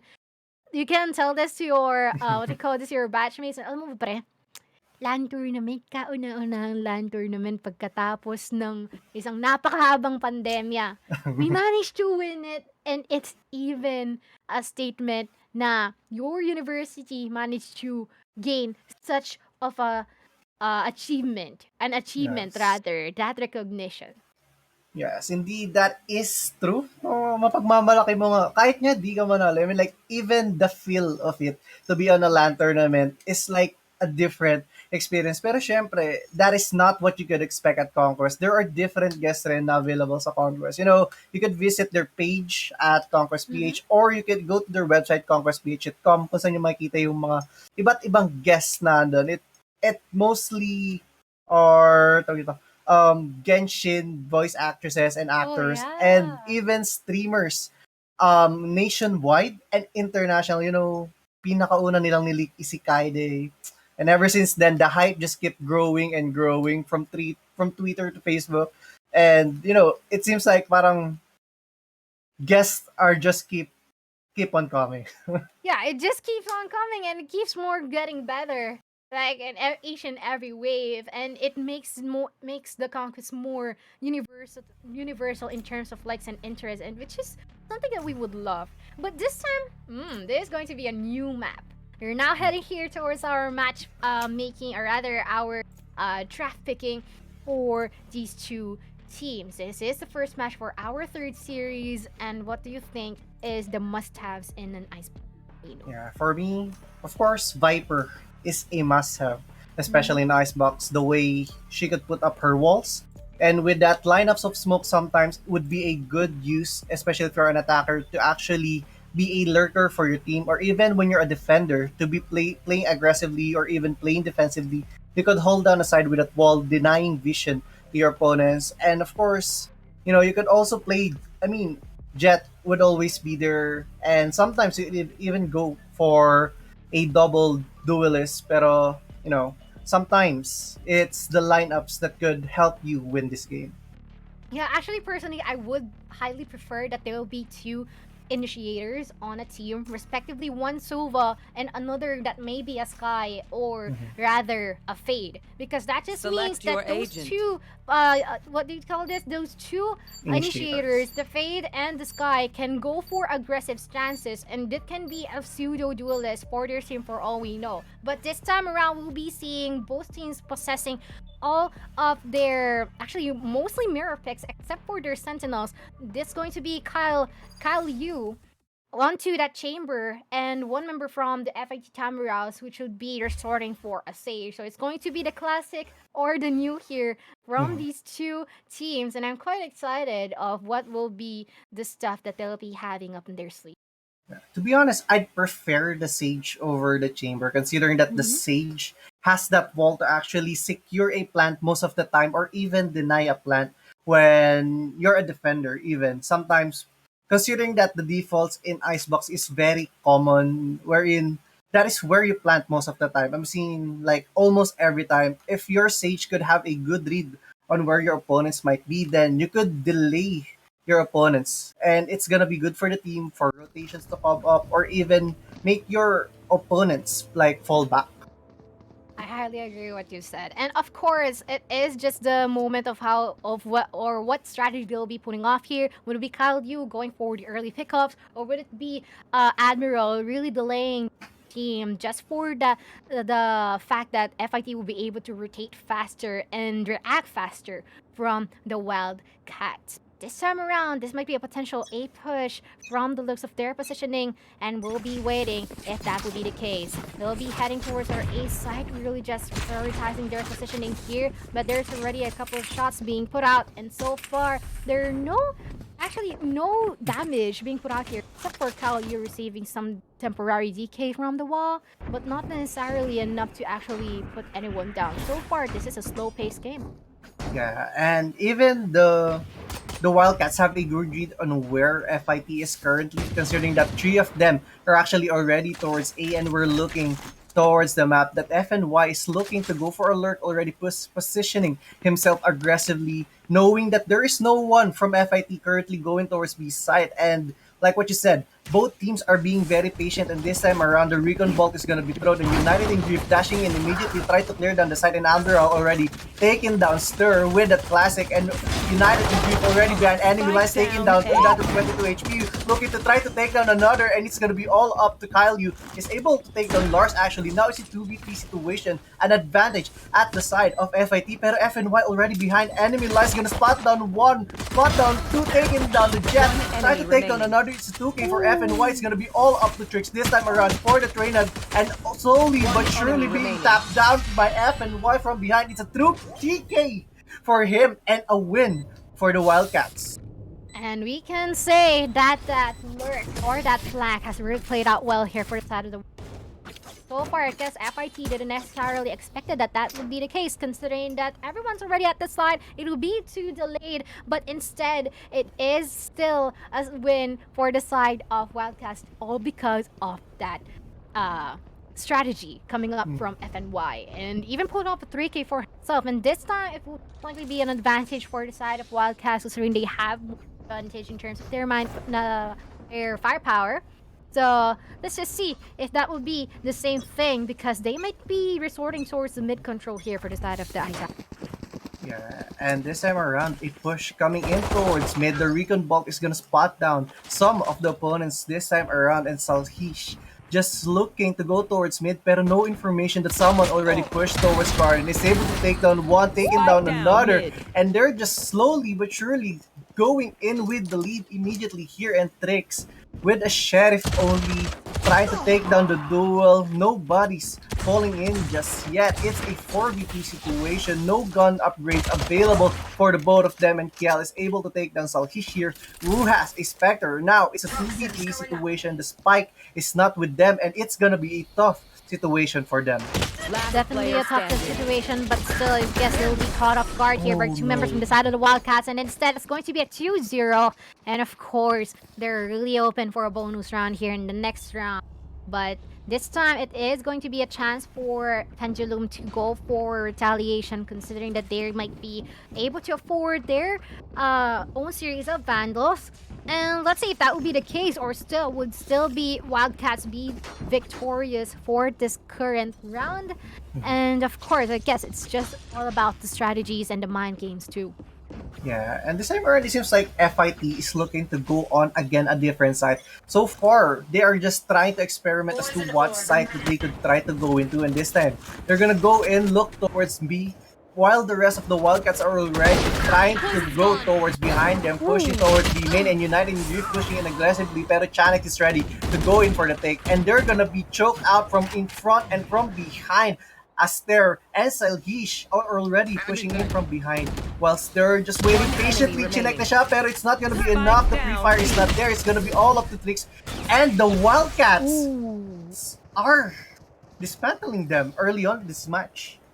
Definitely dismantling them. I guess there is always a problem here, is that the moment that FIT tries to commit into a specific site, no one falls back behind. Or if ever there's one, it would be too early for them to leave, because the lurks are always happening here for the side of the Wildcats, really way beyond of their expectations. And so far, Gusto ni Michiko 2-0. What if 0-2 na lang kami? Oh my God! Eli! It's not Ate Eli! But yeah, I'm lost in thought at that. Natawa ako dun sa tweet. But yeah, 3-0 already for line here. There's still a chance, but in terms of their economy, it would be pretty difficult for iTimer to for the win at this current round. Blaze are already active here. Let's see if it will actually serve them right this time around. China's already good. We'll have new trades here in different areas, but so far they're already being compressed here. They're being cornered here by the side of the Wildcats, and so far they're really doing well. Shanix, what is that flick? And so far even going to pull up a 3K, and that is already kill at the mid-air. Will be able to secure Chanix up, but let's see if he'll be able to clutch it. And whoop, ready go for 2? I guess not anymore. So Sheesh will be there to actually secure him out. 4-0 in favor of the side of Wildcats. Yeah. I mean, what happened there? I mean, they fell down immediately as they're trying to push towards me. Towards mid, and Chanix just pushing in aggressively is able to take down 3 pieces from opponents. And in the end, it's gonna be all up to KL to deal some damage. And in the end, they may not have won it, pero as much as possible, they want to deal damage to the economy of their opponents for the Wildcats. Pero it seems like it's not yet working currently, whilst they're already carrying on the operator into this next round. And let's see. With the operator at hand, it just means that it will be given a lot and a humongous amount of advantage for their side. But this time around, CIT-U will be receiving some amount of intel that they might be connecting towards our B site. Vipers that are already out, really advancing it so that they will be prevented from planting the spike. CIT-U being able to secure one, Admiral will be erased out of the map. And so far, it is still an advantage here towards the side of the Wildcats, and they'll be don't really know what they could do, but Trix would still be able to secure one. But that's going to be the trade here from Stir in a 3v3. Still waiting for any lurks, since they know that that's the drill from the side of Wildcats. But so far, they're just holding and waiting if ever that this Viper's Pit will dissipate. But I guess that would not be the case. And they're still not thinking of they're gonna rotate or not, because right now Wildcats are in a very good position because FNY with this Viper's Pit could actually hold down the site all alone, while the rest of the team could just hold on towards mid or towards a site just in case a rotation might come in. Pero United in Gifts is gonna take down FNY instead, and they're gonna use their own Viper's Pit to take control of the site. And United in Gifts trying to updraft, Stir is gonna take them down. The spike is gonna be planted. It's gonna be a 2v2 situation. Salhish with the drone trying to spot down information on where their opponents might be. They had a silhouette on where their opponents might be, pero it's not gonna be enough as to where they are. The recon bulk is there, and Stir is just decaying the life out of here inside the Viper's Pit.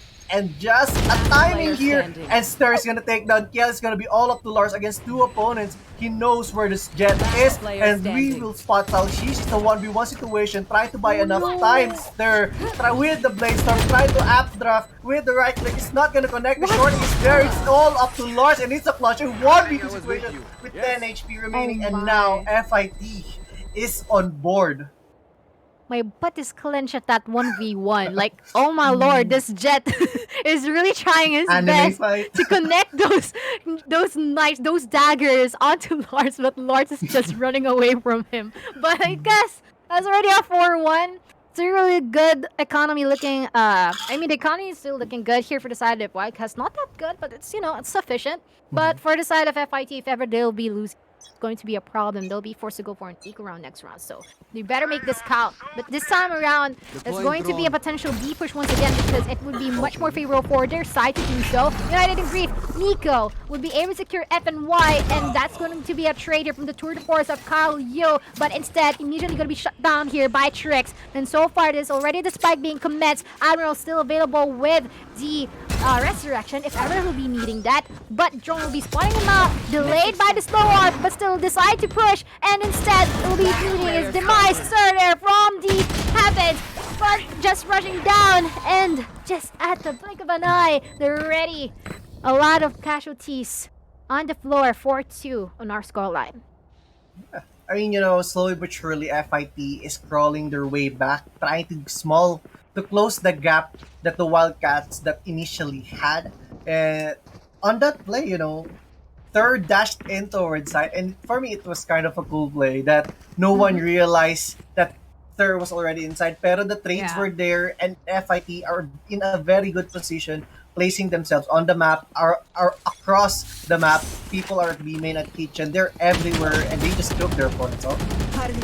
Yes, I agree. And so far, Sir is really that guy that you wouldn't really expect where he's coming from. And the timing as well, even if you expect of where he is, you wouldn't know when or where he's gonna pop out. But this time, it's going to be them trying to secure some pickoffs. But so far, it would not still be the timing onto their hands. CIT-U is just hovering here towards our yellow. And so far, he's just waiting for any people who be pushing towards our B side because they know that they'll be keep abusing the B site, or that's what they wanted them to believe. But so far, tricks here from the trash, be able to secure one, but or rather it's Lars. But so far, FNY is really doing wonders right. Going to pull off two as a trade. And so far, Spike would not be planted here towards the B. Spike Hunter Fury from South East will be connecting onto Lars at the 2v3 Stir from the Free Fire. 1 HP in terms of decay, but he'll still be able to survive on and even pull off that kill. And so far, Trix will go for the trade, shutting him down 1v2, and he got no chance to get the two members here from the side of the Wildcats, and this is already a 5-2.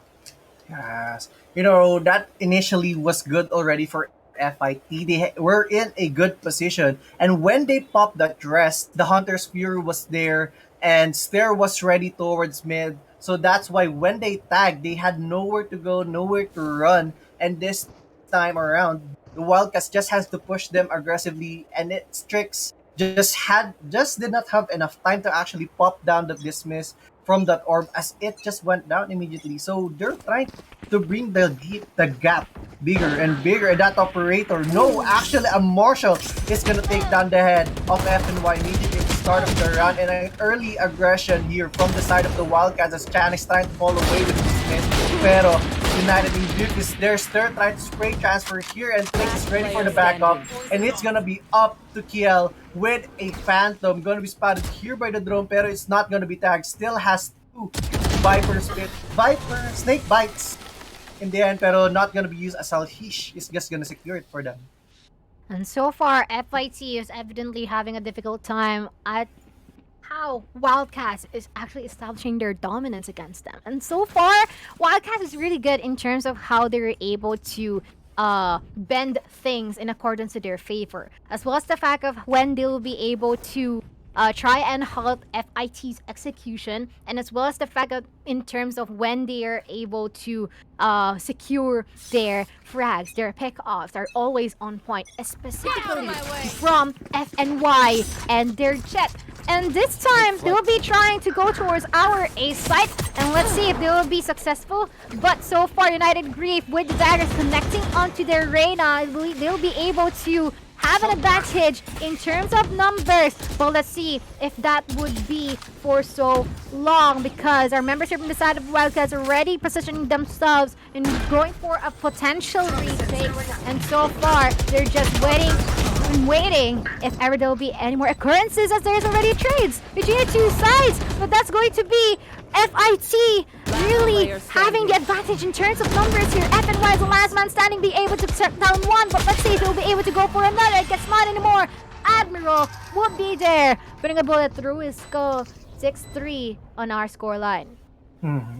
FIT going onto the site very strong, and in the end, for during the post-plan situation, they held themselves very strong as well. And you know, they held their ground as much as they can. The smokes are there to cover up for Stir, pero early on it helped them, pero in the end it went against them, and in the end the rest of FIT cleaned up the crew, cleaned up the site.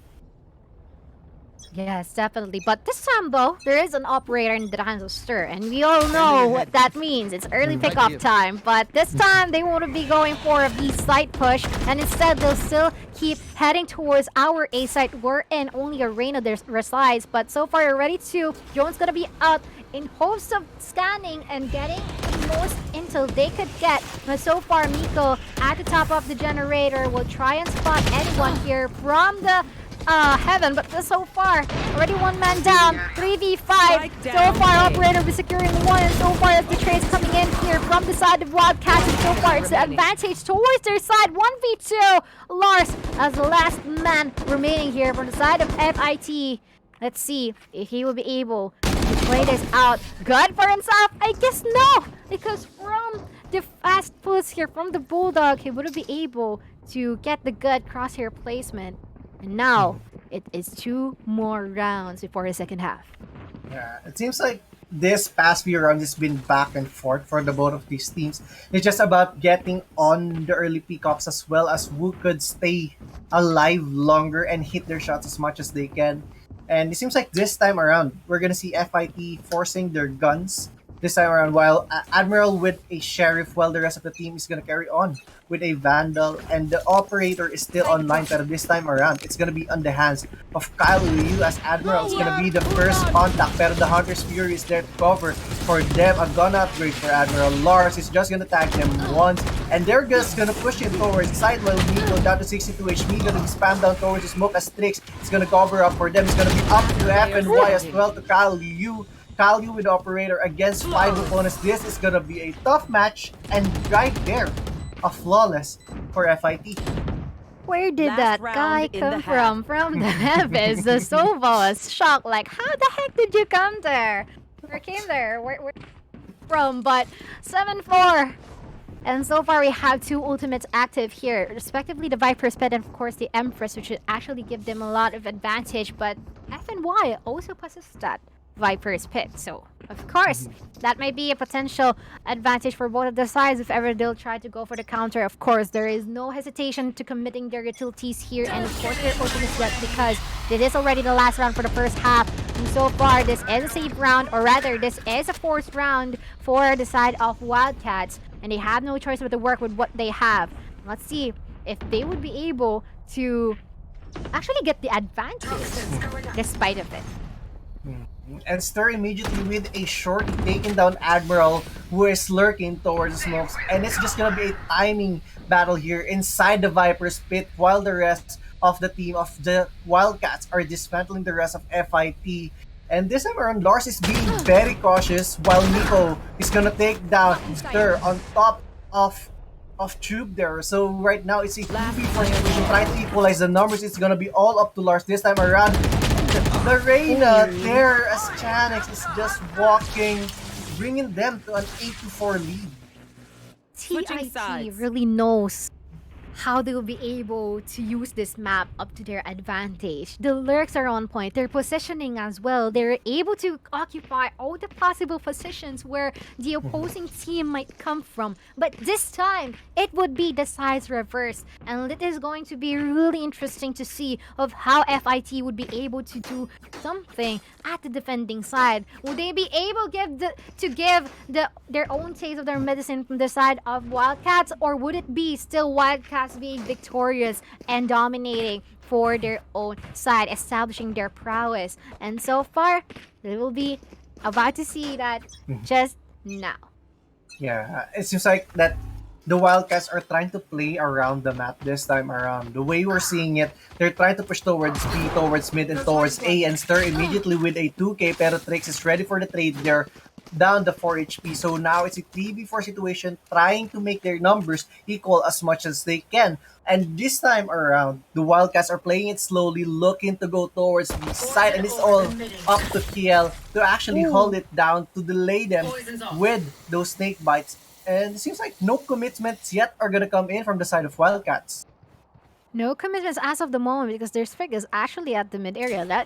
This is just the time wherein they decided to go forward to B side. And so far, it's going to be the Poison Cloud active, really preventing them from planting the spike. But still, there is a lot of a waiting game happening here. Chanix, though, already good for 1. Kill will be falling down, and instead, Admiral will try to go for the trade. Advantage is still towards the side of the Wildcats, but let's see if they will be able to go for a retake here from the side of FIT. There's still a couple of utilities that the side of Wildcats can actually work with, and as well as the other side. But this time around, They are hovering into 3 different locations. It is the trilogy. Really great positioning. But with the wall, it will be preventing them from gaining a lot of vision. But this time, still, the shots will not connect and instead they'll be punished. There's going to be still an advantage for the side of Wildcats. I'll be honest, the way that Wildcats play that round, they're being very patient. I mean, ever since the start to the end of that round, and Chanix in a very good position. If someone would come from CT, then Chanix already has that ground. But if someone would come from Kitchen, then they would most likely not check it. The way that we saw Admiral place that wall, I mean, it was only to cover towards B main and yellow, and in the end, they still won it for the side of Wildcats, being in a very good positioning themselves. Yes, actually, I really love the fact about they know when they should aggress and when they should play slow. And that is a really great factor here for Wildcats, reason as to why they're having advantage into this game or for this first match. But once again, they might be heading towards our A site. Martial shot will not be connected, that they will have the idea that Lars is at the hell area. So far, they'll be rotating towards the B site wherein Kill is the only man who is in this site. Yes, and this time around, they're trying to rotate towards B side this time around, pero it seems like FIT have a very good read as to where the Wildcats are trying to go. Southeast here, where the Chakra is gonna connect them once. The snake bite is there, and Kalyu is actually gonna take down Miko that is trying to take them. FN1 with a 2K for him, and a crispy flick by Kalyu for the 3K to end it up. Kalyu with the 3K from the Sheriff. I think he doesn't need the Headhunter because all he needs is a Sheriff, regardless if there is an ADS or not. But so far, oh my, Wildcats is really doing well in this match. No bias indeed, because I really see how knowledgeable they are and how they're able to use their game sense up to its fullest potential. They're able to work on their own while still coordinating with their team. Even if it's not actually just the buddy system, even if they don't have buddies at hand, they're still able to face up against them, regardless of a whole battalion going against them. But so far, still the slow play, and we'll be seeing if they will be able to secure a couple of pickups here from both teams. Yes, and this time around, the way I see it, Wildcats are like scanning their opponents. They're waiting for their opponents to make a raw move, and most of the time, it's gonna be a timing play since these previous rounds. And this time around, they're looking to go towards a site, and behind the scenes, we saw Trix already taking down Kyle Yu from yellow, while Stir is just looking scout down their opponents, waiting for the utility for the recon ball to actually come in, and Stir trying to dash around, trying to repositioning himself to wait for the push of their opponents, and almost all players from FIT is already towards A side, while Chanix towards mid is gonna take down Trix, pero Admiral is ready to take down one, and Salchish already towards backside, pero Miguel is ready for them. It's gonna be up to Chanix with a Sheriff, trying to get the gun upgrade, would spot down one, gonna get the Vandal. This time around, it's a 1v2 situation, looking to where their opponents are, as there are no sound cues here. Pero Chanix already towards side is able to take down Miko. It's all to the kill. Pero Chanix with a 4K for him, and in a very, very good position from mid to a site, and isolating the duels to a 1v1. Oh my god. Chanix pulling off a 4K at that round is just wondrous. This dude is the Superman for Wildcats, clutching up the round against the odds. And so far, this will be forcing FIT to go for an ego round. And of course, that just means more problem because, once again, one more round, you're already up on a match point. Yeah, and considering that FIT this time around are gonna go on a eco, they really have to duel their way into the next few rounds to keep up that every round is last round. And Chanix already pushing in towards side, being very aggressive, being very confident in his skills, pero Miko is just gonna shut him down right there, trying to take down another 2K for Miko, and trying to take down one from mid, pero FNY from side is just gonna take him down. It's all gonna be up to Kiel once again. Kiel? Still with the Spectre? At least the Viper is already low on health. Like, just one bullet straight to any part of his body, then definitely he'll be out. But at least that's already a lot of information can be gathered here. But he better really look out for the time, because there might be a chance that he might actually fall to the demise. But oh my, 1v1 between the two Vipers. Let's see if he'll be able to secure this round out, or if F and Y will be playing for time. They're not looking at the same areas, but Skill has managed to pull this off. 11-5, and I guess they're still breathing. They managed to avoid the very unfavorable situation for FIT. Pero this is just gonna keep on getting tougher and tougher as they're gonna move on forward. But at least their opponents are not yet on match point, so that's a little bit of breather for them. Yep.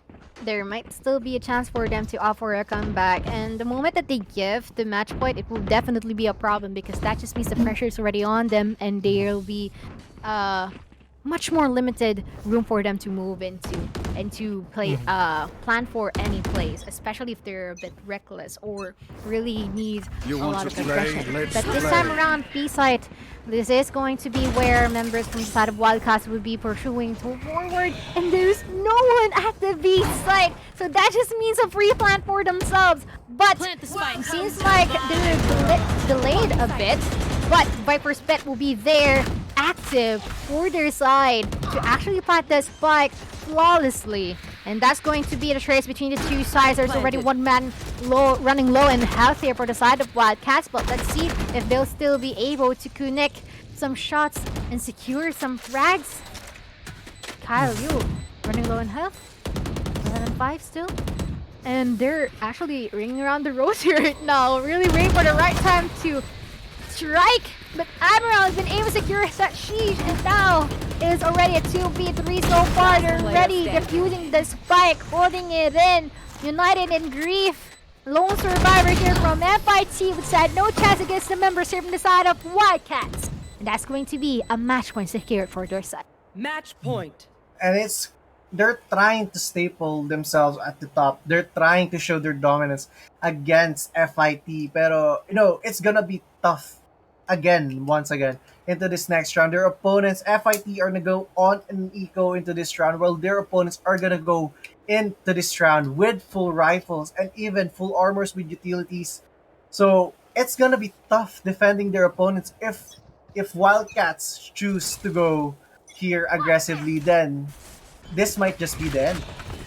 This might actually be the end, because they know that these members from the side of FIT don't have all the arsenals that they would need. They're lacking, and right now Stir has been able to secure one, but United Greed connected and managed to connect their Zaggers onto Stir, but so far, I guess he'll no longer go for a second, but Lars by the sidelines will be securing 2v4. CIT-U, Ramdi, Ramps will be able to go for one, but so far 2v3 comes with them. Pressure's already active here into the hands of Admiral, but it will be caught off guard, and instead FNY will be able to go for 2v2. United in grief with just a pistol, hasn't been able to get enough time to actually take a gun for himself, sadly. But now Kyo, last man, will be able to go for a clutch. Yeah, again, it's all up to Kiel against FNY.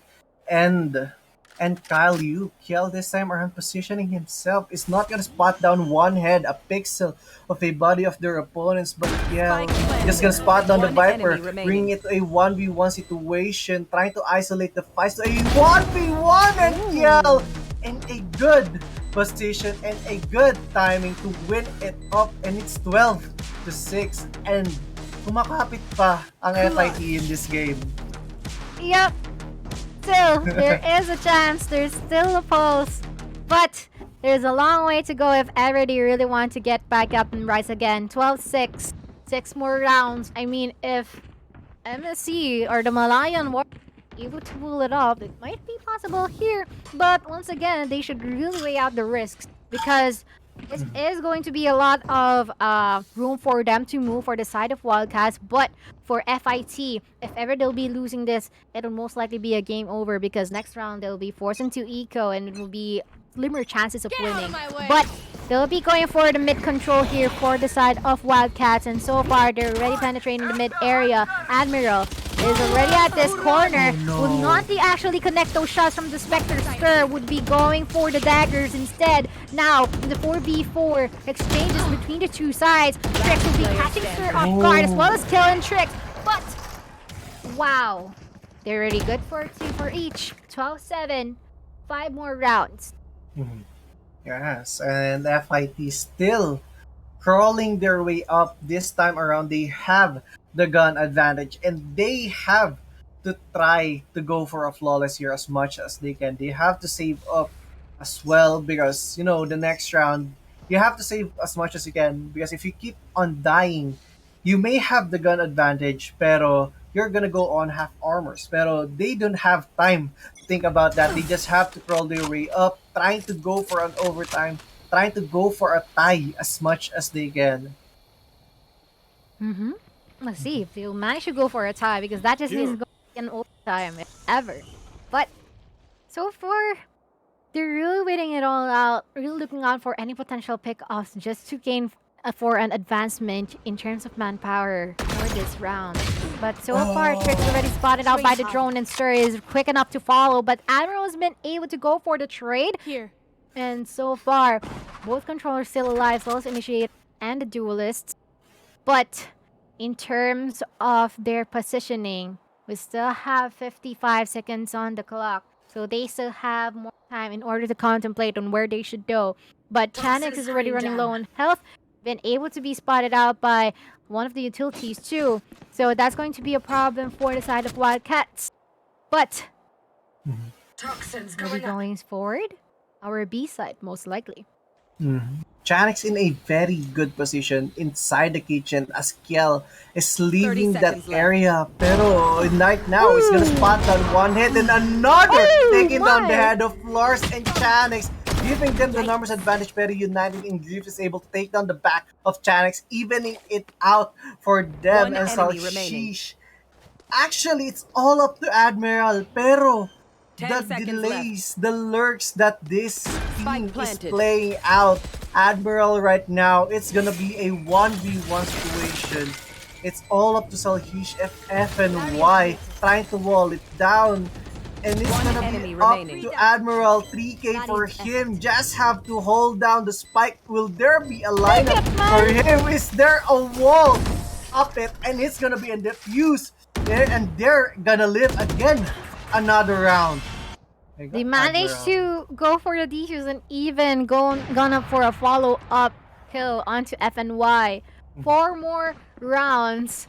Oh my, it's like a countdown. Don't you think? But yep, operator still active here. Or rather, it's already active in the hands of Miko. And let's see if Miko would actually secure a couple of kills from that operator, because Wildcats, I think the main challenge for them here is to retain their composure, because so far it's actually being shifted to the side of FIT. But right now they've been able to go for a really great head start from CIT-U, and that's going to be one way actually serving right, flashing out, shot not connecting, but Stir is already in the site, already deep in the site for all we know. Lars is just at the corner, looking out for any people who will be entering and exiting from this Viper's pit.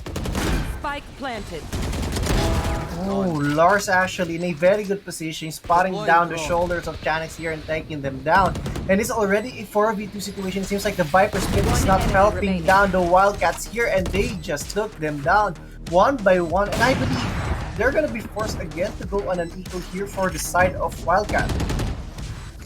Yep, they will be forced to go for an eco, considering that all of them just resort to all of their rifles. But once again, it seems like they've been able to capitalize on the operator. I mean, it doesn't actually give them a lot of pickups, but at least they managed to save it onto the next round. That just means a more stable economy for the side of Itamros, but that's going to be a timeout being pulled out here by the Wildcats. But so far, what do you think what are your thoughts between those two teams? Because we're seeing really interesting dynamics. It seems like both teams are really trying to make their comps work as much as possible. And it seems like the Sage pick off is not really the way I saw it, the way I see it on like the big stages. But in the end, both teams are really showing what they can. FIT surely is trying to claw the way back. The lead that the Wildcats had is like dimming out as much as they can, you know. But actually, for me, I'm seeing really great the just side of FIT because so far from the earlier rounds, they're dancing at the palms or on the hands of Wildcats Esports because they're always being caught off guard. Little do they know there's already there's a flank on their butts. But on to the other hand, right now they've been able to go for the really good positioning, as well as the fact that the discipline is already prevalent for their side, considering there's already they are on the defender side after all. But once again, if ever that our members here from the side of Wildcats would be losing this round, it would just mean that they'll be forced, and then that will most likely be a 12-11. But I guess they wouldn't let that happen, and instead, they'll be doing the same thing over again, but the free fires from Lars will be connecting us to Chanix. But now, the spike is being commenced at this area. Viper Spit already active too. United and Grid being able to secure one with the operator. Kalyo being erased. As well as the fact is now a 2v4. There are no trades coming up from the side of Wildcats as of the moment. Stir as the lone survivor for their side. Let's see if he'll be able to have the chance to stand against our members here from the side of FIC, but I guess not anymore, as D has been sandwiched by the two members. Yeah, I love that play that FIT did there, the bait and switch, the jiggle by the Sova, and in the end, the swing by the Viper to end it all, to top it all off. So right now, it's an eco round coming in from the side of the Wildcats. They held their ground. Their retake was clean during the time around. It was kind of messy at first, but at the end, they came back from that. And, you know, their ultimates are up. They have the resurrect. So in the end, if a teammate of them would die in a position that it could be rest, then it could even out the numbers once again. The ultimate the opponents only has is the Empress, and it really is not a counter to the resurrect as much. Yeah, but you know what's the problem here? Is if ever that Stir will be able to secure a kill, that would just mean that he'll be having the access from the Blade Storm, as well as the fact that our member here, the Reina, still has the Empress, and he bought a Vandal. So that just means that there is still a chance for them to actually win this round and end the match. But this time around, there's going to be a B-side commitment from the side of the Wildcats. United in Grief or Miko would be receiving some damage from that, but they'll be going for the default here, the default plant. And everyone has been able to plant and exit in a really good position. Kyle Yudo already running low on health, so they better make this count. The Toxic Wall is already activated here. They're already defusing, but so far FNY has been able to secure kill out already, running low. Each and every one has been able to even go for the defuse. And that is... What did just happen? Everyone's just fighting off against each other, and one's just sticking on the spot because pros don't fake after all. Yeah, I don't think that Admiral even used his wall there to cover up Lars that is defusing.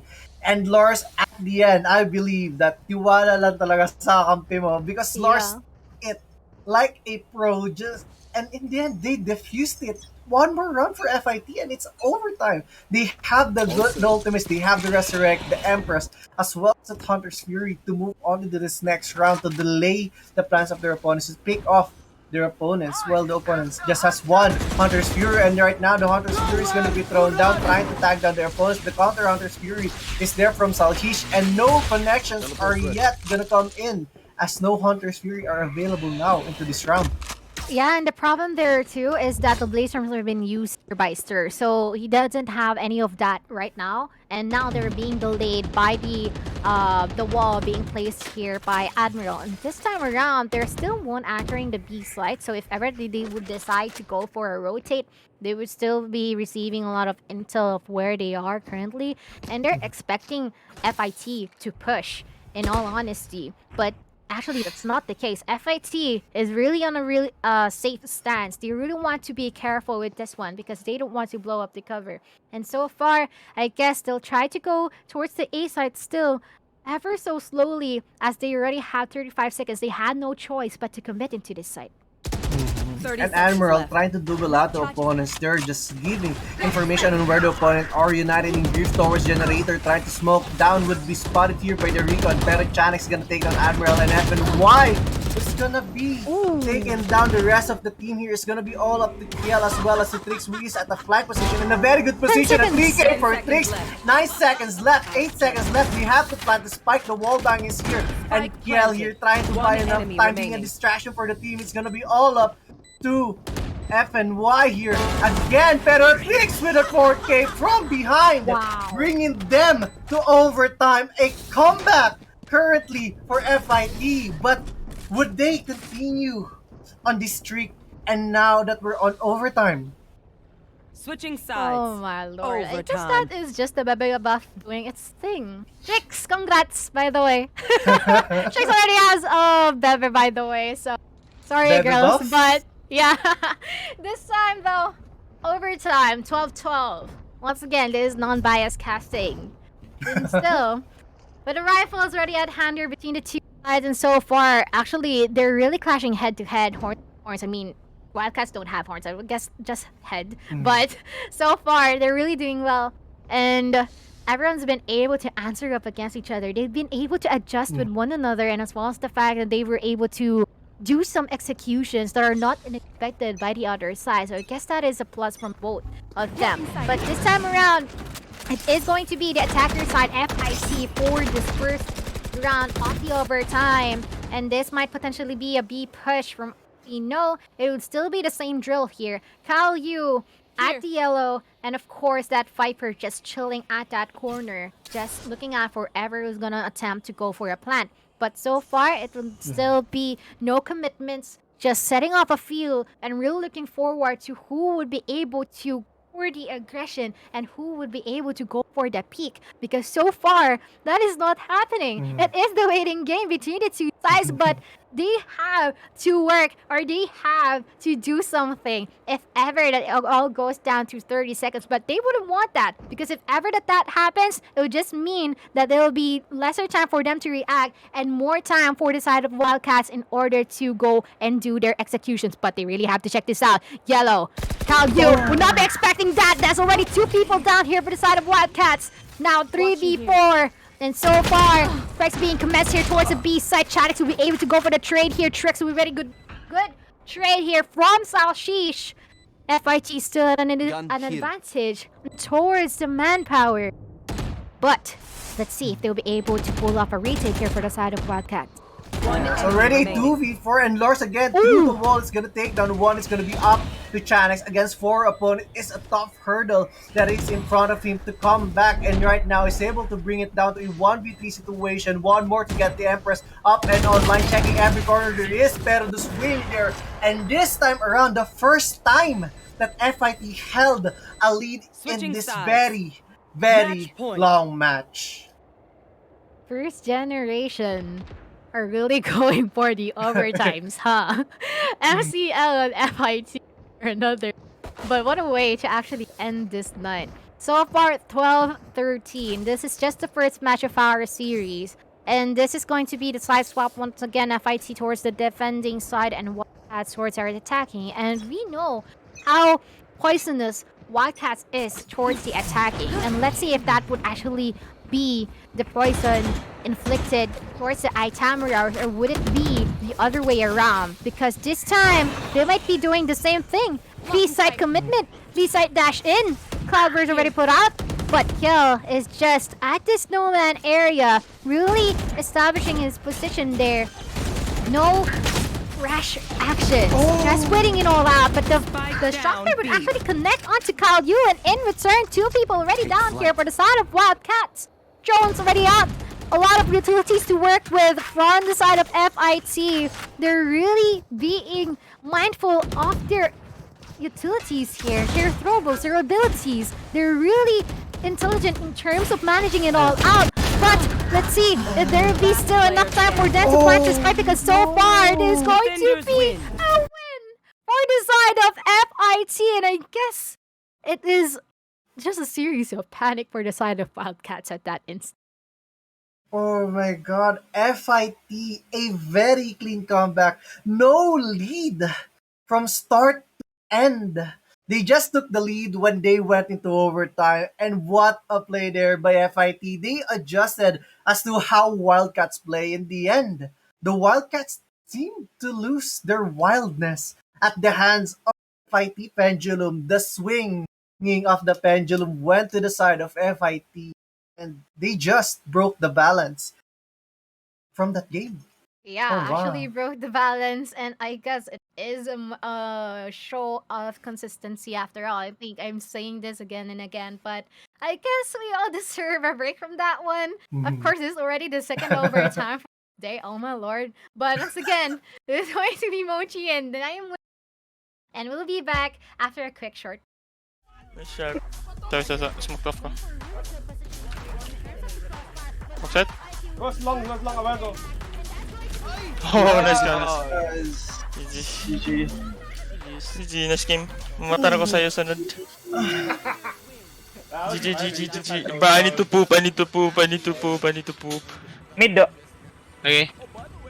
Face your fear! Remida. Dagan kayo, tulo. Tulo. Nice. One more. Last mid Goro. Ako city. Mid Goro. Hold on, B-main. B-main, baka Nice. Oh my. Let's go! Guys! Oh my God! I got you! Kevin. I got you! I love you, Kevin. Wala game mo komplemento kung anong siya gikuha.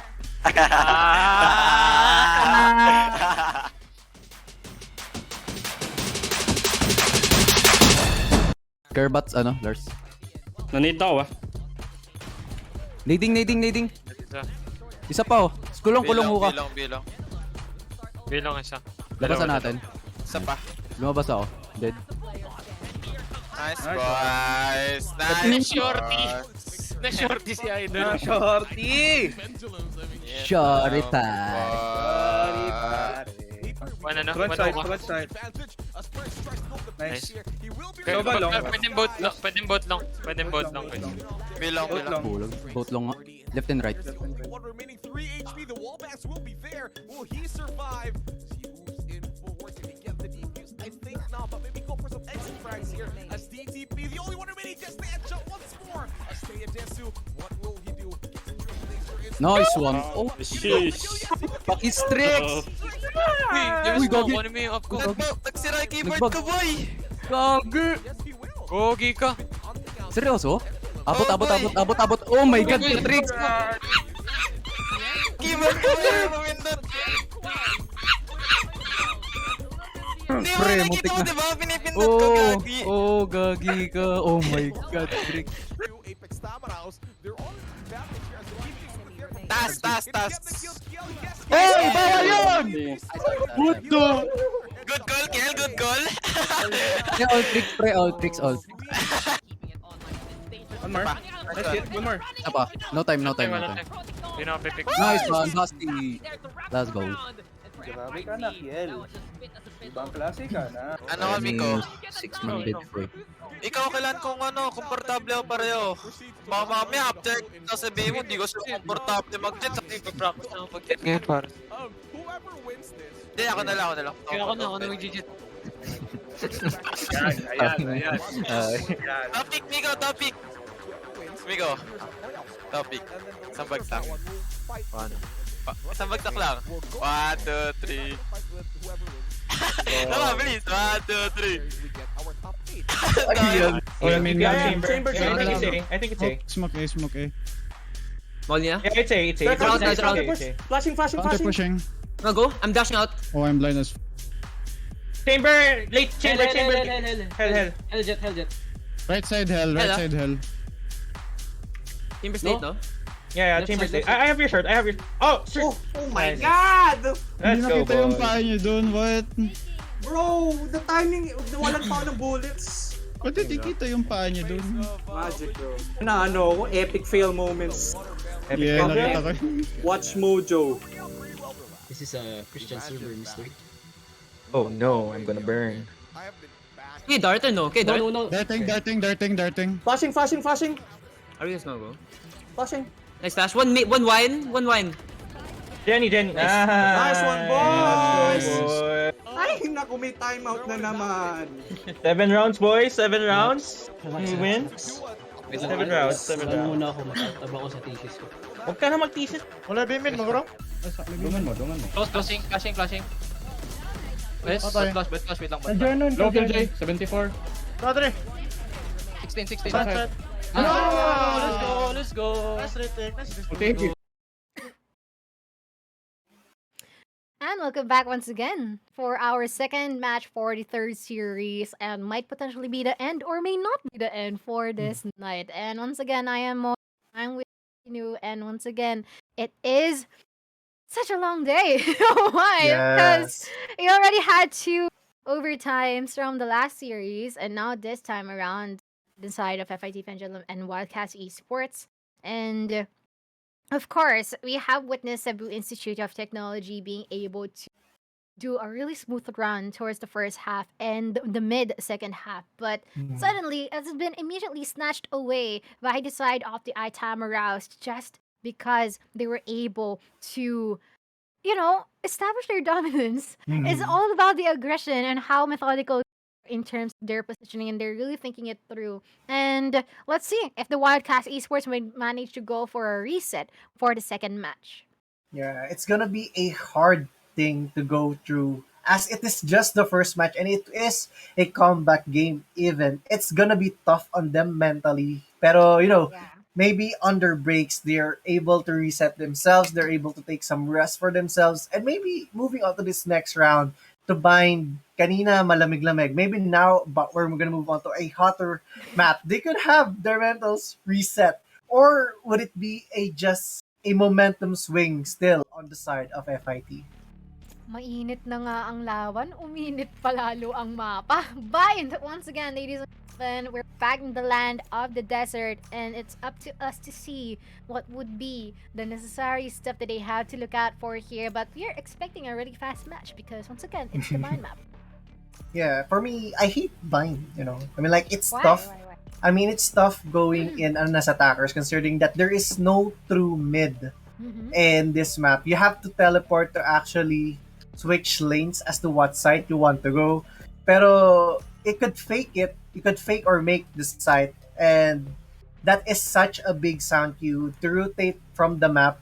You could go from B-long to A bats, and then from A short to hookah, and it just depends on how you try to play it. And before the meta here was double controllers, pero I'm not sure as to what the meta na is currently sa Bind.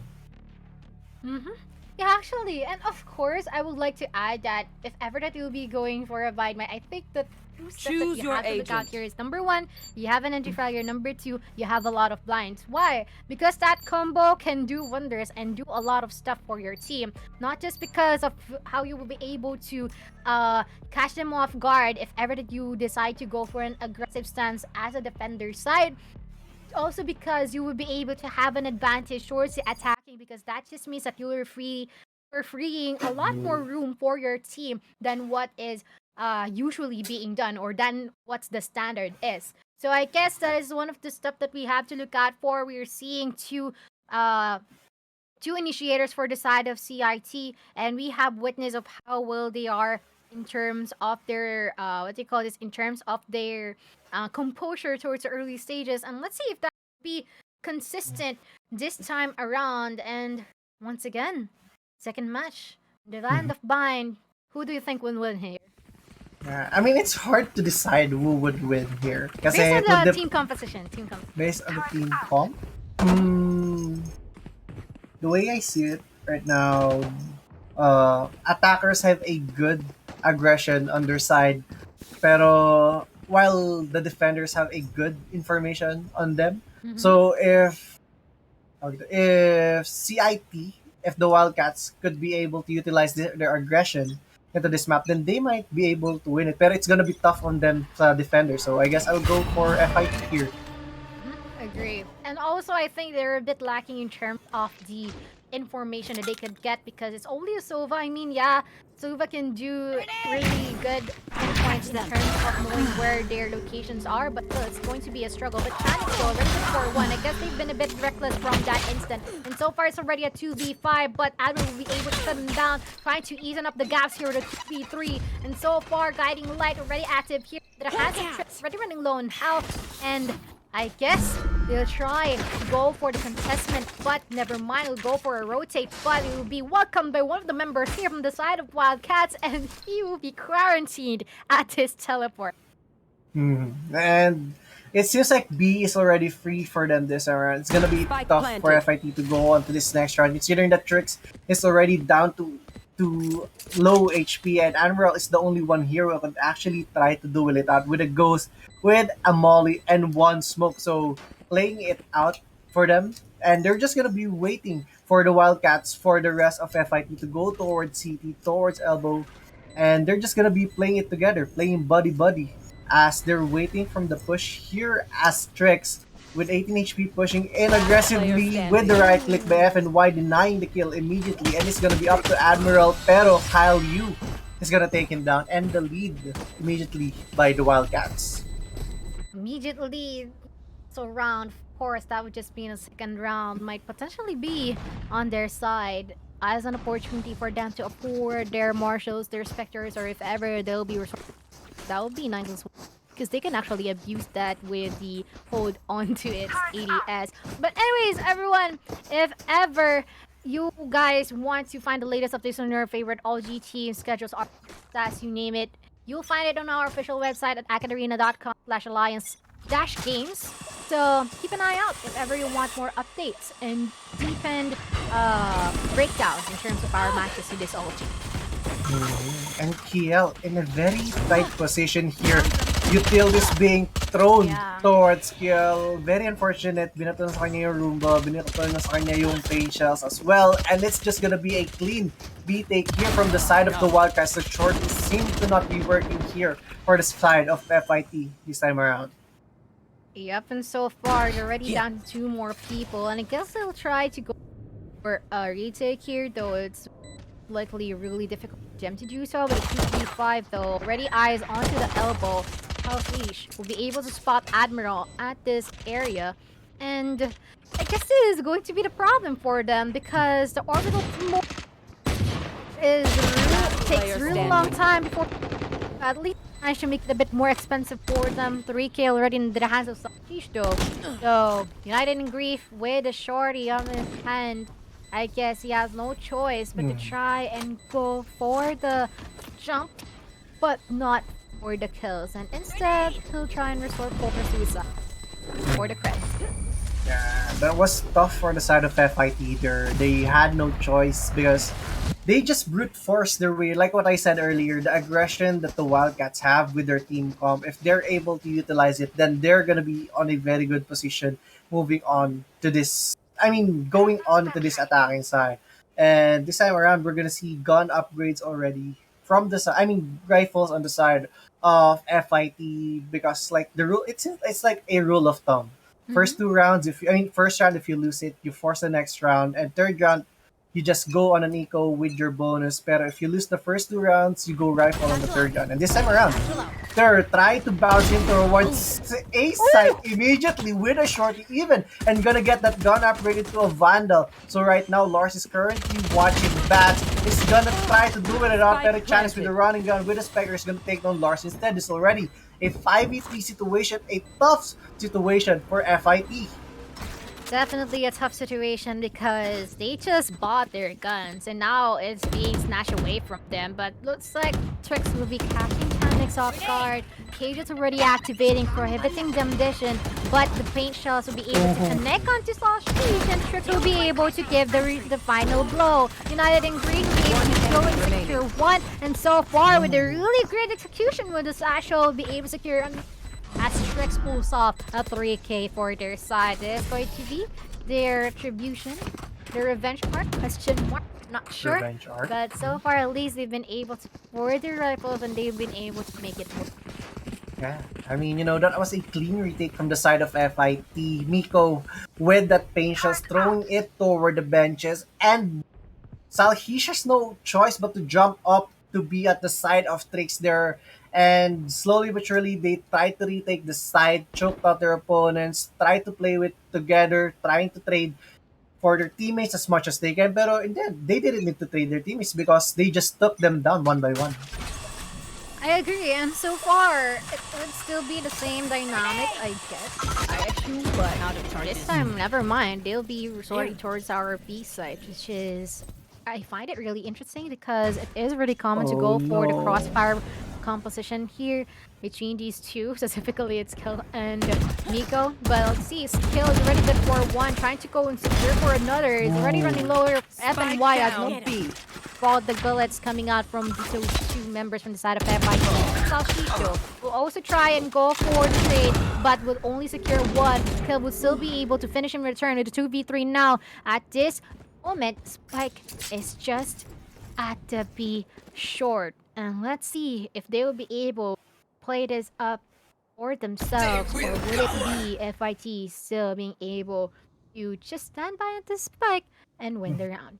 Yeah, Trix is in a very good position, placing himself aggressively. So if there are footsteps to be heard, then Trix could just go on and walk and swing it immediately. And right now, spotting down Chanix, the timing is there. Pero it's going to be all up to Kyle-U, who is already towards a site. 26 seconds remaining. Has to use the teleport to go in and try to take the spike. Pero the rest of the team is already waiting for him there. Lars, together with the turret, going to take him down, tying it up for them. At least he's been able to put up the effort there, but sadly I think the best thing that he could do there is to save, especially if he rifle. But right now, it is going to be a safe round for the side of the Wildcats, and there's going to be a buy round for the side of FIT. It might be a potential that they are well aware of this and they can rush them in return, or would they still go for the safe stance as they don't want to risk such stuff? Let's just see if that would be the case.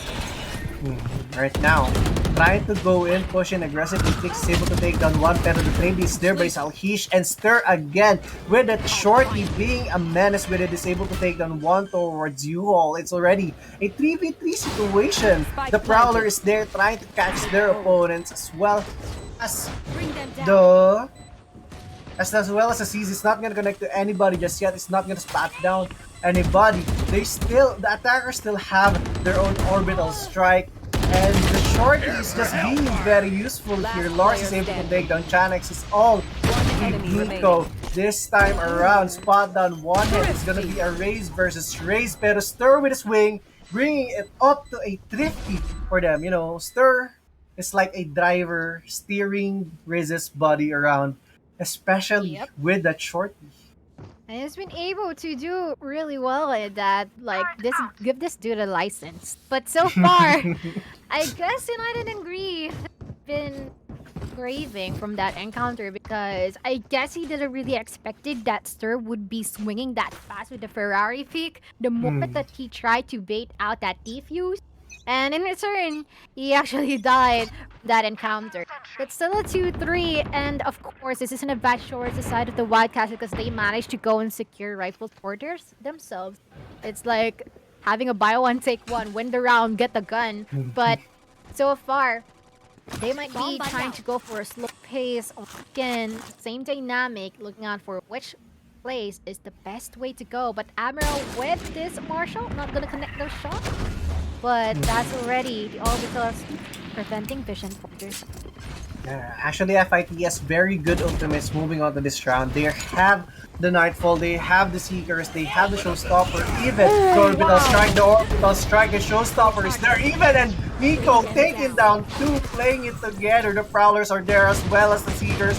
They're just throwing it all in from the side of FIT. Kyle-U in a very tight spot as Admiral's gonna swing in down, as Aldish is ready for the trade, and it's all gonna be up to FNY down to 20 HP with a classic left, no bullets remaining, a 2v1 situation. Have time to reload this time around. They're even gonna throw the Nightfall for FNY, the respect here. Pero now it's a 1v1 situation. Kiel in the end is gonna secure it for them. What a costly round for FIT there.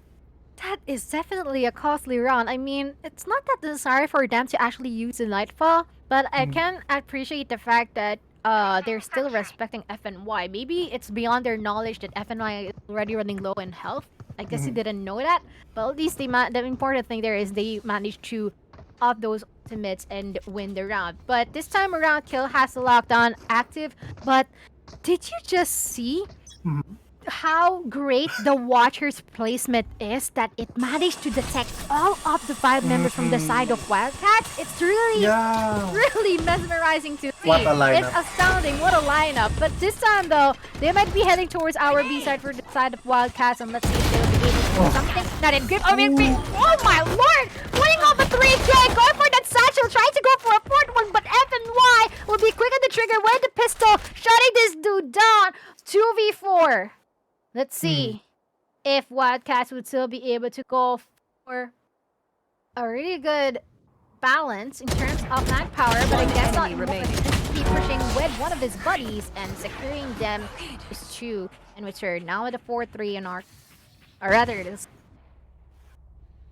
Yeah, you know, Miko at the start of the round getting the 3K, overheating a little bit, going in for a satchel kill, being greedy, trying to take down another. FNY is able to take him down. But in the end, Trix is able to secure it with the rest of the body system. And this time around, their opponents have the ultimate advantage. They have the Hunter Spirit, the Neural Theft, as well as the Showstopper. Pero this time around, Stir is gonna go in with a Judge, a faster shotgun. And the way that Stir has been playing these past few rounds, when pushing towards a short, it's just quick and, you know, just pop their opponents. But I think this is a really interesting change of behavior here for the side of the Wildcats. Earlier on, they keep on pushing, but this time around, right now, they're really thinking it. But at least they managed to go for a really great setup. So the lineup's been giving them a lot of information. Trix been able to secure one, the bot as well. But while we're seeing it, Trix will be able to pull up a 4K in just in the blink of an eye. 5-3, ready on our score line, and so far, FIT, I think they're ready. Have a stable grip at their stand. Yeah, I'll be honest. I mean, like what you said earlier, I saw it again. Lars with the lineup, spotting down 3 opponents of where Wildcats are. They spot, they know that one is at pocket, one is at default, and one is already towards U-Haul. And at the end, Trix, I'd like to commend Trix there. The early pick off towards the Cypher, the timing, and the 3K to end it up during the round. A quick spray transfer, a quick lick to the head. Yes, actually, but look at this. Stir still decided to push forward. I think she's holding a shorty, but sadly the shorty would not actually be connecting onto Lars or Lars, or I guess that's the Judge. But this time, Kill at this corner. Oh my, Chanix didn't expected that, huh? Check your corners. Once again, it's 2v5. And of course, Wildcats losing their composure here, bit by bit. Tiger's not gonna be sensing anyone, but Kill is pushing forward here. Should be giving them a lot of advantage.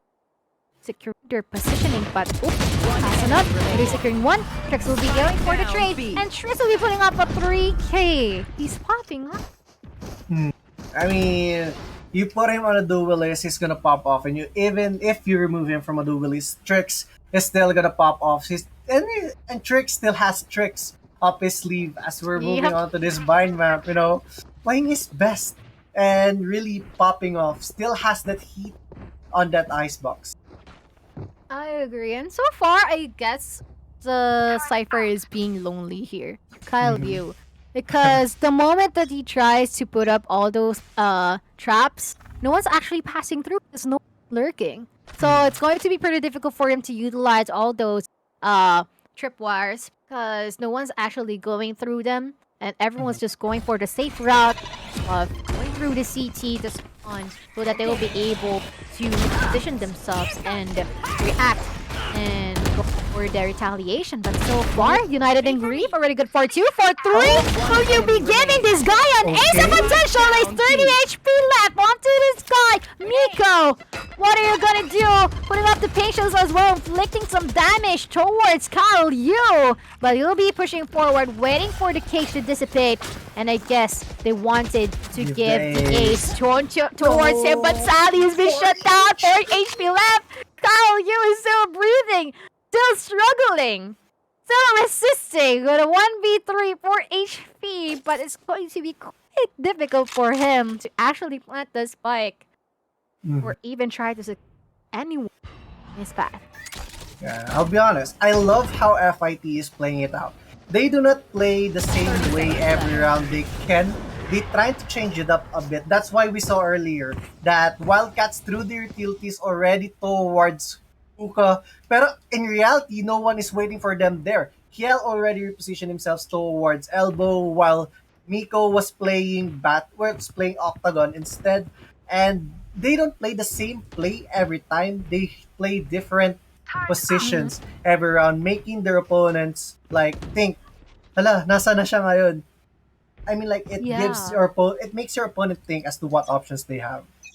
Yes, actually, it seems like they're already caught up in the strings that are being put out here by the side of FIT, and in return, they're actually just dancing in the mood. They're just dancing in their palms. But so far, 1 minute 30 seconds, just take a lot of intel as much as possible, or as much as possible. But that's going to be the guiding light that is popped out here by Trix just in the moment.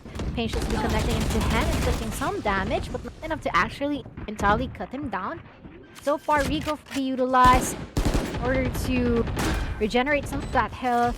5v5 still, they're going for retake stance here side of FIT, and so far I guess they're really putting out really good inhibition or exhibition of discipline here. Still have a lot of abilities to work with, but we are seeing 2 people down here in the side of WE, and so far 3v4 still on the advantage with the side of FIT, free firing Lars. Lars is the free fire god for all we know. 2v4, defusing the spike, sticking it in. Don't fake it. That would be a win here for the side of FIT. Yeah, as I'll be honest, Lars, ever since the previous game, is just killing opponents through the smoke, through the walls, just hitting those shots very well. And Lars is just very reliant on his prey. True. And I find it interesting as well. You Vandal, but he keeps free firing the Vandal. Like, he's just spraying it all on like it's a Phantom, but it's actually still stable. And it's like he gets the kills, right? So, yeah, I guess that's an advantage for their side as well. But this time, there is an ultimate actually existing here for the side of Wildcats. They can utilize that.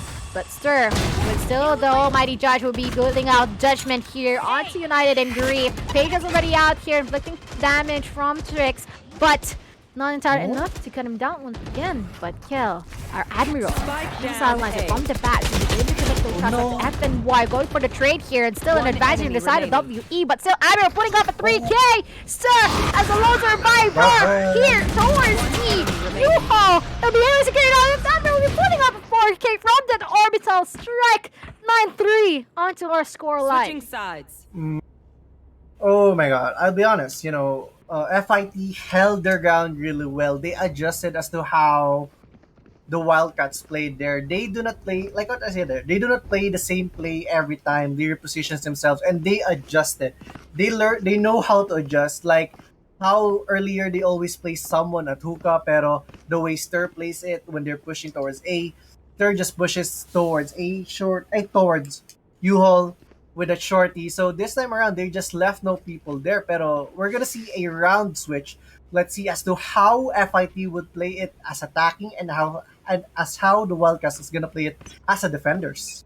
Yes, and I'm quite interested to see of how they were able to, like what you said, do something different, considering that they had 2 initiators for all we know. This might be a plus or a minus for them in terms of aggression, but I guess that might prove me wrong. United agreed already good for 1. They'll be using and utilizing the Prowlers here in order to secure additional people here at the U-Haul. Everyone's just rushing U-Haul. Oh my, everyone entering this area. Seize will be activated. Going for a DK here for one of their members. Lord's already good for 4K. And that is Wait, Subi, despite being flat, this additional supporter side 10-3 onto our score line, and so far they've been able to address this series so well with all the adjustments, and now the momentum is onto their hand. Yeah, it seems like the pendulum is not being very balanced this time around. It seems like it's tipped slightly towards the right, towards the side of FIT. And, you know, like, that previous round, I was waiting to get for the ace because I did not hear any sound cue that the round was already ended. It was just a 4K for Lars, and nades are just being thrown down immediately. United in Grief is gonna take down Stir immediately, and United in Grief already towards the side, trying to watch towards Bass, being very cautious that someone might be hiding there, and the gut feeling that they have is very correct as F and Y all alone trying to go for a knife kill instead, pero Trix just gonna take him down. Pero Chanex aggressively pushing towards Market, and Admiral is just gonna be there waiting for him. Waiting for him in a 2v3 still. Chanex just waiting like what you said, but so far Lars is still at this position at the front of the U-Haul. Spike still commenced. Trying to go for a potential retake here from side of Wildcats. It's possible for them, but still Lars has been able to secure that out. 7 HP left. He's been able to go for the free fire once again! Pulling up a 3K, 11-3. One more round away from a match point. Yeah, Lars just believing his left click is just gonna connect towards the opponents, not giving the opponents the time to swing and actually try to duel it out. We just try to hold down the left click and take down the opponent immediately, as trying to pick pa lang yung kalaban niya, pero Lars already has different plans in his mind. Right, and so far, this would just mean that they'll be able to take the lead here, but so far, they'll force out here through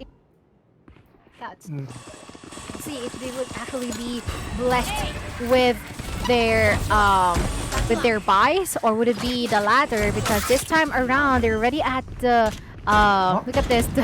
That is really good position here on Stir, and they're now just looking out for each other. I don't know what happened there, but the satchel is really amazing. Face your fear! So that's already commenced here. Shrek's already in the kill. The guiding light will not be connecting to anyone but Lars. So over it goes. Third though, by the side by executing one. And already good for one, and then one for each 2v2. Just bodies on the floor. A massacre between the two sides. Now FIT securing the match point for this match.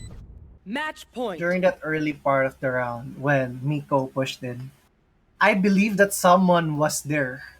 Pero, ba't di sila nagkakitaan? Right? Actually, nagtaka ako na nakafocus lang ako sa pag-play-by-play. Pero, to be honest, I'm already breaking down in my mind anong nangyari doon. Paano nagtago si Stir? Stir hasn't been able to... I don't know, maybe it's just the timing talaga. It's the timing God saying that, okay, give the advantage towards this side, okay? But yeah, I guess, okay, that shot from Stir will not be connecting. And I guess we'll be doing the same thing over and over again. Orbital strike already put out here by Admiral. And so far, F and Y though, with a crispy shot with the Guardian, Miko will be erased out of the map. But this will be halting their operations. They'll be hesitating. Okay, we already lost one man. We'll try to go for a trade, and that will be successful. And now it is open for them to do the same thing, or it's up to them if ever they'll be deciding to go for a rotate. But this time around, I don't think that they'll be doing that because they're just preparing themselves to use all the utilities possible. T's already active here, not gonna be spotting out. It's going to be them being caught off guard. Now, in return, Trix will be the lone survivor here at 1v3. And we will be seeing if he will be able to play this outcome to his favor. We'll be dispatching one down, 30 HP left. Guiding light still active. Regroup will no longer because he has one with. And in return, 40 seconds left. Make it a bit more expensive for the other side. If ever you wouldn't be able to win the round, then that would be giving them advantage for sure. 30 seconds left. Yeah, it's gonna be tough for Trix here, considering that 30 HP remaining, has one flash left, trying to duel it out, pero Kalyu just have to hit one shot, and it's gonna take him down, and 12-4. I think this time around, FIT need to play it a bit patiently. You know, they have the lead, they just have to wait for their utilities. They don't really need to force anything just yet. They could just play safely, play it on an eco, and just go all in the next round.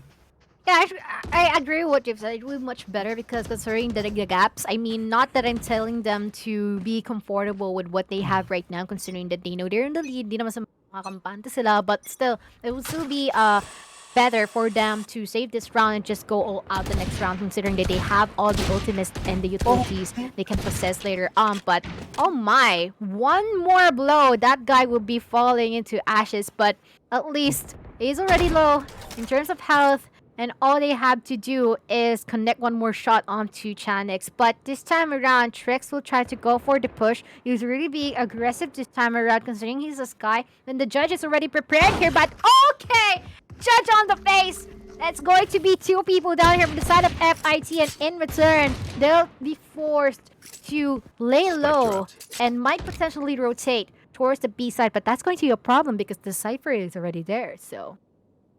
And Miko just here with a Vandal, the only one who actually has a gun here, trying to check down the corner, but the timing is there. FNY is gonna take him down. One enemy It's already a 2v5 Flawless. situation, and now they're all just dead. So moving on to this next round, I believe that they have the guns, the economy to actually buy the rifle. So yep, they could try to force it out this time around and play it now. They have the Seekers, one more to get the showstopper, two more for the lockdown, three more for that nightfall. So they could either play for their ultimates or they could just try to edit up here. They try to change their pace, going to B side this time around, not forcing their way towards A. Pero it seems like the Wildcats have a good read. Yeah, actually, and you know what? This is going to be a problem for FIT. Why? Because we have an orbital strike and a showstopper active here for the side of Wildcats, and if ever they'll be using that, then automatically it will be a problem. Just the moment that they try to plant a spike, it would be a problem for them because they can be shut down by either of those utilities or those ultimates, and that would just mean that it is a minus in terms of manpower. That's going to be the orbital strike already put out here, as well as United and Greek being able to connect those shots onto one, but so far United and Greek, Nico just popping over the 3K, we're going for the 4K, but there might be a potential A for their side. But let's see if they'll be giving it up to this guy. I'll be going for an aggressive pick here, but no, Lars snatched it off. Lars! Ba't ka nanganao ng ace? Anyways, that is going to be a win. To the side of FIT Pendulum, congratulations, winning a 2-0 4-hour last series for tonight. Yeah, I'll be honest. The difference between the game 1 and the game 2, that game 1 really is a nerve wracker, a mood breaker for the side of the Wildcats.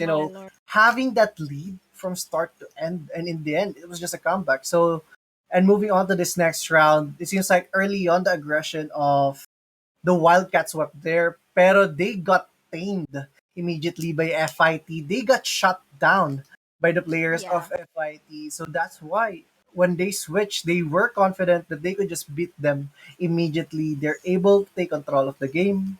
And that's what I thought of how FIT played that match. And I guess the interesting thing here is, oh my, it's going to be LG Terror versus FIT Pendulum. Interesting matchup, okay? Again, if ever that they'll be proceeding to play off stage, I guess they really deserve it because once again, these two, or rather these four, actually the remarkable teams that we are really anticipating towards our playoffs. But once again, going back to our main point, I really love the fact of how it gave off a pretty similar vibe to MSC or the Malayan Warlocks because it is pretty similar. Yup, the rookies managed to go for an advantage, but at the end, it's still the experienced ones still deemed prosperous. And I guess it's the matter of how they will be able to stay resilient and consistent throughout the whole series without getting their mental state shattered. And I guess that is the most important thing out of all of this, other than the motor skills and the mechanical skills that comes into playing these types of games. And I guess that will be the end for tonight. What a day, what a finals for the lower bracket. And I guess they'll be given a better chance to prove themselves at the playoffs, and the others who fell shall grind more and persevere. And do you have any more takeaways here, Yeah, for me, I don't think I have any more except that the last team, the not streamed game that we're gonna wait for groups to actually come in would be either Tigers Esports Club or MGS. So it would be played later. And I hope, of course, USD represent tayo dito. Not biased. Good Medyo luck, biased lang guys. sa team. Thank you, thank you. And I guess that's a wrap from both of us. Thank you for tuning in with us. A very eventful day for 3 games. Very exciting matches. Once again, I am Enu, and here with me is Mochi.